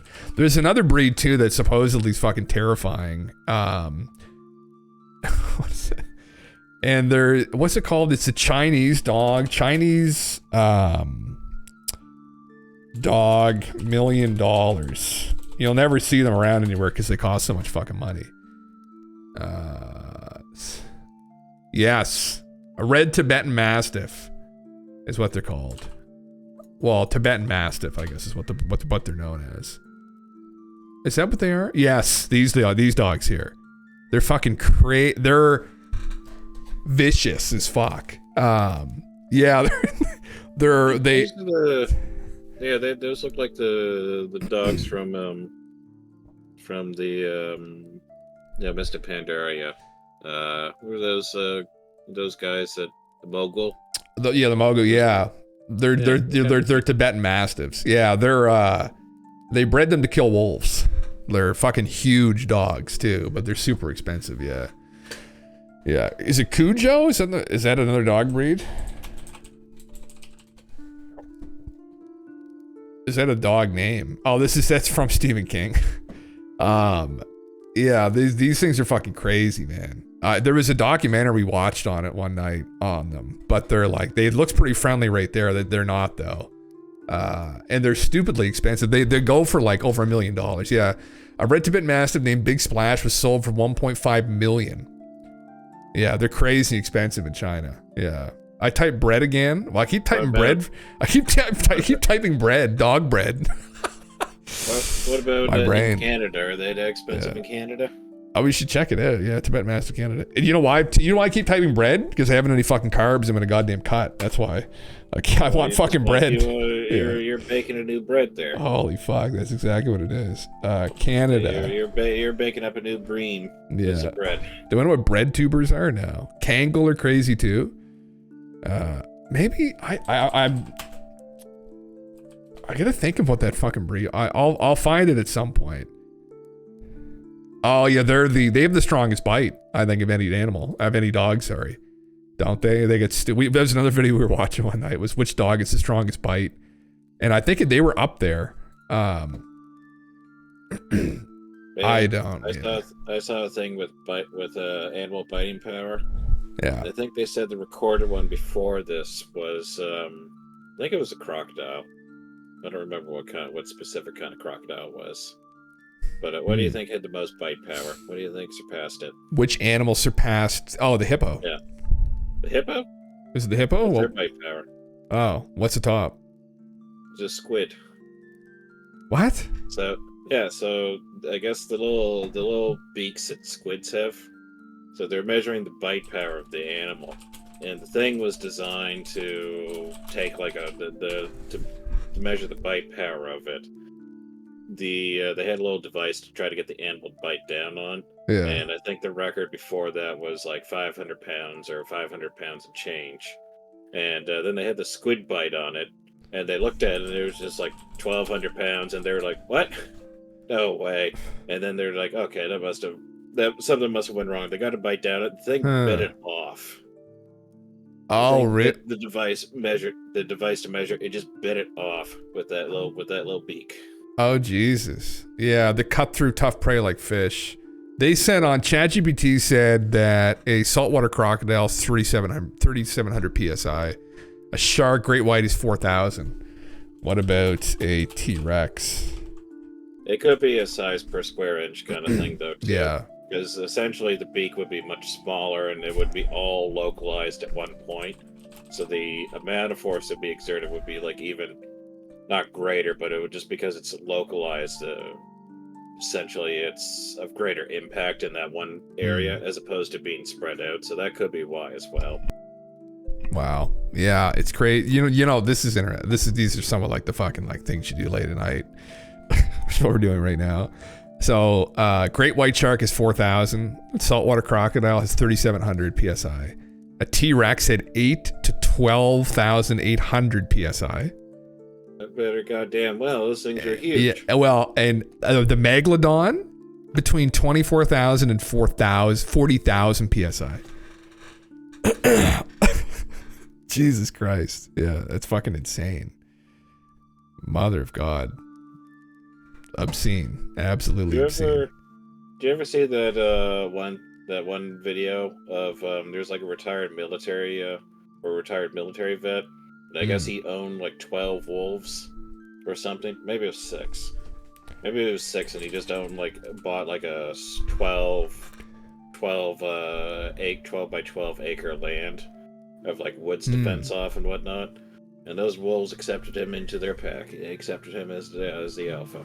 Really? Oh, interesting. Yeah. Wow. I'm pretty sure it was a retired vet, but yeah, the guy owned like 10 or 12, like 8 or 12 wolves or something. Man, I would not. That's so fucking brave. Jesus Christ. You go hang out with wolves? You wouldn't want a wolf? Well, I mean, here, let's see how powerful they are. The new Megalodon movie wasn't even cheesy, surprisingly good. Yeah, we watched that when it came out. We may have gone to the theater to see that, actually. Embarrassingly. Well, not really. So the Kangol, yeah, has 743 pounds per square inch bite. For comparison, a Rottweiler is 328, an American Pit Bull is 235, and a German Shepherd is 238. So the Kangol has a bite more than 3 times as strong as a German Shepherd, which is fucking insane, man. Yeah, what about a wolf? bite power of humans? What's the bite power of humans? Well, we can ask it that. Yeah. A gray wolf is about 400, so they're not as strong as a Kangol. What about a dire wolf? I've just put direwolf. Yeah, I literally just put direwolf. There we go. Yeah, take dog wolves, guard the flock. Oh Jesus, no, nothing's even close. Yeah, they have a bite force around 1,200 pounds for a direwolf. So yeah, they'd even beat the Kangol. Yeah. Is that why I was able to pierce through the thing that did on Skinwalker Ranch? Skinwalker Ranch, yeah. That was an interesting show. I don't know if I buy that. Now that guy I think was an anthropologist. So was an anthropologist. He had some background in he was an accredited person that would have known. But yeah, that was a crazy episode. I mean, the chances of that being real, I don't know if I put that high on the fucking list, but I'll have to investigate further, but not Yeah. gonna buy it right now. But do investigate. the Cane Corso 700, is it actually? What's Cane Corso? Let's see. No. Bite Force. Oh yeah, 650 almost. Yeah, Jesus, one of the most powerful dog breeds in terms of jaw strength. Oh my God. What about Saint Bernard? I don't think Saint Bernards have a very strong bite. Did you look up humans yet? I'll look up. Yeah, well, let's ask. Oh, 500. Oh, actually, that's fucking up there. The Saint Bernard's bite force is me 500. What about a Saint Bernese? Edgar has bit me a couple times, and it's definitely unpleasant. I guess not unintentionally. Does he just put his teeth on you, or does he try to break skin? Well, a couple times that he's flipped out. He's reached back and he got my leg once, and then I fucking smacked him. Bite force. Did he just put his, because if he wanted to bite down, it would be. So it might be just putting teeth on you, just as like a warning.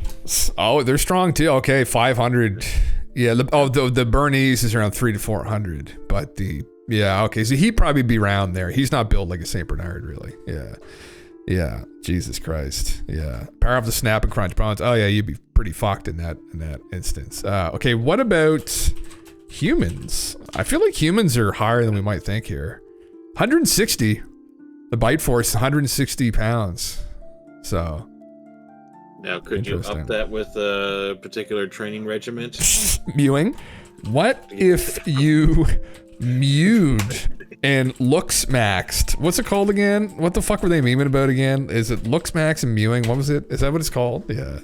I think I remember you talking about mewing. Well, they were fucking joking about this video that kids now who in school, it's like a thing that kids do is on TikTok where the teachers will like ask them a question and they'll just like go to their teacher and go shh shh, and they'll just go because they're it's not mewing. Fuck, I forget. There's another term for it. You like work on your jaw. It's the most cringe fucking thing I can see.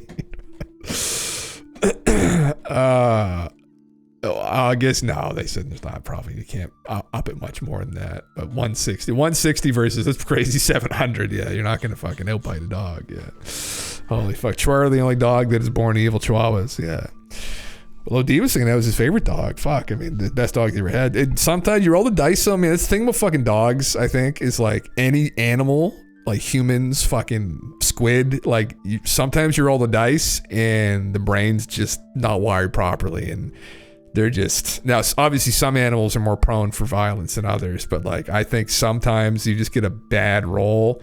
That's the thing. It's like purebred dogs, mixed bred dogs. Like sometimes you just get a dog. Like most golden retrievers are known as being like the friendliest dogs, and I've met a couple that are fucking sketchy, and you just don't know, man. That's the thing. It sucks, but like. Can't talk, I'm mewing. Is that the whole fucking thing? Is that the meme? Like pretty sure it was mewing, is what you said. Is it mewing? Can't talk, yeah.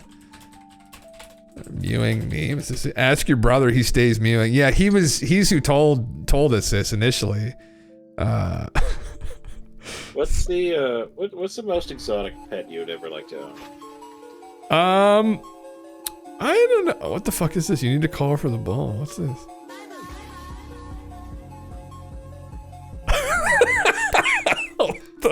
Fuck. You'd love them to pet octopus or cuttlefish, but I think it would feel inhuman.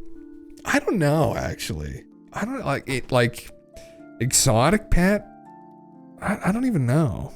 I mean, Why? What would you Wouldn't want? want to save one of the few last polar bears in existence. Oh God, the grizzly bears. Oh gee, like, well, that would probably be, what was it called again? Short-faced bear. Short-faced bear. That's what I would want. I'd want a short-faced bear. How big were they again? Hold on. How big were they? They were how big? No. How big? Let's see. Short-faced bear. You didn't answer the question. What did you want? Unicorn. Why ask you? I asked you first. Okay, I'd say short-faced bear, and they stood between 10 to 12 feet tall. They weighed up to 2,000 pounds. No, 2,500 pounds. Sorry. Jesus Christ. On all fours, it's 6 feet at the shoulder. Oh my fucking God. That's fucking terrifying. So that's what I would want. Why? The short-faced bear. It's a prehistoric bear breed. Oh. Yeah. Somebody ask me. Oh, that's easy. Esquilax. A what? Yeah, look it up. An Esquilax. How you have to spell that? ESQUIX. Esquil. ESQUIL. Is this from The Simpsons? Yeah, it's a rabbit. It's a rabbit. What the fuck? Yeah, it was like the Esquilax. It was like it was like a bear or something, with the body of a rabbit and the head of a rabbit. What the fuck? It was just You could just say man bear pig. You could just do man bear pig. No. I probably when I was younger I would have said Komodo dragon. Oh yeah. Fuck yeah. Sick, yeah. Yeah. No, I would say Wardringer said bearded dragons, another one, yeah. Oh my God. Yeah. if it was exotic and we could pick whatever. I guess the other parameter is that what am I saying? Killer whale. Killer whale. Holy shit. Okay. I can't believe I forgot it. Yeah, definitely orca. I mean, yeah. I probably actually you know what? I would also change my answer probably. Killer whale. Fuck. I talked about this the other night, but I would probably go with the giant ground sloth. If you were one of those motherfuckers, no one would ever come in your house or your yard ever again. Actually, probably destroy your entire yard and your house pretty quickly because they were 20 feet tall. Absolute freaks of nature, man. Like, yeah, those prehistoric fucks. It was like it's such a weird, like, they were the size of a dinosaur. Like, I don't think anything other than like, was it the long-tusked elephant or something? There was an elephant breed too from then that was absolutely gigantic, but like they were literally the size of dinosaurs. Like, and it's a fucking sloth. Like, talk about like devolving. What the fuck happened to the modern sloth? Like, you're 20 feet tall, and the next thing you know, you're fucking like 3 feet tall in Australia. Doesn't make any fucking sense. Yeah. There just wasn't enough oxygen. Maybe that's what it was. There wasn't enough oxygen to go around. You have an African gray parody bit your face a few weeks ago. Holy fuck. You shouldn't have bit me face. Simple as. Simple as. Shouldn't have bit me face. I've been saying that, man. Yeah, I was just thinking about the guy that threw the seagull against the wall. Oh my god. Have we gone over that here? I think we did, didn't we? Yeah. Yeah, we looked at that. Shouldn't have pinched to be chipped. That was how we started the whole thing. Right, no, I know. But that was like in a skit till Sundays. We chipped me. Oh my fuck. That was can you imagine that now? Where the fuck is the actual where's the actual guy? Yeah, pensioner kills the seagull by grabbing its feet and swinging it into a wall in front of crying children at popular seaside resort after it stole his chip. Shouldn't have pinched me chip, simple as. Just fucking kills it right there, right in front of the fucking fish and chip place. Like, holy fuck. He was able to grab the legs of the seagull. Just fucking grab. Brutal. Just throws it against the wall. The brutality of that man. Poor fucking bird. Jesus Christ. What a way to go. Just no remorse. Well, I'm surprised he was able to kill it actually doing that. He must have really just came on to him. That's terrible. God damn it. I don't know. If you throw it against a brick wall and it hit its head against a brick wall, I imagine that it's over for the seagull. Oh, God. Yeah. Grown man. It's over. I'm just surprised he was able to get his feet. Just grabs her. Yeah, man, you gotta watch out for birds. My aunt, actually, who had she still has all the Westies, West Highland Terriers. She had a bunch of birds too. She had a parrot. It wasn't a gray one. There's a couple of them, I think, right? But it bit me too. Not in the face, but it bit my finger. Because we would like fuck around with them when we were kids, like put our fingers in the fucking cage and shit. But she had all these birds. She had like 5-6 dogs. She has all these horses. What the fuck else did she had? She had something else too. The birds, the wings weren't clipped, so the birds would fly around the fucking house. It was a crazy spot. Like, yeah, you made your last mistake, thief. Do you ever fuck? When you were younger, did you ever go to the vet that's like by where the fire station is around where we live? No. I remember when I was younger, they had a parrot. They usually have like a couple cats. They just kind of let wander around there for people waiting, and they had a parrot in there. And somebody taught that parrot some very naughty words. Oh, really? Like what? Yeah, what kind of words? It would just be like quiet in there, and then you hear it go, "Rah, motherfucker, rah." Fuck yeah. I don't think it was anything like that. I don't think it was anything that bad, but it was. They definitely taught it somebody taught it some curse words. Well, obviously, it's the first thing you do. Rabbit, does yours know any fucking special words, Rabbit? You got any fucking special words for your fucking parrot? That's obviously why you'd get a parrot, to just have a meme. Like, you just have it like fucking razz people fucking when they come in the house. Or riz people up. Maybe you teach it like inspiring words, like, talk people up. But I think I'd rather have a razz fucking parrot, just razz people, just fucking troll them. Oh my god. They had that one parrot on Trailer Park Boys, so they taught it that. It would just be like, "Rah, check my cock, rah." Holy fuck. Actually, speaking of animals, Trailer Park Boys, Steve French. I remember that. Yeah, that was. I was also thinking about that with cats. We were talking about when I brought up Mike Tyson's thing. I was like, oh yeah, I forgot about Steve French. Steve French. People remember Steve French's fucking cougar that Bubbles had. I think it was a mountain lion, wasn't it? Oh, was it a mountain lion? Whatever, yeah. I think it was a but it was probably a mountain lion. Yeah. Oh my fuck, that episode was fucking ridiculous. Yeah.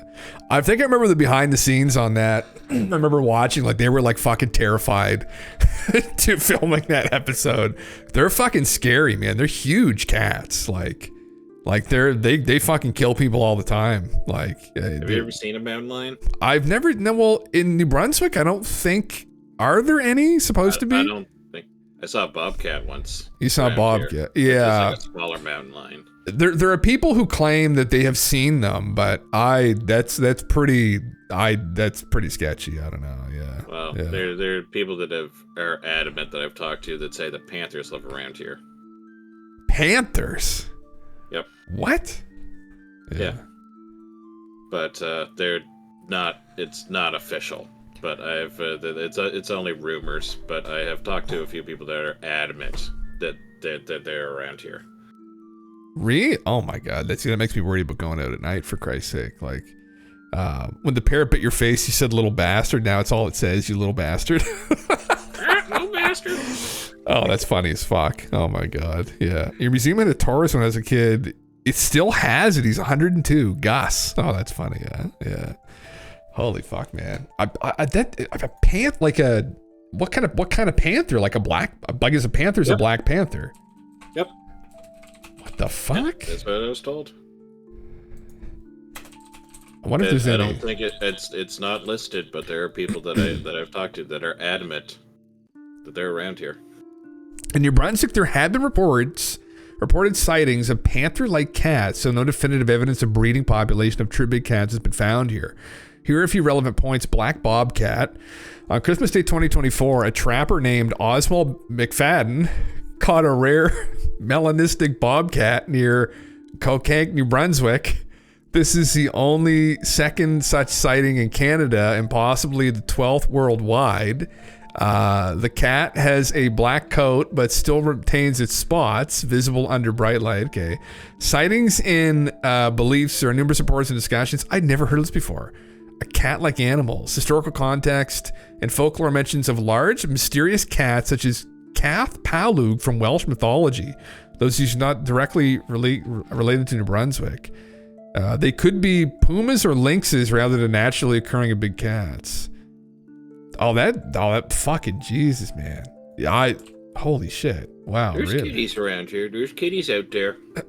That's fucking terrifying. Oh, some kind of black. Yeah, mystery cat. Okay. Yeah. Holy shit, man. Dude, check out the Bigfoot Scream. I've got it right here. I have it up. Yeah, where the fuck was it? Oh my god, lost and all this shit. Terrifying. Let's see here. If it reloads. Terrifying sound in eastern Canada. I heard a pileated woodpecker do its alarm call, and then I heard some odd noises and started recording. Doesn't sound like a lynx or anything that I know. Where did he say where he was in eastern Canada? Yeah. oh, he was in Shediac. Oh, Jesus. So he's in New Brunswick. Oh, really? Yeah, same thing, man. New Brunswick. I've heard of people that have had Sasquatch sightings. Same with Nova Scotia too. Well, let's listen to it here. I'll fucking play the video right now. What the fuck was that? Stop the music. I heard some shit out here.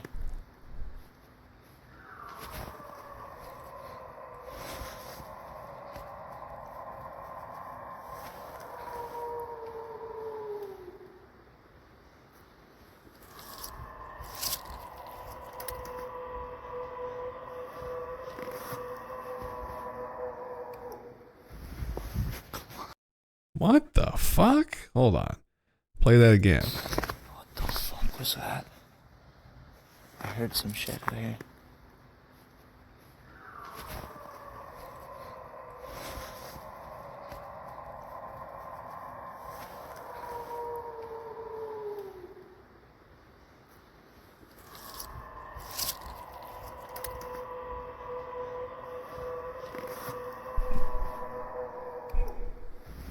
I mean, you know, that kind of, I was going to say at first, I was like, that kind of sounds like a man's voice, but I was like, I don't think a person could sustain that. Yeah. Holy fuck. He said he was pissed about he's building a camp on his territory. Holy shit, huh? Did you hear it, Galen TV? Were you able to hear it through the thing or no? Yeah. Oh, you were? Okay. No, I unmuted the stream and I listened. It was, it almost sounded like it was... It kind of sounded like a wolf howl, but it had more, what's the word I'm looking for to describe it? It was more guttural. Yeah, yeah. That's what I was saying. It was kind of like a little bit more guttural, and it was longer. That's what I mean. It was a guttural, prolonged scream. Like, a person couldn't do. You know, the only other thing I could think would be like a moose, maybe that like got killed or something that like is injured. Did meese make that sound? I didn't think they would. It sounds more like a monkey sound, like a human would make, or maybe even fucking Sasquatch. I don't know. I mean, here's what the fuck. There's a story here. I was gonna read this just quickly. Yeah, I listen to a lot of metal. Human can't do that. Oh man, no, not that. Like it echoed, but that sustained. Not in the studio, maybe. Well, yeah, brother. I posted my story here and a couple other places a couple years back. I camp a lot and alone, or at least I used to, just about 9 months every year. My story, 9 months every year, Jesus. My story told of the one time I broke my camp because I was scared. I ran forever in dark woods around 3 a.m. I ran because of what I heard, not what I saw. For years, I tried to describe the sound I heard. I also searched for anything similar and found nothing. This is so similar that my eyes teared up when hearing it and my skin went cold. I was transported back to the early morning, late night in Oregon. Chills, man. LinkedIn works, and I'll just paste the story here. I have a few. I've seen I've seen weird shit, possibly graze 50 plus miles away from the nearest access road, shelter structures that don't line up with human survival techniques, maybe a Bigfoot, though I think it was in all likelihood just a large curious bear, and some shredded animals deep in the woods without their organs or muscles being eaten, as if something did it for fun.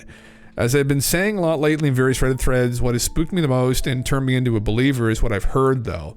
The scariest story I have is about a night deep in the Oregon woods. I'll preface this by giving my background, not as a brag or anything, just to show that my outdoor and survival bona fides are there. I'm 37. I've literally spent over 5 total years alone in the woods. Jesus, brother. Camping and hiking. I went months without ever talking to another human being. I've taken every class or training you can imagine in identifying animals, especially threatening ones that can kill me. I've walked most of the Appalachian Trail barefoot. Who the fuck is this guy? I've spent weeks in varying wilderness across the US and Canada. I know what a mountain lion sounds like, whether it's mating, scared, communicating, whatever. I know what foxes, bobcats, owls, and varying birds, moose, elk, deer, varying weasels, bison, bugs, sheep, bear, and everything in between sounds like. When you have a hobby like I do and spend every free second alone in the woods, you have to know sounds. It's absolutely imperative to know if something is close by that wants to eat you. Again, I only say all this because it's inevitable every time I tell one of my stories, at least one person's going to say, nah, dude, just a fox. They scream like bloody murder. Yeah, I know. I've had 3 or 4 sounds that scared me that don't match any animal living in North America. There was only one that made me leave camp early and go back to civilization. This time I was actually doing a buddy camp with my oldest friend. He's the same age and has more experience in the woods than I do. We met up in Oregon for a 2-week camp in the vicinity of Mount Hood National Park. We were well off the beaten path, no people or civilization anywhere near us. One late night at our camp setup, he and I were sitting by a fire, just bullshitting and reminiscing. It's important to note we were sober. I do occasionally drink and I do occasionally smoke cannabis, but never on these trips. Your sobriety and level head can be the difference between life and death out there. As we talked from maybe 300 yards or so away down in a ravine, we heard a howl, growl, scream that persisted for several minutes. It literally vibrated our heads. That's how powerful it was. It was guttural and booming. The only way I've ever been able to describe it is imagine a horror movie with a limitless budget. Imagine some huge, powerful demon. Now imagine in that movie that demon is somehow defeated and sent back to hell. Imagine the demon's scream of agony and anger as it's dragged back to where it came from. It was fucking terrible. 2 grown men with decades of experience, both of us carrying firearms for protection, firearms that if need be could take down a 1,000-pound bear, in hysteric tears clinging to each other, frantically deciding what to do. Brother, what the fuck? We made it until the first signs of day and booked our asses back to our checkpoint and got the hell out of not just the area, but Oregon completely. I'm just now getting to the point I can talk about it, and that's in anonymous forums like Reddit. This is the closest known recordings I've ever heard the sounds remotely make. I never went out there to monster hunt. It's always been about my love of nature, animals, and solitude. Over the last months, I've become enthralled with unknown sounds because of my own experiences.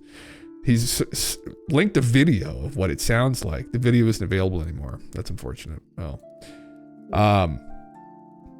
intriguing. Well, fuck. I mean, yeah, who knows? Oh, where did this? No. What was that? What was that bit that he said about the bear? Was it the bear making a camp? Is what he said? No, it just fucking closed on me. That's obnoxious.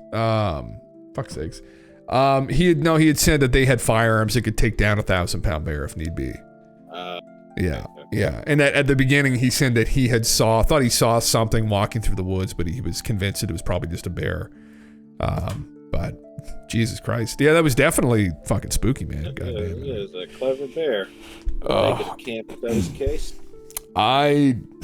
I don't have any interest in going out into the deep woods like that for that very fucking reason. Not just all the missing persons and the weird shit that happens when people are in the woods, deep woods, but like that shit too, man. Where like, but there was when I think Les Stroud talked about this, but there've been incidents where they found they haven't found the people, but they find their camps. It wasn't Dave Paulides. I think it was Les Stroud or someone. This is related to Bigfoot, but that they found.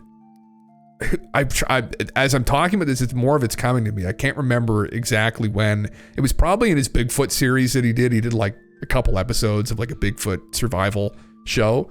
when he was doing that. But that they found someone's camp. It was just completely fucking demolished. And the guy was just gone. Nowhere to be found. Just disappeared. Never found him. And all they found was a camp. And something had just fucking wrecked it. Like absolutely obliterated it. And now, I don't think they found footprints either, because you think, well, did they find footprints? No, they didn't find anything. But it's like, what did it? I don't know. So I think it was implied in the show, maybe it was this Sasquatch, but yeah. Yeah. Oh man, Edge, and I'm being 100% honest. Like I used to camp at national parks here in New Brunswick and shit. After watching Missing 411 series, I refuse to go near them. I do not want to go. It actually spooked me. 100%. It was like a huge spook. I refuse to go anywhere near them. Not that I went by myself to begin with, but it legitimately made me terrified of going near any national parks because it's that fucked. Like, anyway, have you seen them, Galen TV? Have you watched any of the series? I think I've asked you that before. Yeah, I watched. I had like one on while I was. What was I doing? I was probably playing World of Warcraft, but I did have one on, and I gotta say, I would be willing to go to a national park. Not scared. Not scared. Not scared. Afraid of no aliens or a little bit by bears, but. And of course, I say this. I talk a good game now, as I'm in my, the safety of my own home right now. Yes. Out there in the woods, then maybe it's a different story, and it likely is very much a different story. I'm just not going to do it. I'm just not going to fucking do it at all. Yeah, it's just not. I don't know if there's any missing persons cases in national parks in New Brunswick. Now, there's a provincial park in New Brunswick that is in the middle of fucking nowhere that I know people have gone to, and I always wanted to go to. But now I'm not going to, because I'd imagine there'd be some missing people up there, because it's like fucking, what's it called again? I forget what it's called. I could probably look it up, actually. In the north or the south? It's in the north. I'll give people an idea of because people probably don't understand how deep in the woods this province is. Like, we're talking north of here, there's fucking it's just woods, man. Well, yeah. Essentially outside of the Tri-City area, there's not many people living in our province. And even then in the Tri-City area, there's not many people living. Okay, so you get an idea. Where's the UK for people from the UK get an idea here? Okay, so there's the UK, right? So just visualize the size there. I won't zoom in. I'll just go over so you get an idea of how big this is. Okay, so that's a pretty big chunk. This whole chunk is just fucking nowhere. Mount Carlton National Park. All of this, man. It's a huge area. There's the summit. There's some small logging roads in here, but there's fucking nobody. It's unbelievably remote. And then you can go make your way up to here, the Gaspé Peninsula. This is all fucking remote. And then you get up and then here it's complete no man's land. This is complete no man's land. This was an old comet impact site, or asteroid impact site here, actually, long time ago. But this is even, again, talk about Bigfoot, talk about middle of fucking nowhere. This is all, okay, you're in just the deepest woods you can fucking imagine. Crazy shit. Labrador, Quebec, yeah. And it's just it terrifyingly alone. There's literally nothing, nobody. Although there is an area right there. That's a mine, I think, by the looks of it. Some kind of a mine. So you could run into that, but otherwise, suppose deep you're fucking woods. guaranteed Yeah. 1 million subscribers on this very channel. Oh Jesus! However, you must spend one night in Antarctica, one night in northern Quebec, and then one more night out in one of those places in eastern Russia that we read those stories about. Oh fuck no, wouldn't do it. Not fucking worth it. Not fucking worth it. Yeah. Same with the Pacific Northwest. Yeah. Prime place for Bigfoot to thrive and survive. Not be fan. Yeah, it's ridiculously Here is a Bigfoot scream, apparent actual audio. I think I've heard this is a famous one. I think, right? Yeah, I'll play it here. Yeah. All the anecdotes and people too are really interesting. I'll play it in 31 seconds.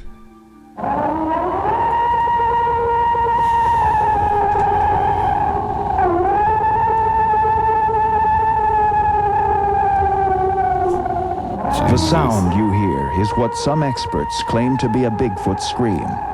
Recorded in the state of Washington by a group of campers in 1971, it is regarded as the highest quality audio of the creature ever captured.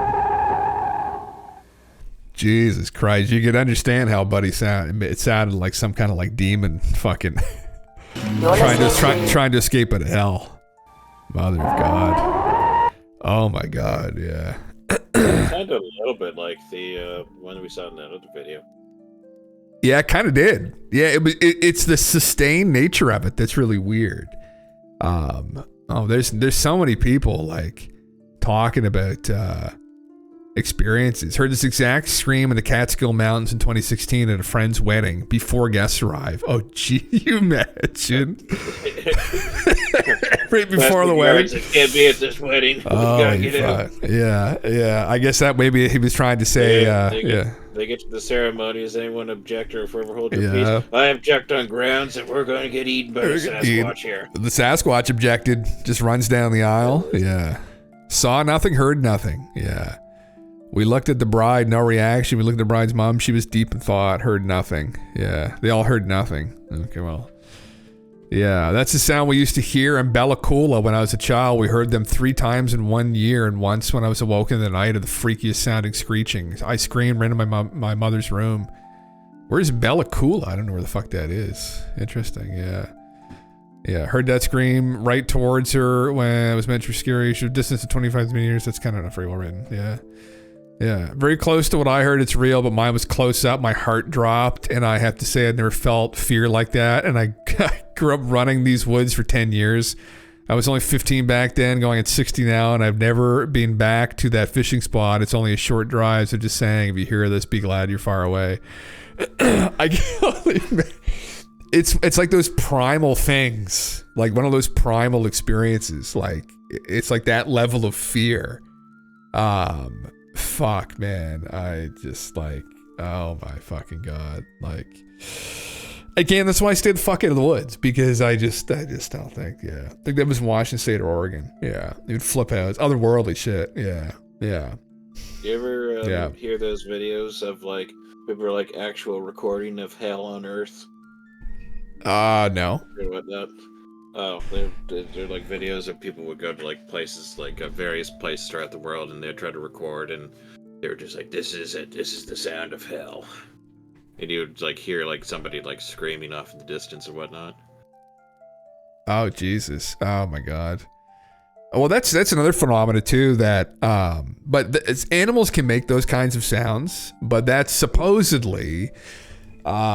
People think that there's other things in the woods too, that like people, there's a video actually, I watched it here before, but it's a guy on a dirt bike, and there's some phenomena where it sounds like a woman screaming or crying for help, like they're like it's a person crying for help, and you'll hear it if you ever hear it in the woods. Now this is if you hear that in the woods, maybe you should consider going, because it might be someone that needs help.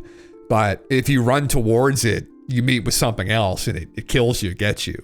But that lures you deeper into the woods. But this is supposedly, there's like urban legends about this, about like, it's not children. I think it's usually a woman. I can't remember, but it's a person crying for help, and you never go towards it. So is it the Blair Witch? Is that a thing? Yeah, someone from Maine posted yesterday. It's a real urban legend. I feel like I don't know where I saw this at. Yeah. Skyquakes in Maine. Identify sky sounds were captured, and it remains questions phenomena. This next video is actually coming out of Maine. This witness walked outside of their home and heard what sounded like trumpets or horns in the sky, and they have no explanation for it. Again, with all the heavy sightings of UFOs, UAPs, it makes you wonder, have these sounds always been tied to them?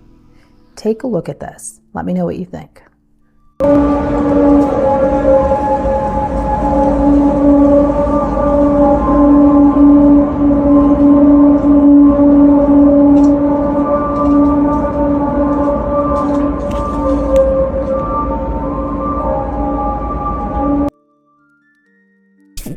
The fuck?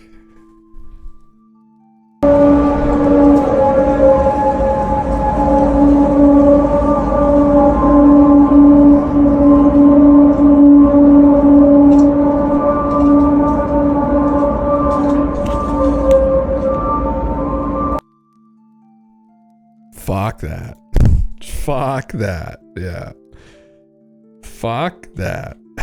What in the hell, man?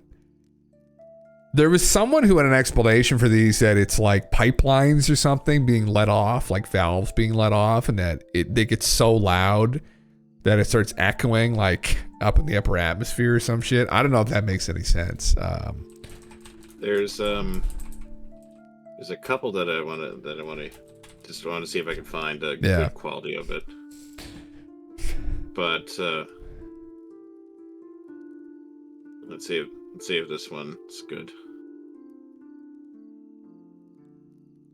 Oh, Skinwalker caught on bike trail. I think, was this it? There was one that was this video. I've showed it before here. Yeah, just let me know when you send it. I'll grab it. Yeah, here I'll play this quick short here. This is the one that I was. Well, this is one of the ones, but there was. He was yeah.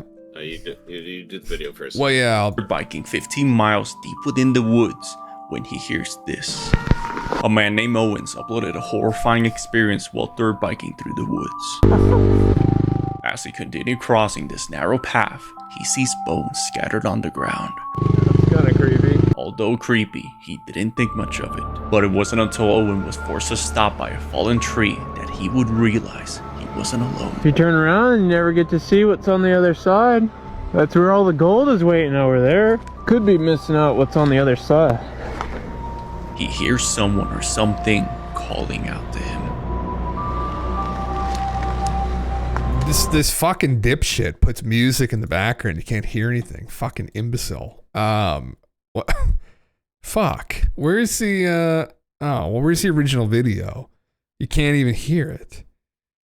Oh my god. No, it's not crime. This was a different one, but dirt bike. What's the one you've got, Galen? In woods. Hey. There.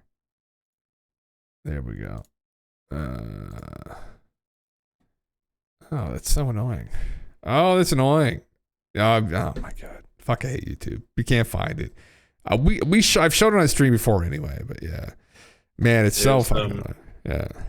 So this was I remember around like 2012 and sort of like 2011 that there were like people reporting like a bunch of like these really strange sounds happening at like various spots around the world. Anyway, this is one that was caught from a baseball game. I'm gonna just put it into the chat. Oh, okay. And that it just kind of sounds like wind. Yeah, man. But the first inning. There's a little background. Evening of Earthquake.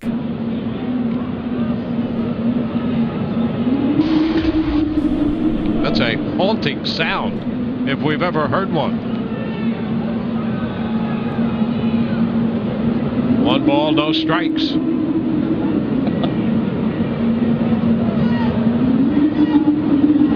And the bunt is foul. The count is 1-1. And what could that possibly be? Somebody shut the door. It sounds supernatural. Wow, huh?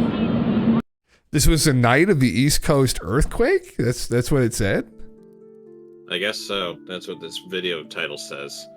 They're So the theory running at the time was there's a couple that I distinctly remember where it sounded like a lot of like metal scraping on metal and whatnot. But the theory at the time was that this was a lot of places trying to plow out or like bore or like not burrow but bore out like essentially shelters and whatnot in preparation for 2012. Oh, really? So the thought was that a lot of these were just like secret bunkers being made and whatnot. Holy fuck! Now that one, the whistling sound of the baseball game, I don't know. There's like other people are like ghost sounds. It You'd think it would just be something that the microphone would pick up, but I guess there were like a couple other people that recorded stuff from that game, and like it was heard like throughout the stadium and whatnot. So it's what's going on there? It's a real phenomena, like with earthquakes. There's lights, and also they thought maybe reverberations. I saw in the comments there, but that there's that's the other explanation for skyquakes and the sky sounds are that it's actually earthquakes or the earth shifting. And I heard one explanation from someone, and it was some kind of accredited person, but that sometimes they're heard over like lakes and stuff, and that the lake, depending upon how the lake is shaped, might act like a basin of water. And when you get, you know how you get the water bowls and you can like move the ring around the outside of them, and they start like broiling and ringing and making sounds, that it might, with some geologic activity in the right area, actually have some kind of an audible effect, like it starts reverberating, and then that kind of goes up in the upper atmosphere, and that's what people are hearing. So, having watched a lot of these forest encounters, it seems to me that the weirdos and creeps hanging out in forests alone, doing weird freak shit 24 hours a day, it happens way more than I thought. Like this guy. Second, what's this? Buddy, how you doing? Just some cruisers, man.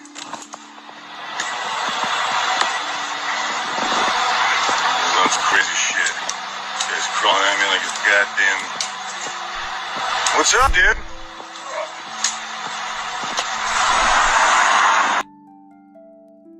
What the fuck, man? Something about that guy looked kind of off, did it not? Me and my army buddy were in the outskirts of Browning, Montana, came across this thing, and it got spooky real quick. Maybe he's just fun. Maybe it's a joke. First, it sounds like he's replying to him, but he's just repeating what the guy's saying. Creepy as fuck. The hell, huh? Buddy, how you doing? Just some cruisers, man.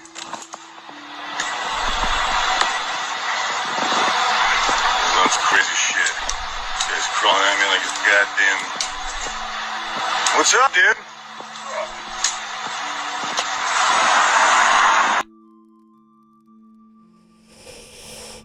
Oh man, Daniel, what in the fuck? That one really kind of fucking creeped me out. Thanks. here's Buddy in the woods. Yeah, sorry, Galen. Yeah. What do you think? It's the unnatural movement. It kind of had unnatural movement. Yeah, he kind of had unnatural movement to him a little bit. But yeah, if you're tweaked the fuck out and you're in the middle of the woods, just high as fuck, like, yeah, man. I found the video I was thinking of though, but oh, you did, yeah. I'll post that after. Yeah, well, fucking, I'll play this here. I'll shut the music off. We'll listen to this one. Oh my fuck. Was having a good time in the middle of the woods with his family. They were doing some trails with his motorbike. At a certain point in the trail, he got to this place where there was a tree blocking the passageway.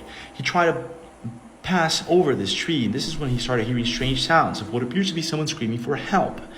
Well, some people on the internet believe that this could be a skinwalker, maybe a bobcat, or even something stranger, and this is the video. Check this out. You turn around and you never get to see what's on the other side. That's where all the gold is waiting over there. Could be missing out what's on the other side.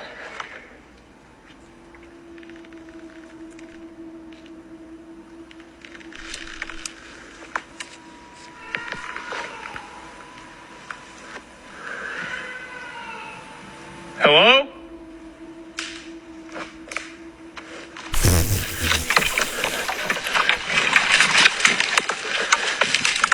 Think it's a bobcat? Yeah. Now, I grew up on dirt bikes.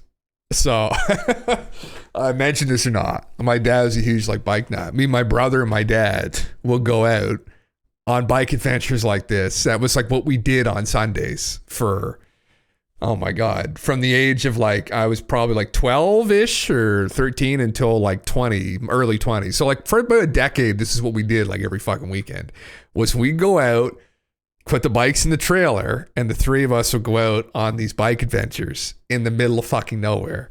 And I have to say, on many of these occasions, it would run through my mind. I'd be like, are we going to fucking run into something here? Someone. We never did, ever, actually. Only sketchy thing we ever saw was a moose. But, it just reminds me of myself in the woods like that, and I'm just like, man, fuck, like, oh my fucking god, bro, no, fucking no. Case where there was a tree. Oh, anyway, it definitely sounds like it could be a cat. Yeah, it sounded a little bit like it was a cat. Yeah, let me just play just for another second.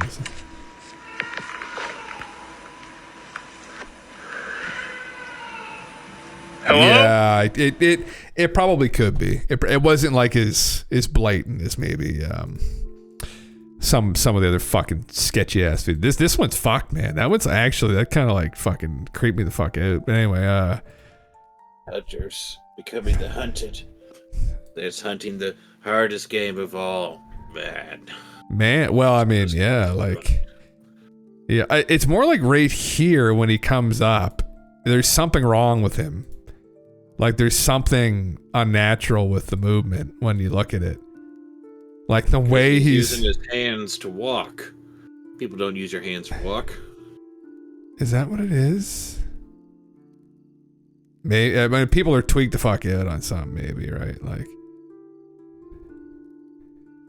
even just to be on drugs like that in the middle of the woods, man. Like, how stupid would you have to fucking be? I think it's the hands that they're going on all fours because it's weird. It's not normal. It's not quote unquote normal.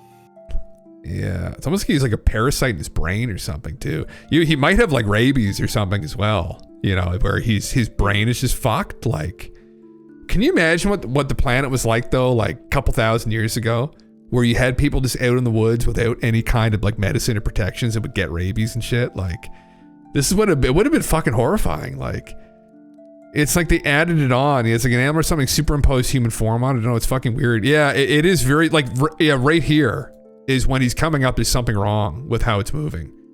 Yeah, it's crawling. Because it's crawling. Are you sure? And the like head move. Yeah, I think it's because he's on all fours. As opposed, and it's the way that he kind of checks, like he thinks he's like in cover trying to check out. So it's an animalistic movement in like a human body. So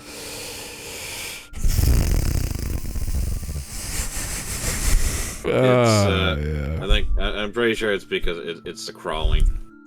Because if he walked with two legs up that hill, even if he moved weird, you'd just be like, "Oh man, that guy's just just tweaked out." But it's when they're on all fours doing that, and you go like, "Well, people don't do that. Why are you? You're regressing in evolution. You're not going more where you evolve past the need of feet. You're using 4 feet. That's backwards. That's not right." Yeah, the way he moved his head when he got on the road. Yeah, if you look at it closer, though, you might have to look at it off stream. There's something weird about it. Who knows what the reality... there's something off about it. If this is a real video, this is fine. It could be part of the head movement, but I think it's because you're going on all fours. Oh, man. Well, anyway, glad you don't want to run into that guy. Fucking Christ. Yeah. This was what I was thinking of. This led me down this initial rabbit hole of the strange sounds. So this was this was actually taken by the CBC. Oh, it was in BC. Okay. Yeah. Play it. Just have a listen to this.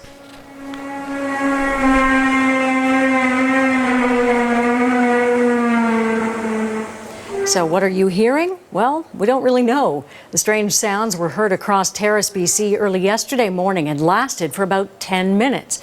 Speculation about what caused it ranges from the aurora borealis to aliens, or it could just be a prank. But similar sounds have been recorded in other parts of BC and reported in other locations around the world. Now notice notice those comments turned off. How do you shoot tonight? Yeah, they were talking all about that, all about these bunkers and these safe holes that were being dug out from Point 12. Fucking government's onto us. Yeah, sounds like a rusty container door. That was the one I was thinking of, where that's kind of like metal on metal. Yeah, that's the sound you heard, but way deeper. It vibrated your whole body. Yeah, when you're incident or a drinker. Yeah, man, like, fuck, it's I mean, there's tons of these videos. I don't know. I would presume it's something to do. It's some kind of geologic activity might be going on under the ground that we hear. Because I mean, you know, there are stories referencing this. Well, it was the Bible talks about trumpets being heard in the end of days, right? That they're during cataclysms, during like earth changes, that sounds like there's trumpets in the sky. That's kind of what it sounds like. It's a little more brutal. It's more like screechy kind of, but fuck, man. Yeah, it's just oh my fucking god. Like yeah. There's so many creepy things. Almost like a giant engine trying to start. Yeah, it's It sounds kind of like it was like the hull of like a ship or something kind of shifting.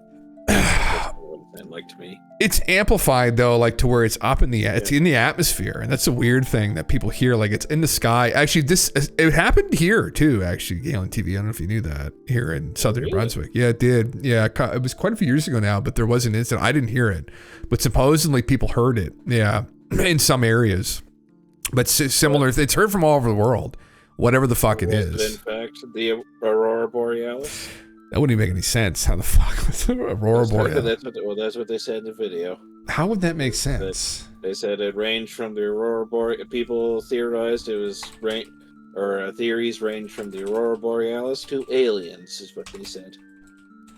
Aurora Borealis. Is that a fucking like? Does that make sense? Yeah. They've reported hearing faint sounds. No. Rare phenomena like skyquakes, unexplained booming can generate unusual noises. Screeching's not typical. Yeah, no, they had no fucking idea, I guess. Yeah, it wouldn't make any sense. 5 years ago. Yeah, but there's tons of videos of it. It's not just not even just in BC. You can Google it. Like, there's tons of videos on it that have that show that shit. Well, that you can see that have those strange noises. Yeah, I don't know. The best theory I've heard is obviously something geologic happening. Yeah. Are you suggesting the motor that spins the sun around on the flat Earth needs to be oiled? Something needs to be oiled. Clearly, it's pretty dry. So yeah, something. Yeah. I mean, I would bet that it's shifting of the plates or something happening, which, you know, might just be a natural thing that occurs. But I mean, yeah. And that video Galen posted for it to be picked up on camera must have been pretty loud. Yeah. This is where was it? Right here. Yeah. Oh, it would be deafeningly loud. I forget if I talked to somebody who heard. Again, it happened in southern New Brunswick too. And I don't know if it was to this degree, but it was like weird noises. There's been booming too that's happened around here. That was another thing I know that have happened. And I'm pretty sure I heard it. But there were like, this is years ago, but there was like booms heard in the sky. The sky boom, skyquake phenomenon is another thing that's happened like all over the place. And that's a little bit, you know, more explainable, where they think it's just kind of like some kind of weird thunder up in the upper atmosphere that's happening. It happens like it's like instead of like one large like clap of thunder, it's these like boom, boom, boom, and you can feel it almost in the ground too, which is also kind of weird. But yeah, like sky booms. I could probably find a video that's sky booms. There's so many fucking videos of these, like. And this just happened recently somewhere where they were hearing this down in the States and the guy's making TikToks on it, but it's been happening for a long time. Strange sounds in Colorado before earthquake. Oh, this is interesting.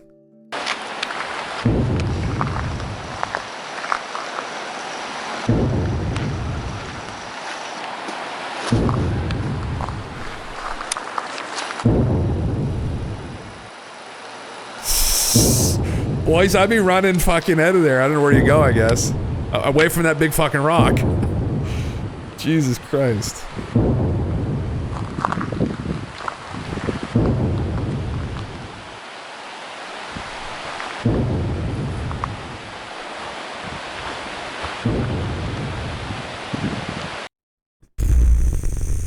Is it real? Let me see. No, comments are turned off. The sounds were captured by two hikers early in the day before the Colorado earthquake. Does this have any link to the Virginia earthquake? Undoubtedly it would, yeah. Oh my god. Well, I mean, you know, like what does it sound like for fucking?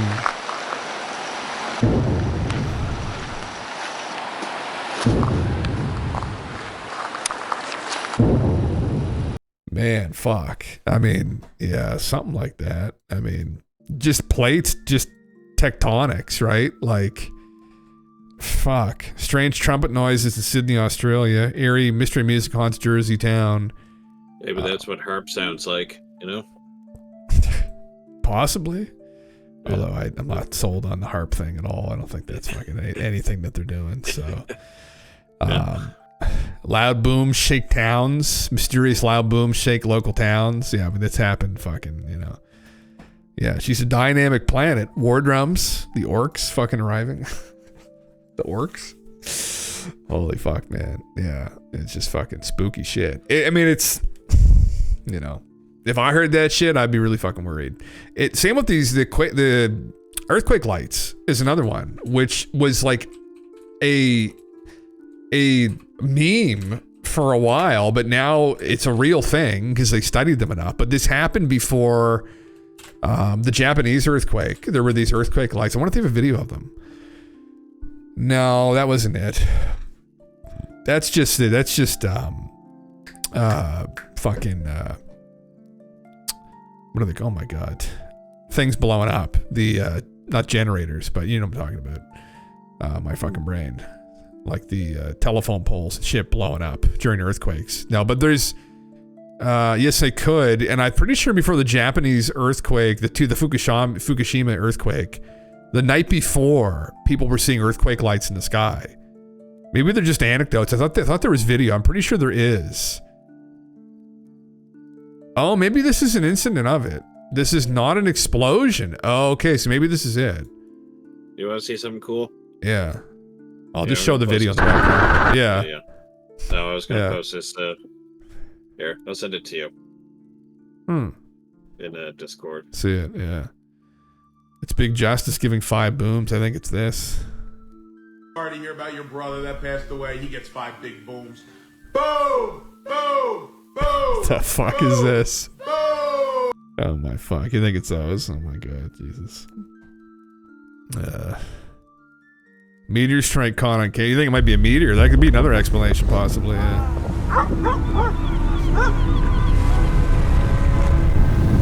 Oh my god. Yeah, fuck right. That's some nice CGI.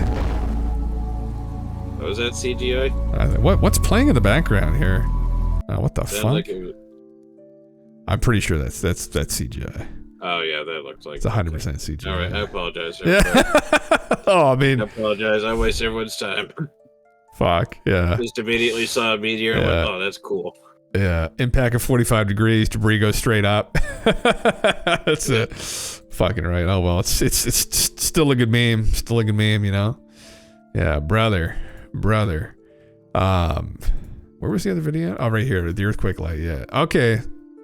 So I guess that wasn't a transformer exploding. That was not a transformer, I guess. That was not a transformer. That looks like a transformer blowing up, but supposedly it wasn't. Okay. Okay. Interesting. The lights that we're seeing before Fukushima weren't like just one explosion. They were these. Typically, earthquake lights are like, it almost looks like aurora borealis, supposedly, when people see them. And supposedly, people saw them the night before it happened. There was a paper on it, and these papers have just started coming out. Like, they just confirm it. They think it's a real phenomena. But before, it was myth. It was a myth and legend. Like in Japan, there were stories of this happening before big earthquakes. But yeah. That's like this one. Let's see. Oh, meteor hit CN Tower in Toronto. Oh my god, it's so pretty. Okay, look, it's really cool. Take a picture. Pose. Man, I was disappointed. I started looking for videos of meteor impacts to see if there were any, because they had that one, remember that one from like a few years ago that was, I think it was in Russia somewheres? Where they got the meteor, like hitting the earth. Jesus Christ. So I was looking for more, and they're all just fake. Oh, yeah. Oh, I can see that. It's disappointing. I could see that. 100%. Yeah, that's unfortunate, but fuck me. Yeah. Oh, there's so many movie videos. Where fuck, I want to find those fucking. I know there's a video. Fukushima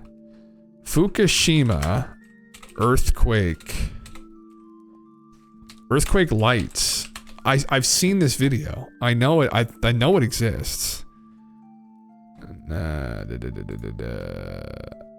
Man, how did we get here? We were talking about dog breeds, and now we're talking. Yeah, I know. I don't even know. This is just like one of those. I just let it go. I'm like, fuck it. I know some people probably like, Jim, this isn't aliens. I'm tuning off, but I'm like, fuck it, whatever. Like, I see what else I had up here actually. Even that's an older video. Lou Elizondo.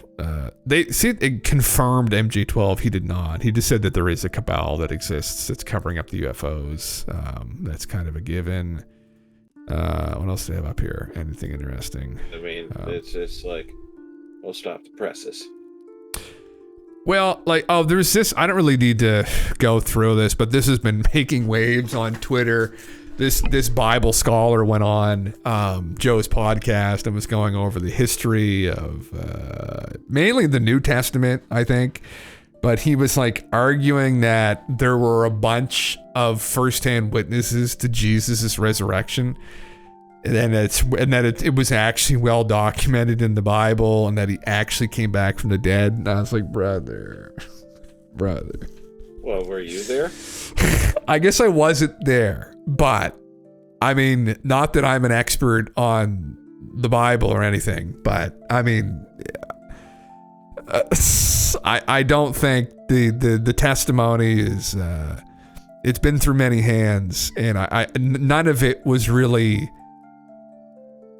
very well documented. I don't think it's all very anecdotal. What? Are those guys there? Maybe they're just a bunch of Bible dilettantes. It's more like this guy said 40 people saw it. It's like there were tons of witnesses. I'm like, but he said 40 people saw it.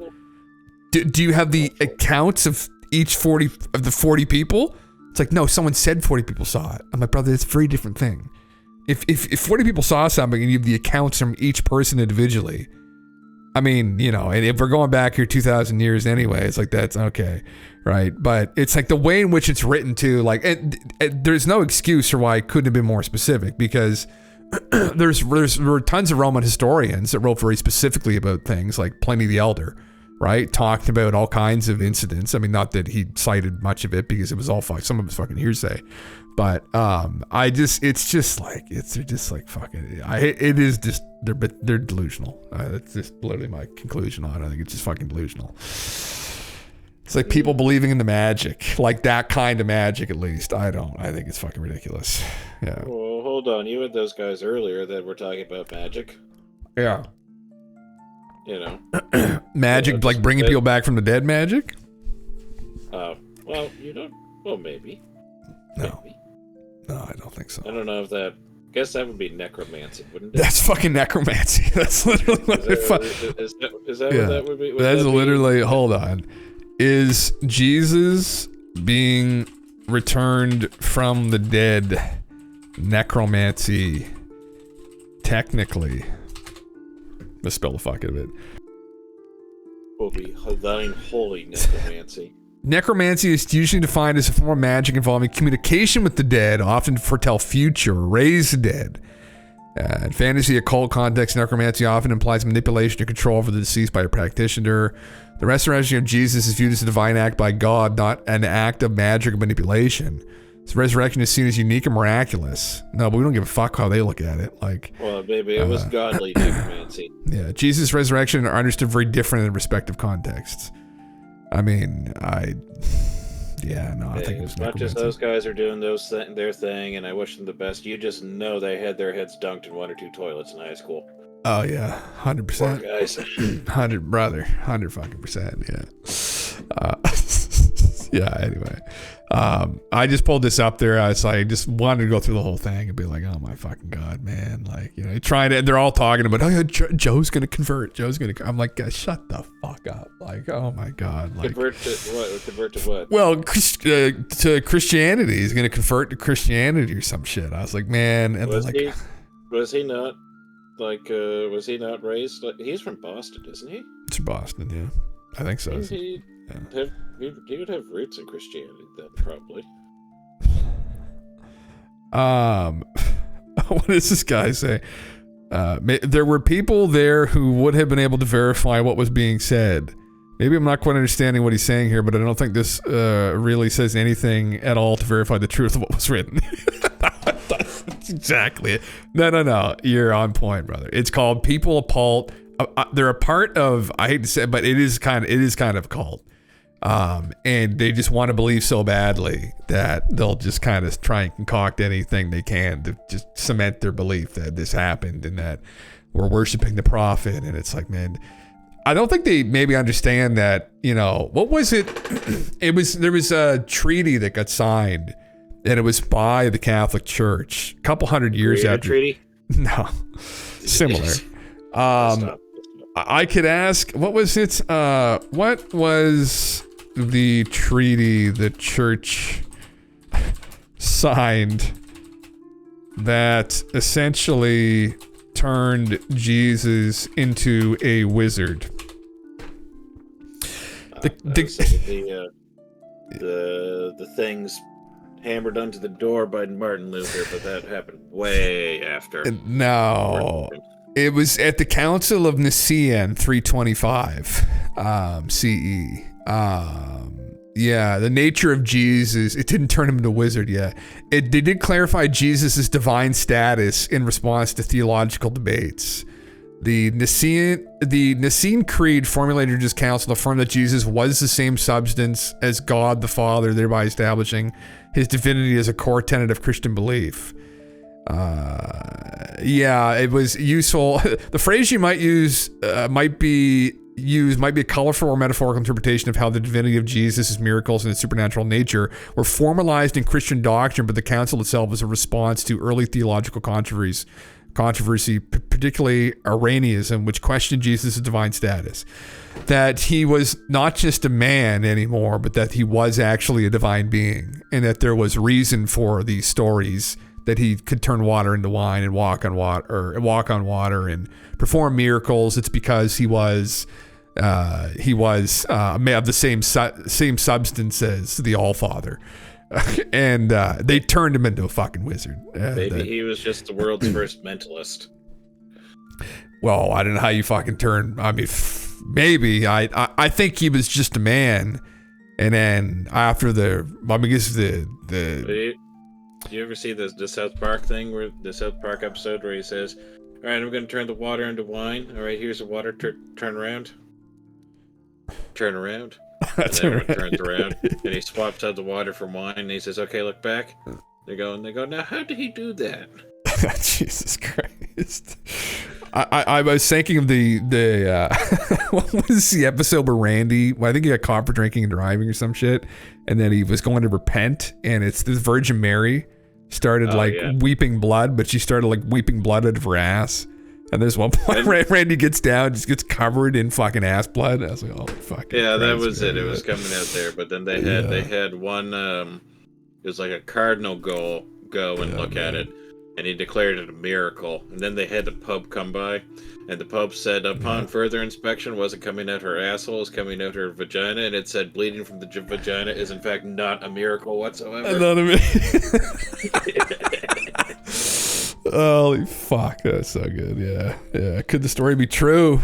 Could be God really did resurrect him, or it could be I mean, I think it's the Roman Empire which turned into the Catholic Church, just trying to hijack this guy and use him to control people, which is very sad with what happened, because initially he was fighting against their rule, right?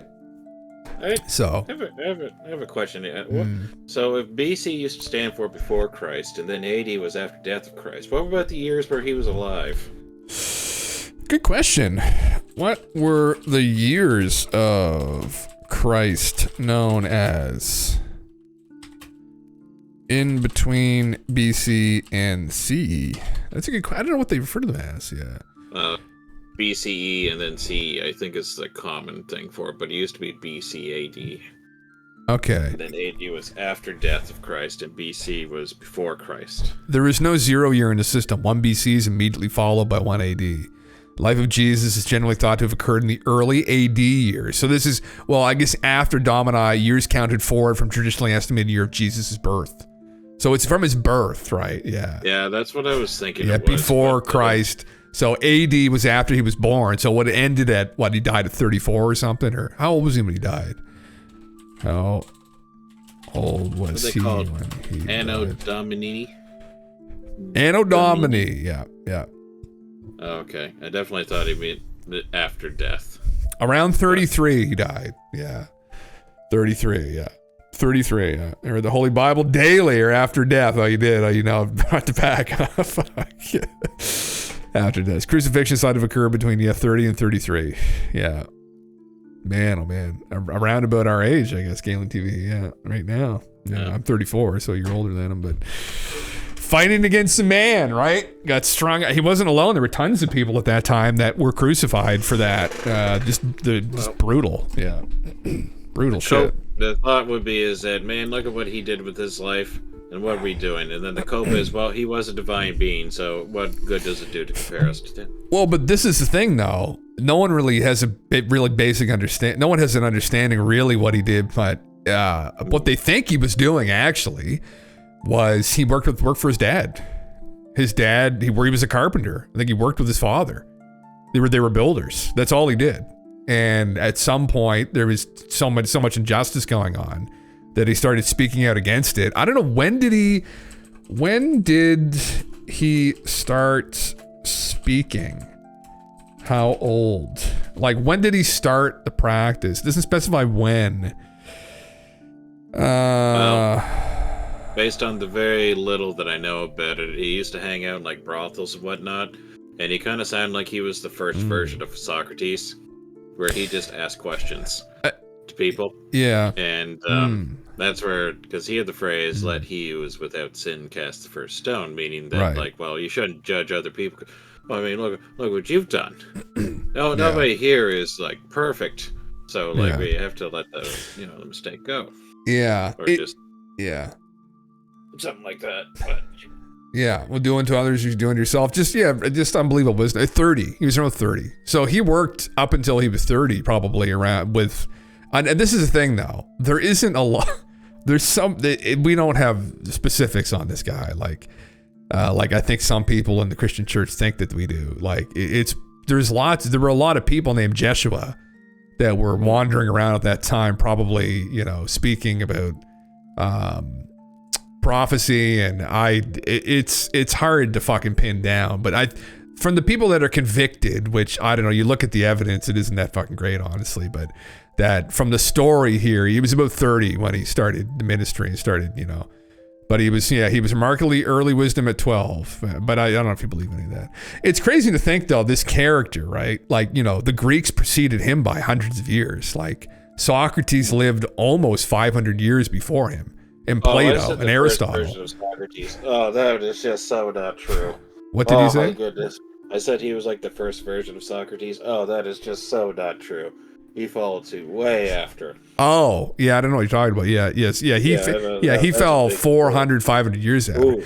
Well, but that was a big mistake. His character, though, is he's a philosopher. He was another philosopher at the time, if he lived. That's all he was. That was the point I was trying to make. He just kind of seemed like he was another like Socratic philosopher. That's exactly what he was. He just kind of a very similar path that Socrates took, where, well, as opposed to the people of Athens sentencing him to death and being manipulated by these sophists that did convince the general public to kill him, it was the Romans just fucking killed him. But they offered him a note. They said, like, okay, you could just say it's not true or drink the hemlock. And he says, I will not tell a lie.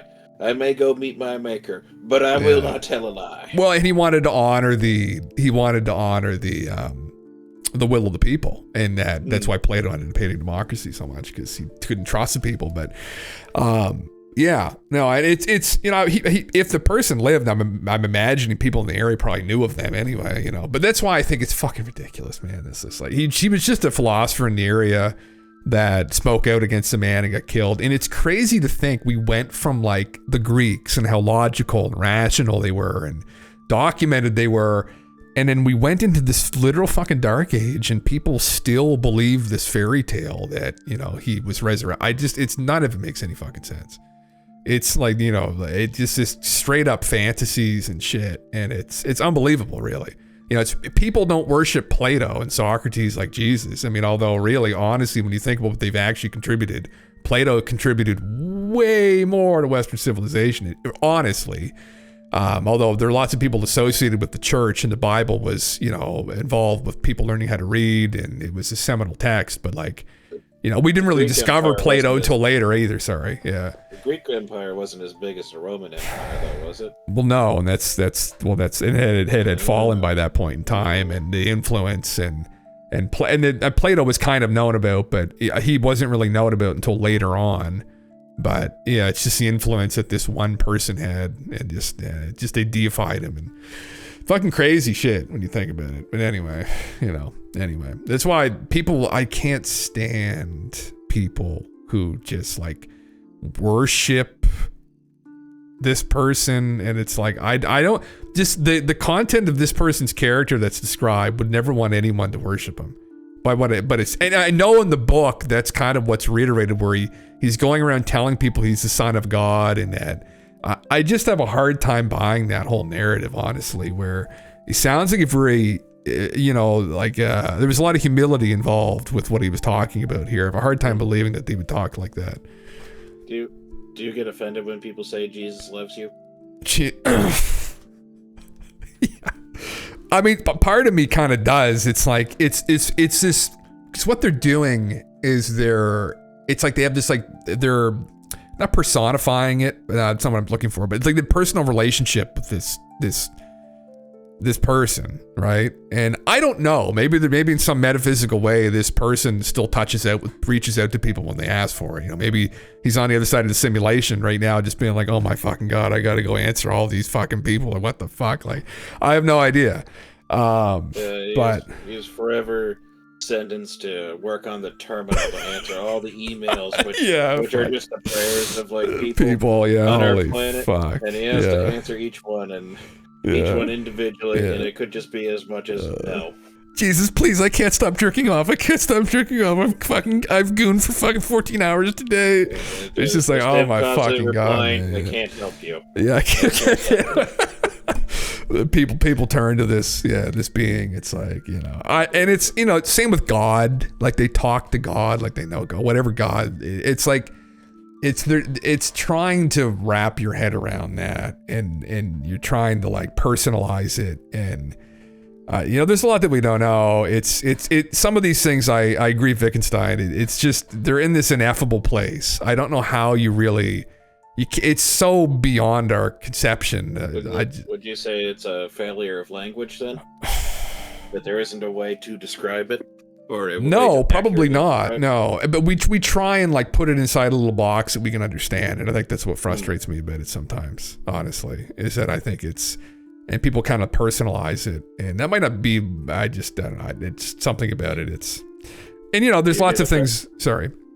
Do you also get offended when people say Merry Christmas? No, I don't. Because I just let that go, I guess. Well, but this is supposedly, that's the birth of this guy. It's, you know. My favorite I love the people that have the bumper stickers that say "Keep the Christ at Christmas." Oh fuck yeah! I think those are some of my friggin' favorites. Holy fuck yeah, yeah. I don't know, just don't go. You should go up to that person and tell them. It's like, what do you mean by that? We want to keep like people's faith in Jesus and his teaching. Okay, it's like, do you want to give me something? You want to fucking live that service to other lifestyle? Come on now, you know, you gonna be giving this Christmas? Or are you just gonna give any gifts and not receive any? Like, oh fuck. It's those ones and the ones that have the bumper stickers of like the people that just say "fuck cancer." And then you're like, were we to assume that you were pro-cancer if you didn't have that sticker on there? Yeah, I guess maybe it just it's just some way of I know. Just, Yeah, I've had some people contest me on that one before. Yeah. But I think it's more just like it's one of those like infallible approaches where like you can't be wrong by saying like I think we need to get rid of cancer, and you'd be like, well, no shit, we need to get rid of cancer. It's just they're almost like more vocal though. Like maybe they probably dealt with themselves. They're like, fuck cancer. They could very well have, but Yeah. it could be somebody that could be suffering from a family member that might have it. But still, though, that was my joke for a while. Was like, were we to assume that you, in fact, were in favor of cancer if you didn't put that sticker on the car? Because it would be something. It would be like, well, we would never assume that somebody is like pro-cancer in any particular scenario. I don't think. What about fuck Jesus? How would that go? How would that go? Do people have bumper stickers like that? I don't know. We could make them. I could see that. I could see that. Well, I've seen the F Trudeau stickers. Fuck true. Oh, those are my favorite. Yeah. I've seen those are fairly common. Those are my favorite might- fucking stickers. Yeah. Yeah. Yeah. Holy God. Anyway, this- hope the fucking um, gone soon. Yeah. What about Do you ever see that movie, The Da Vinci Code? Well, I guess. Oh you may have yes. read the book, Oh yeah. Yeah. Do you think that maybe Jesus and Mary Magdalene eloped? They had a son? What did people believe in the church that like he didn't fuck his wife or something, or like they didn't have a kid? Well, the story I think of Mary and Joseph is that Mary conceived without or had Jesus without having sex. Oh yes. Oh, the virgin birth. Yes. Oh, sorry. Are you talking about Mary Magdalene? No. I was talking about Mary Magdalene. So Mary Magdalene was a prostitute that Jesus Jesus was friends with. Yeah. And one of the theory in the Da Vinci Code anyway is that they actually had a kid together. Yeah. And that this bloodline was to be kept secret. Because it would pretty much just undo the church, the Catholic Church anyway, if that was revealed, because that was like part of the whole thing is that his bloodline was gone. It's done, finished. But I think there's supposed to be some merit to that theory. I know that was one big talking points about the Da Vinci Code was they're just like, no, there's no way it could happen. Yeah, she's an unnamed sinful woman, not a prostitute. Despite a long-standing misconception, she's not explicitly described as a prostitute. Jesus likes those fucking baddies. God damn, fuck like them baddies. Fucking. I thought that was his whole thing was that he hung around with like prostitutes and the other quote unquote like unsavory people and he was just like, guys, come on, we're all people here. Let's just all hang. Oh, he's probably fucking them. What? Do we really think for a second that this guy of all these fucking running this cult didn't like fuck a bunch of prostitutes and shit? Like, give me a fucking break. Like, that's the whole thing. Is that the image is that he wasn't. He was above that. Oh my God. Yeah, that's the thing. It's like, oh, what is it? And Mary Magdalene is revered in many Christian traditions for her faithfulness, devotion, her role in resurrection narrative. She could be all those things, and she still could have been fucking like a stripper for Christ's sake or something. Like maybe she had a bad upbringing. She was still a good person in the end. It's like they can't wrap their mind around that people are complicated. Like, is this too much for people to fucking deal with? Like, I thought she was a prostitute or like a concubine anyway. Concubine, yeah. I mean, did what needed to be done. She wouldn't be a concubine because that would imply royalty out there. Yeah, fuck. And I don't think he was living in royalty. We're near royalty. He was a fucking poor carpenter, for Christ's sake. There you go. Yeah. Anyway, look where we are now. But yeah, it is what it is. But I think I'll probably end it there, Galen TV. It's 6 hours, so fuck it. There we go. Well, sir, yes. Everyone, thank you for sticking around. That last half just about dogs and shit, I guess. But whatever, it is what it is, just kind of hanging out, I mean, you can't do this for fucking 30, 35 hours a week and just fucking keep it up all the time with aliens. But there you go. It is where it is. But yeah, guys, I might stream tomorrow. I don't know, some games. I'll see either tomorrow or Saturday. I'm not sure yet what I'm going to do, but I'll be back on. You'll see you go live if I come on. So, but yeah, listen, thanks guys for coming around, and Galen TV, thank you, sir, for coming in for the chat. So. Thanks for having me in. Yeah, anytime. And everybody, I guess until that next time, have faith in Christ. And we'll see you later.